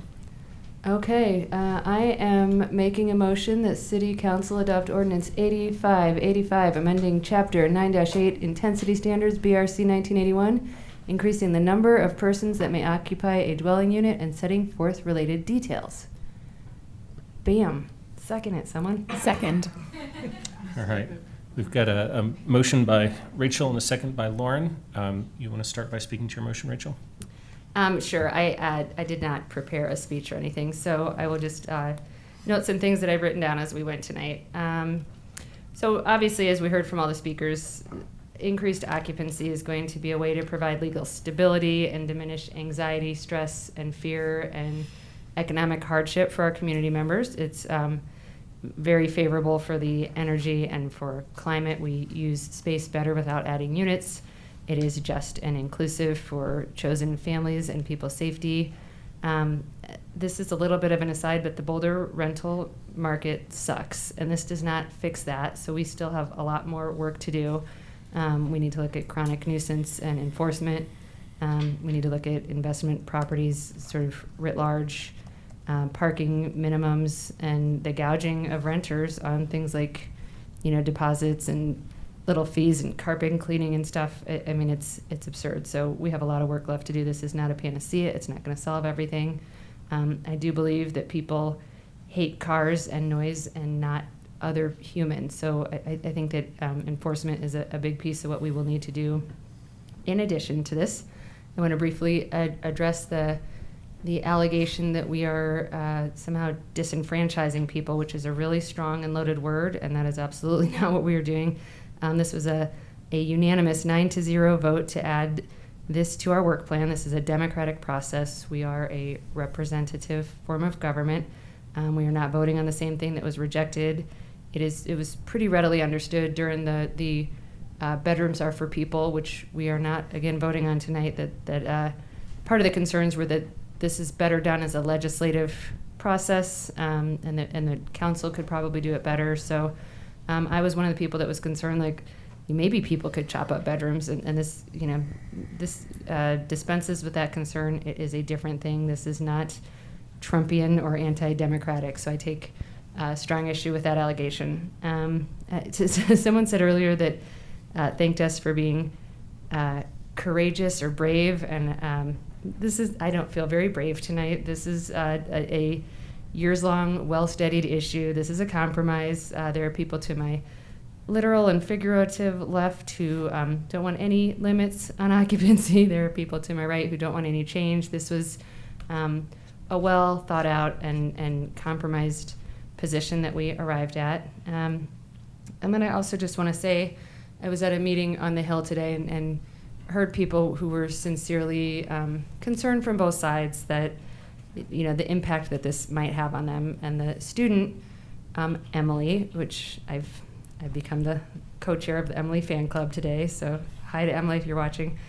She was mentioning that she's a sophomore now, and when she was 16, which is the same age as my son, COVID hit, and it's a really hard age to be right now, like kind of learning to adult. And so I want to say to the neighbors who are or people who oppose this ordinance change, I hope that there will be some extra grace with the people who are renting for the first time this year, because they, I think, had COVID worse than just about any other age group. They have a high rate of suicidality and depression and just serious mental health and behavioral health issues. And so I would just ask for kindness and gentleness.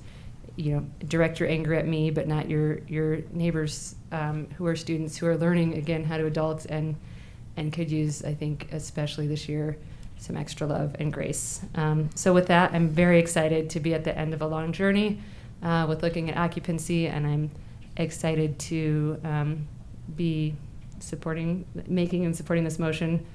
I do wonder, do I need to clarify any subparts of the motion? Okay, I'll stop there.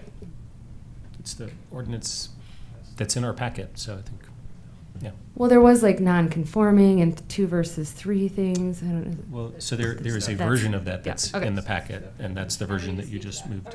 Yep. So, Lauren, if you'd like to speak to your second. Don't look so excited. I think I might need to retract my statement. I wanted to make a slightly different modification from what was suggested regarding the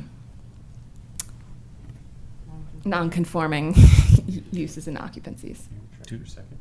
We don't have to retract Okay. this. I mean, I just don't know if they need to be aligned. You could propose an amendment Okay.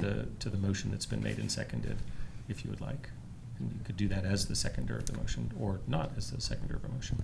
Okay, I would like to speak to this and oppose an amendment. So I'll keep it short.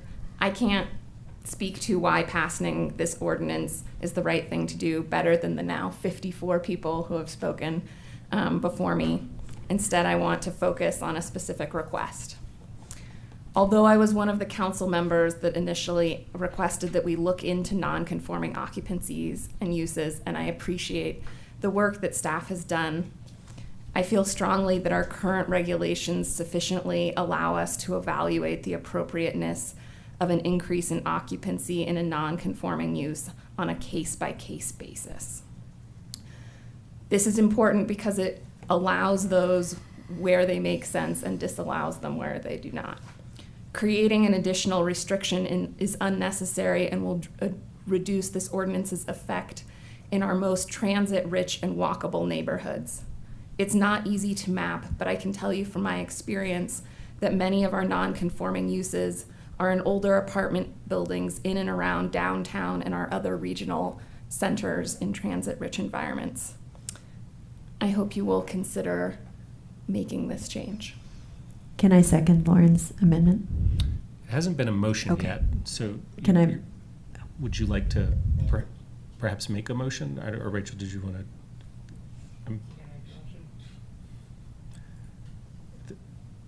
There was a motion and a second on the table, Right. so we have to get a So it's- disposition on that one. So, no, but if you want to move an amendment, you can move an amendment if you would like.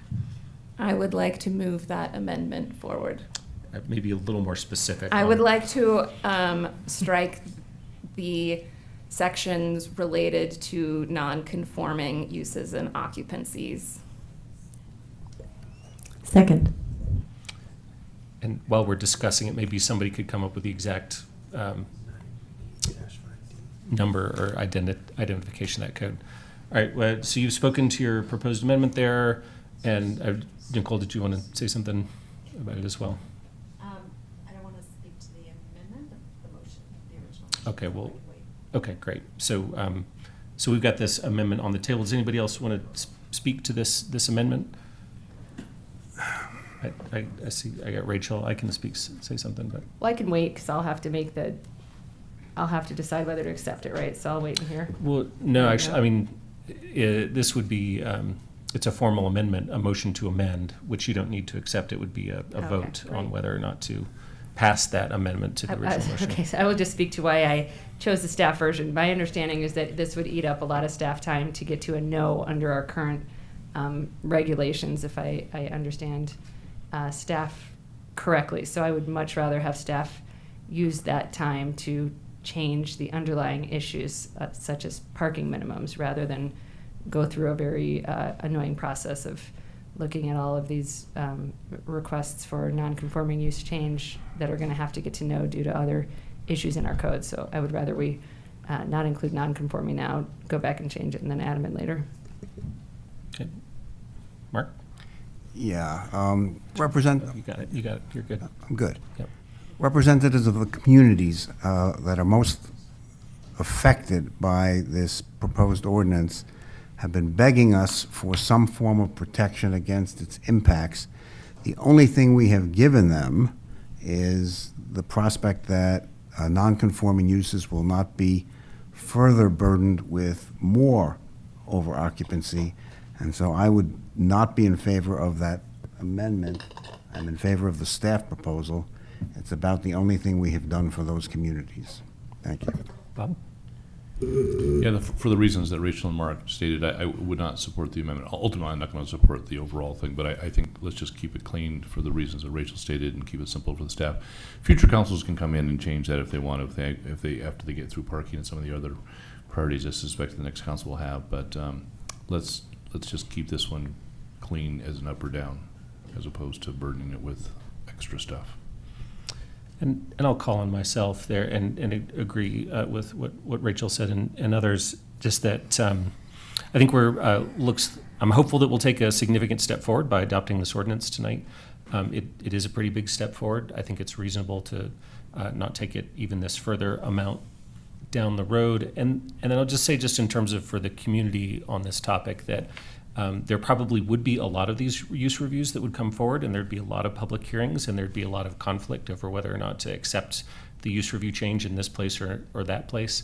And I'm hopeful we can find some stable ground after this ordinance passes, work on code enforcement, and see that the sky doesn't fall, and get to some calm places in the community. And then if a future council in some future year says, you know what, everything's working great, we can let this one go, then they could do that at that time. I got Tara.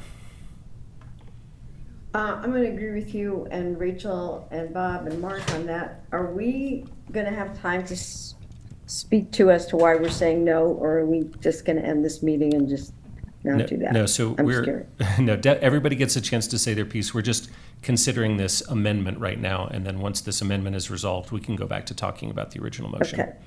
I'm going to agree with Mark on this amendment. Great. Pretty much what he said. Nicole? Just going to speak really briefly. I haven't seen any kind of evidence in anything that staff has presented tonight from other cities, that it's really occupancy per se that is related to some of the nuisance issues that we're seeing. So I will support the amendment because I just fundamentally think that we are, somebody mentioned a sledgehammer earlier, we are using a sledgehammer on a problem that requires a scalpel with these issues of nuisance, and I just don't see that this being an effective way to go at it. Very good. Any other comments on the amendment?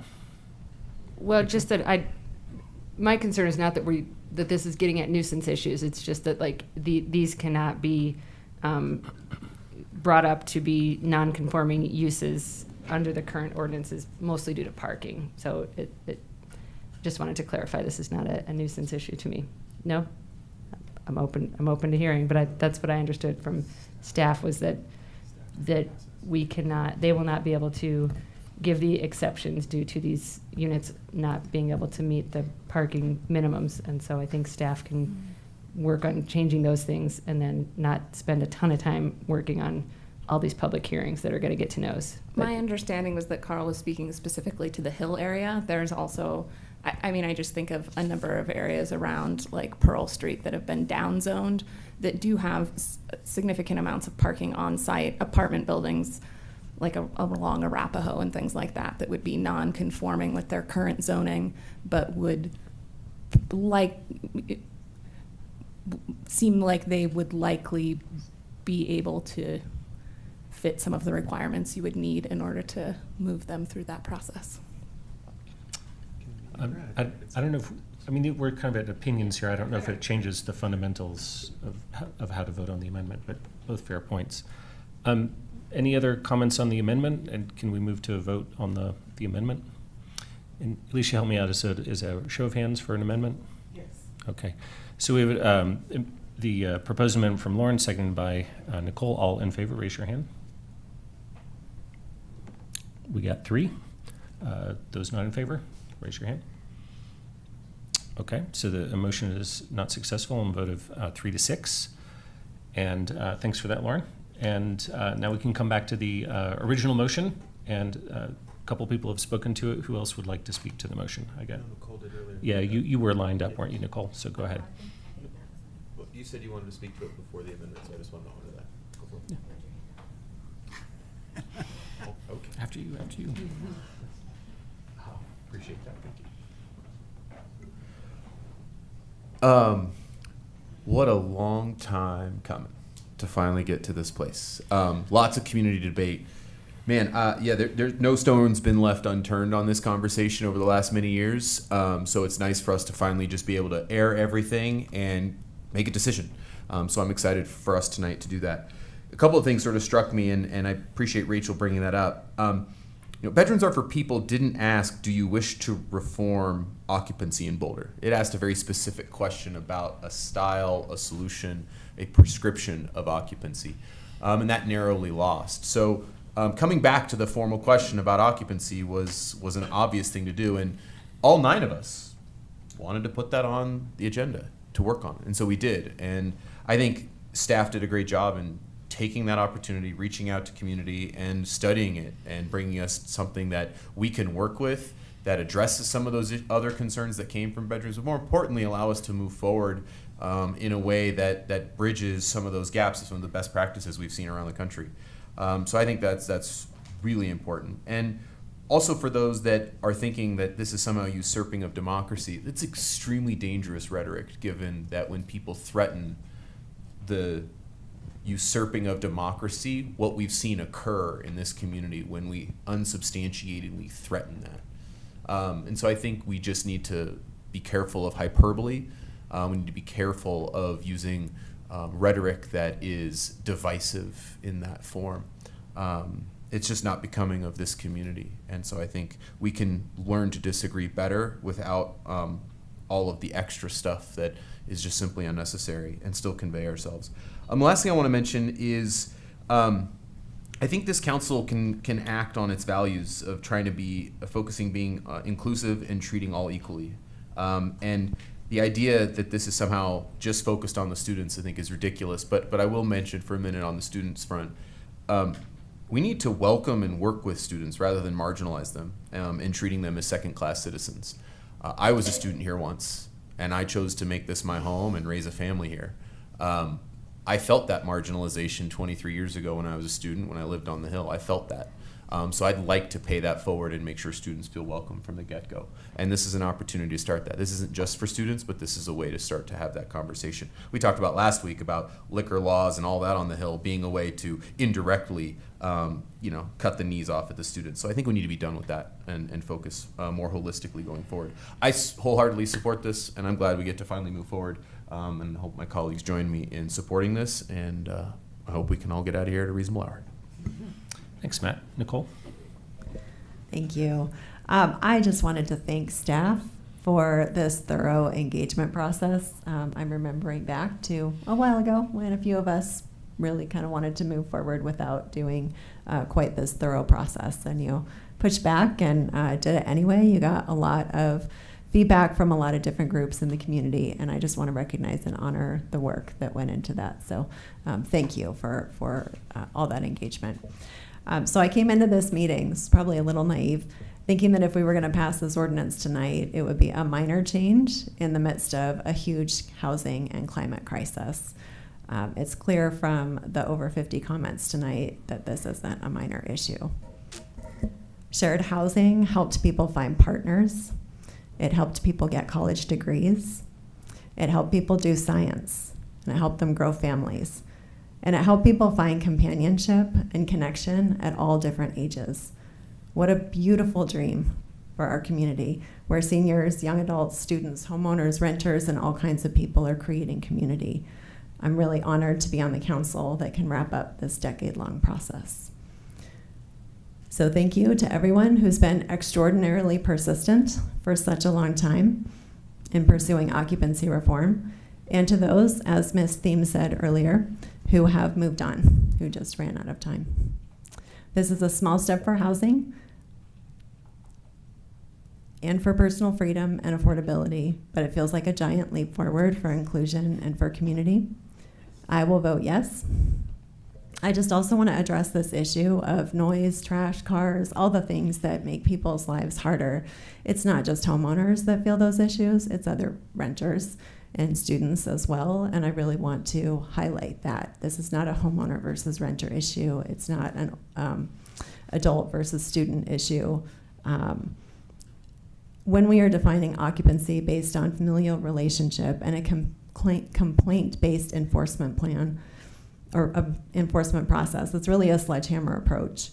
And our sledgehammer approach is not even hitting the right target, as we hear by how much worse things have gotten over the years when occupancy has not changed. I would really love to see us focus a little bit on some evidence-based solutions to these issues, but 50 years of evidence should show us that occupancy doesn't fix the issues of noise, of trash, of cars, of fireworks, and cars on the road. I also just want to note what a few speakers mentioned, that at this point about affordability, I just wanted to note that I hear it. I think probably all of us hear it. We have a lot more work to do to help people stay in our community and to slow these housing increases that we're seeing. A couple of things I would love to have us consider. It would be wonderful if we could track the nuisance violations, not the complaints, but the actual violations. And if it's increasing by some percent for a period of maybe 3 months or something like that, maybe 10% over 3 months, maybe we could just come back and have a discussion about whether there are some other things we could be looking at. I would also love to check in with Barha in maybe 6 months or so and just see how that's doing in terms of confusion for landlords and folks who are in these non-conforming uses and non-conforming occupancies, just to make sure that it's not, we haven't overly confused people who own property. So that's all. Thank you. Thanks, Nicole. Who else would like to speak? I know some other folks want to talk. All right, Mark.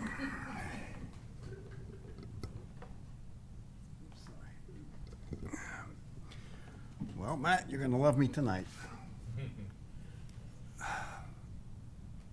one of the reasons why all of us supported putting this on the work plan in 2022 was that there were representations made that the results would not be inconsistent with the vote that was taken by the community in 2021. Some of my colleagues have said this, and I will not point out anybody in particular, but that is my clear recollection. So I'm going to make the following comments. In 2021, the community voted not to alter its occupancy limits by a margin of 53%, which is actually substantial. They were not voting against a formula for calculating density. They were voting against the increase itself. You don't have to like the result, but that was the community's decision. And votes of the community should be controlling until the community decides otherwise, not reversed by legislators who did not like the outcome at the time. As such, passage of 8585 by this council, despite the hundreds of emails we have received asking us not to do so, is simply the negation of the vote taken in 2021. It is discarded as if it were yesterday's trash and has been disappeared. We also know that there's not even a hint in this ordinance about ensuring affordability for the new additional tenants. Nothing whatsoever. The impact of this ordinance on family rentals will be severe, as these homes will increasingly become the target of real estate investors and will make family living in Boulder even more untenable for all but the wealthy. In my opinion, and it is only my opinion, today we overstep our authority, not our legal authority, but the moral authority that comes from respect for elections even when you lose, in order to achieve a result desired by a majority of this council, but not a majority of the electorate. We're going to pass 8585 tonight, and in November, the people of Boulder will judge us for what we do here this evening. I will only note that when you so clearly disrespect the majority of the voters who voted in 2021, do not be surprised if they return the favor. Thank you. Thanks, Mark. I got Tara.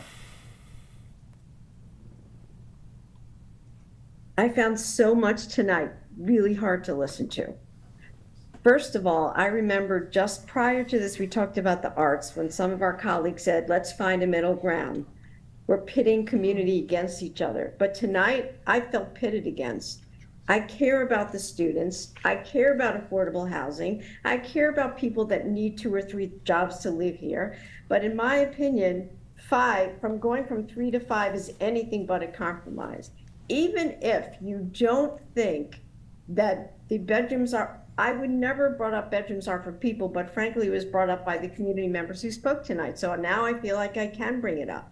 Even if you felt like that vote didn't have anything to do, the vote tonight and what we did tonight has nothing to do with that bedrooms are for people vote that was taken 2 years ago, you still don't know that what you're doing is what the people want. You have no idea. In fact, Be There Boulder said people were upset at 5. They were okay with 4. But when I asked everyone to compromise at 4, I'm like, nope, not compromising at 4. We're not going to carve out the student housing. We're not going to do any of the things. We're just passing 5. So to me, there's no way that this was a compromise. Now, I realize that I'm in the minority, and that's life. And I'm going to go past tonight, and I'm going to say that's it. I'm not going to complain about it. Not going to stand on a soapbox about it. But I do want to say that I did not feel that this was a majority, that this was a compromise in any way. I have just a few more things that I want to say.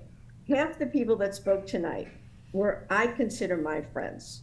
There's not a world where I want to see people suffer. And everybody who knows me knows that that's true. I work so hard to increase affordable housing. I care about the people who live in affordable housing.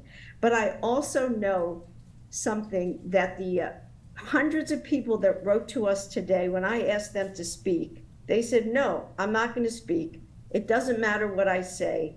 Nobody's listening to us. We voted. And even if,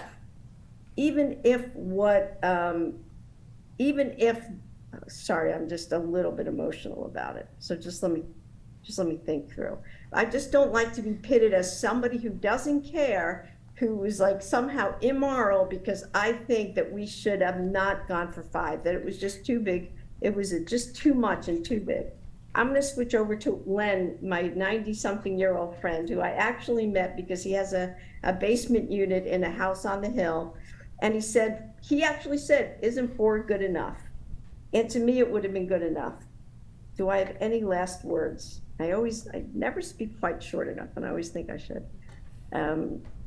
I believe we all know that we have a housing crisis. We do know that.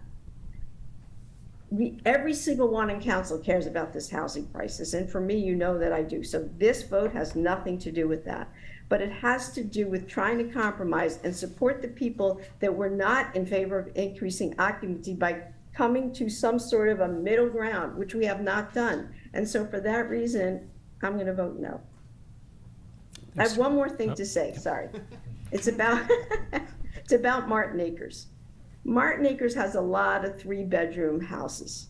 So I don't really understand how this is not going to affect Martin Acres. And we usually talk about the Hill, but I want to talk about Martin Acres. Switching from 5 to 5 from 3 in Martin Acres is going to have an effect. It's just, these houses were not made for 5, in my opinion. At least we should listen to all the people. I have friends in Martin Acres that live in 5, and you know I love you guys, but there's a lot of those small houses that just can't take this kind of occupancy. And I just want to stand up for the people in Martin Acres who feel not listened to, that because we do mostly talk about the Hill, and I'm telling you guys that I do care. And I just hope that our enforcement, which is very limited right now, is able to help some of the possible problems that we might see there. I wish I wrote everything down, but I didn't do it. I'm kind of glad I did it because this is from the heart. And I guess that's all I have to say tonight. Thanks, Tara. Bob?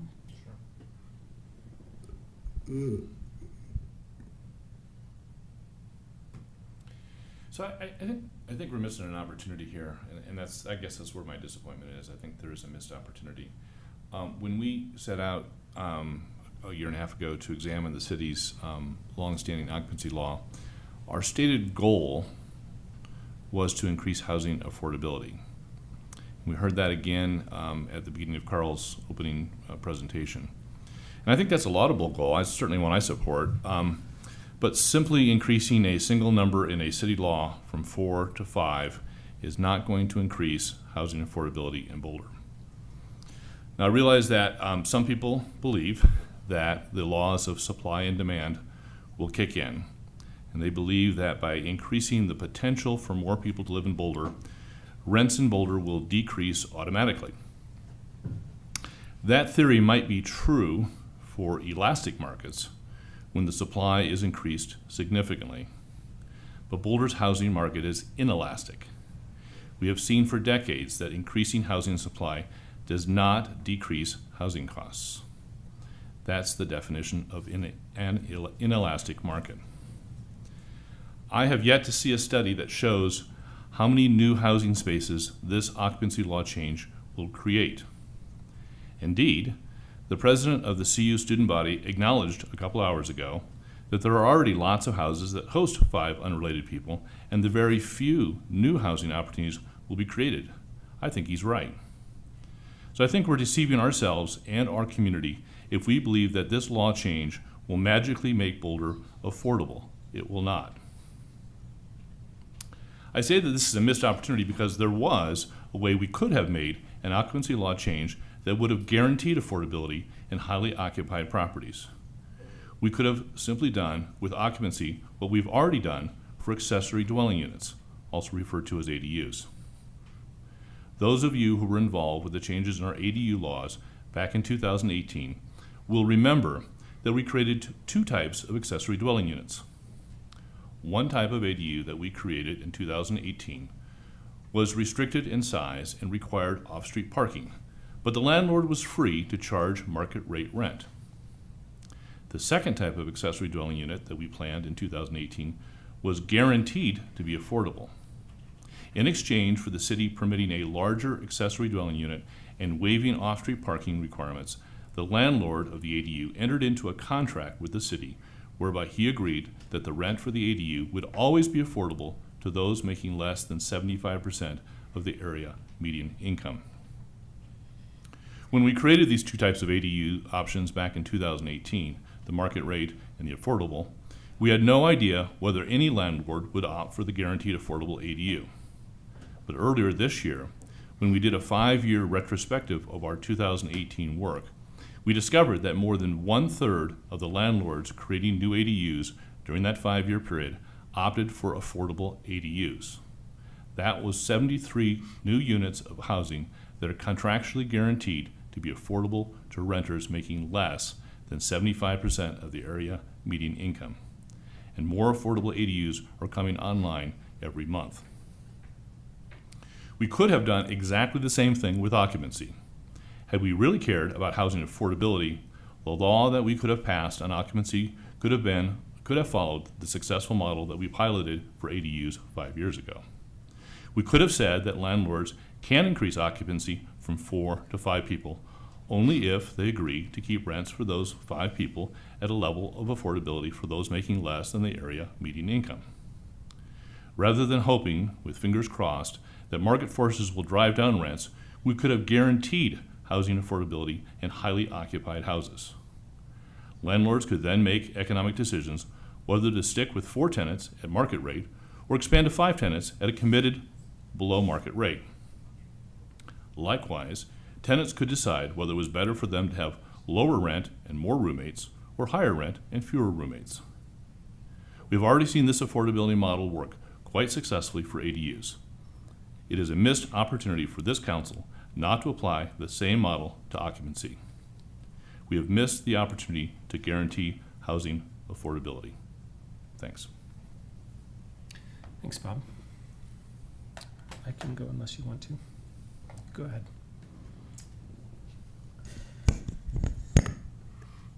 I support increasing the occupancy.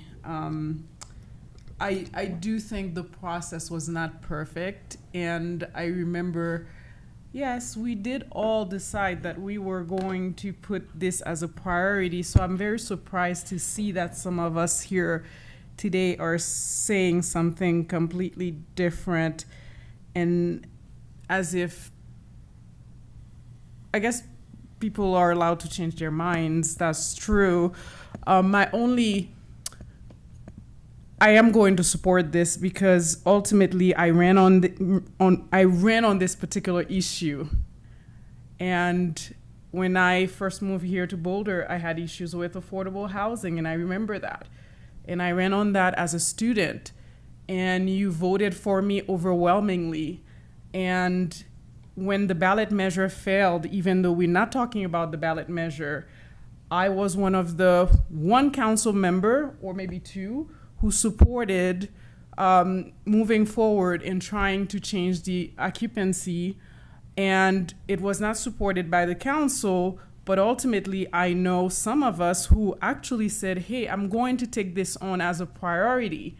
And I thought, wow, okay, council members are willing to take this on as a priority. So tonight, based on the fact that I ran on this and I was supported by the community, and also this particular issue did have unanimous consent from this council, even though today we hear something different, ultimately I will support it. I do agree with some of the comments that we were looking at when I did support it back in, I believe, sometimes in November of last year when I was pushing for it. I was pushing for the 4. And even a couple of months back, we talked about this, how it somehow went to 5. And I did not feel that, even for me as a council member, that was not enough notice for community. We could have done better, but we did not. Ultimately, I will support it because, again, I have to stand on those values.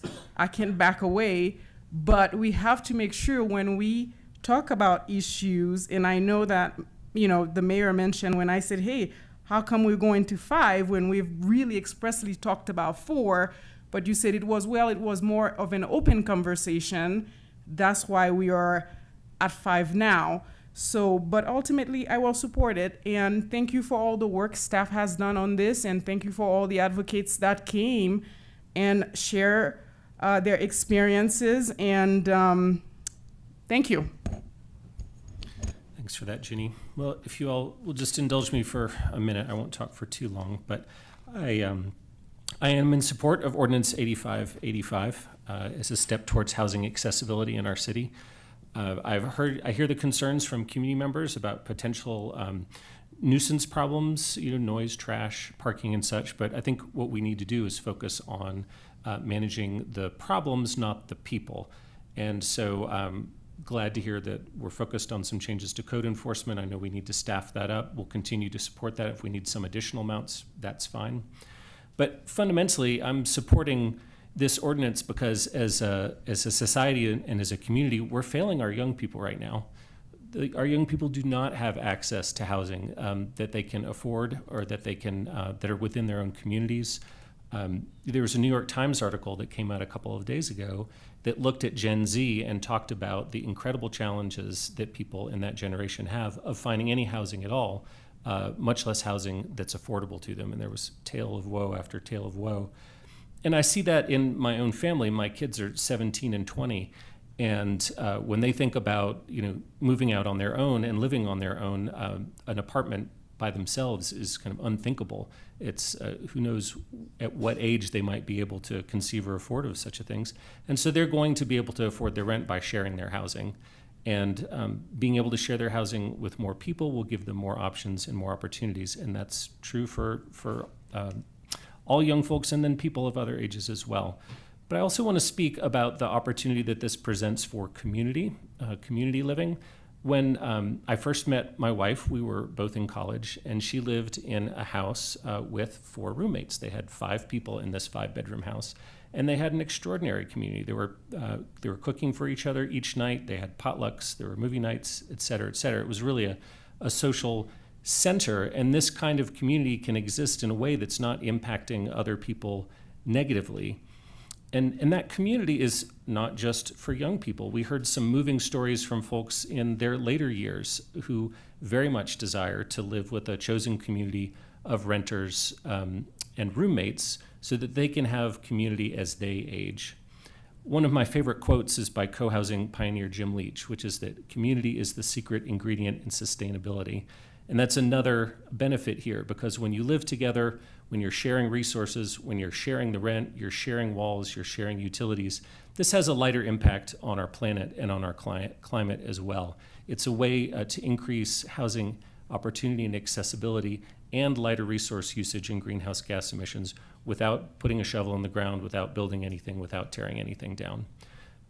And I'll just conclude by echoing one of the comments that somebody made earlier, which is let's legalize the Golden Girls. Yeah. And with that, I support Ordinance 8585.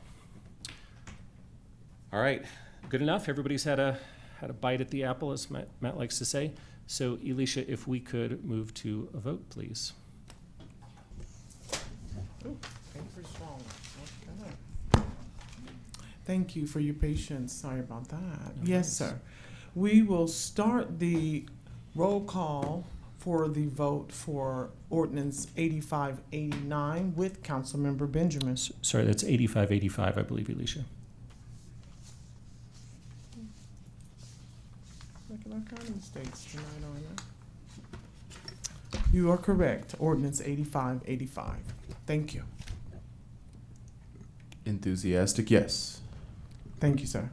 Mayor Brockett. Yes. Councilmember Folkerts.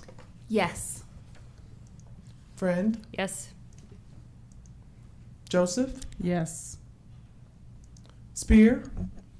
Yes. Mayor Pro Tem Wallach. No. Weiner. No. And Yates. No.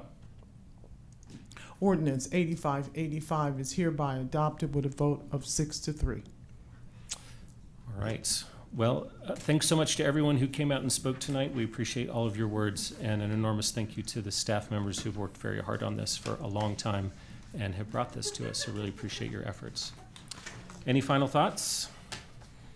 Seeing none, I'll gavel us closed at 11:13 p.m., which is actually remarkably early.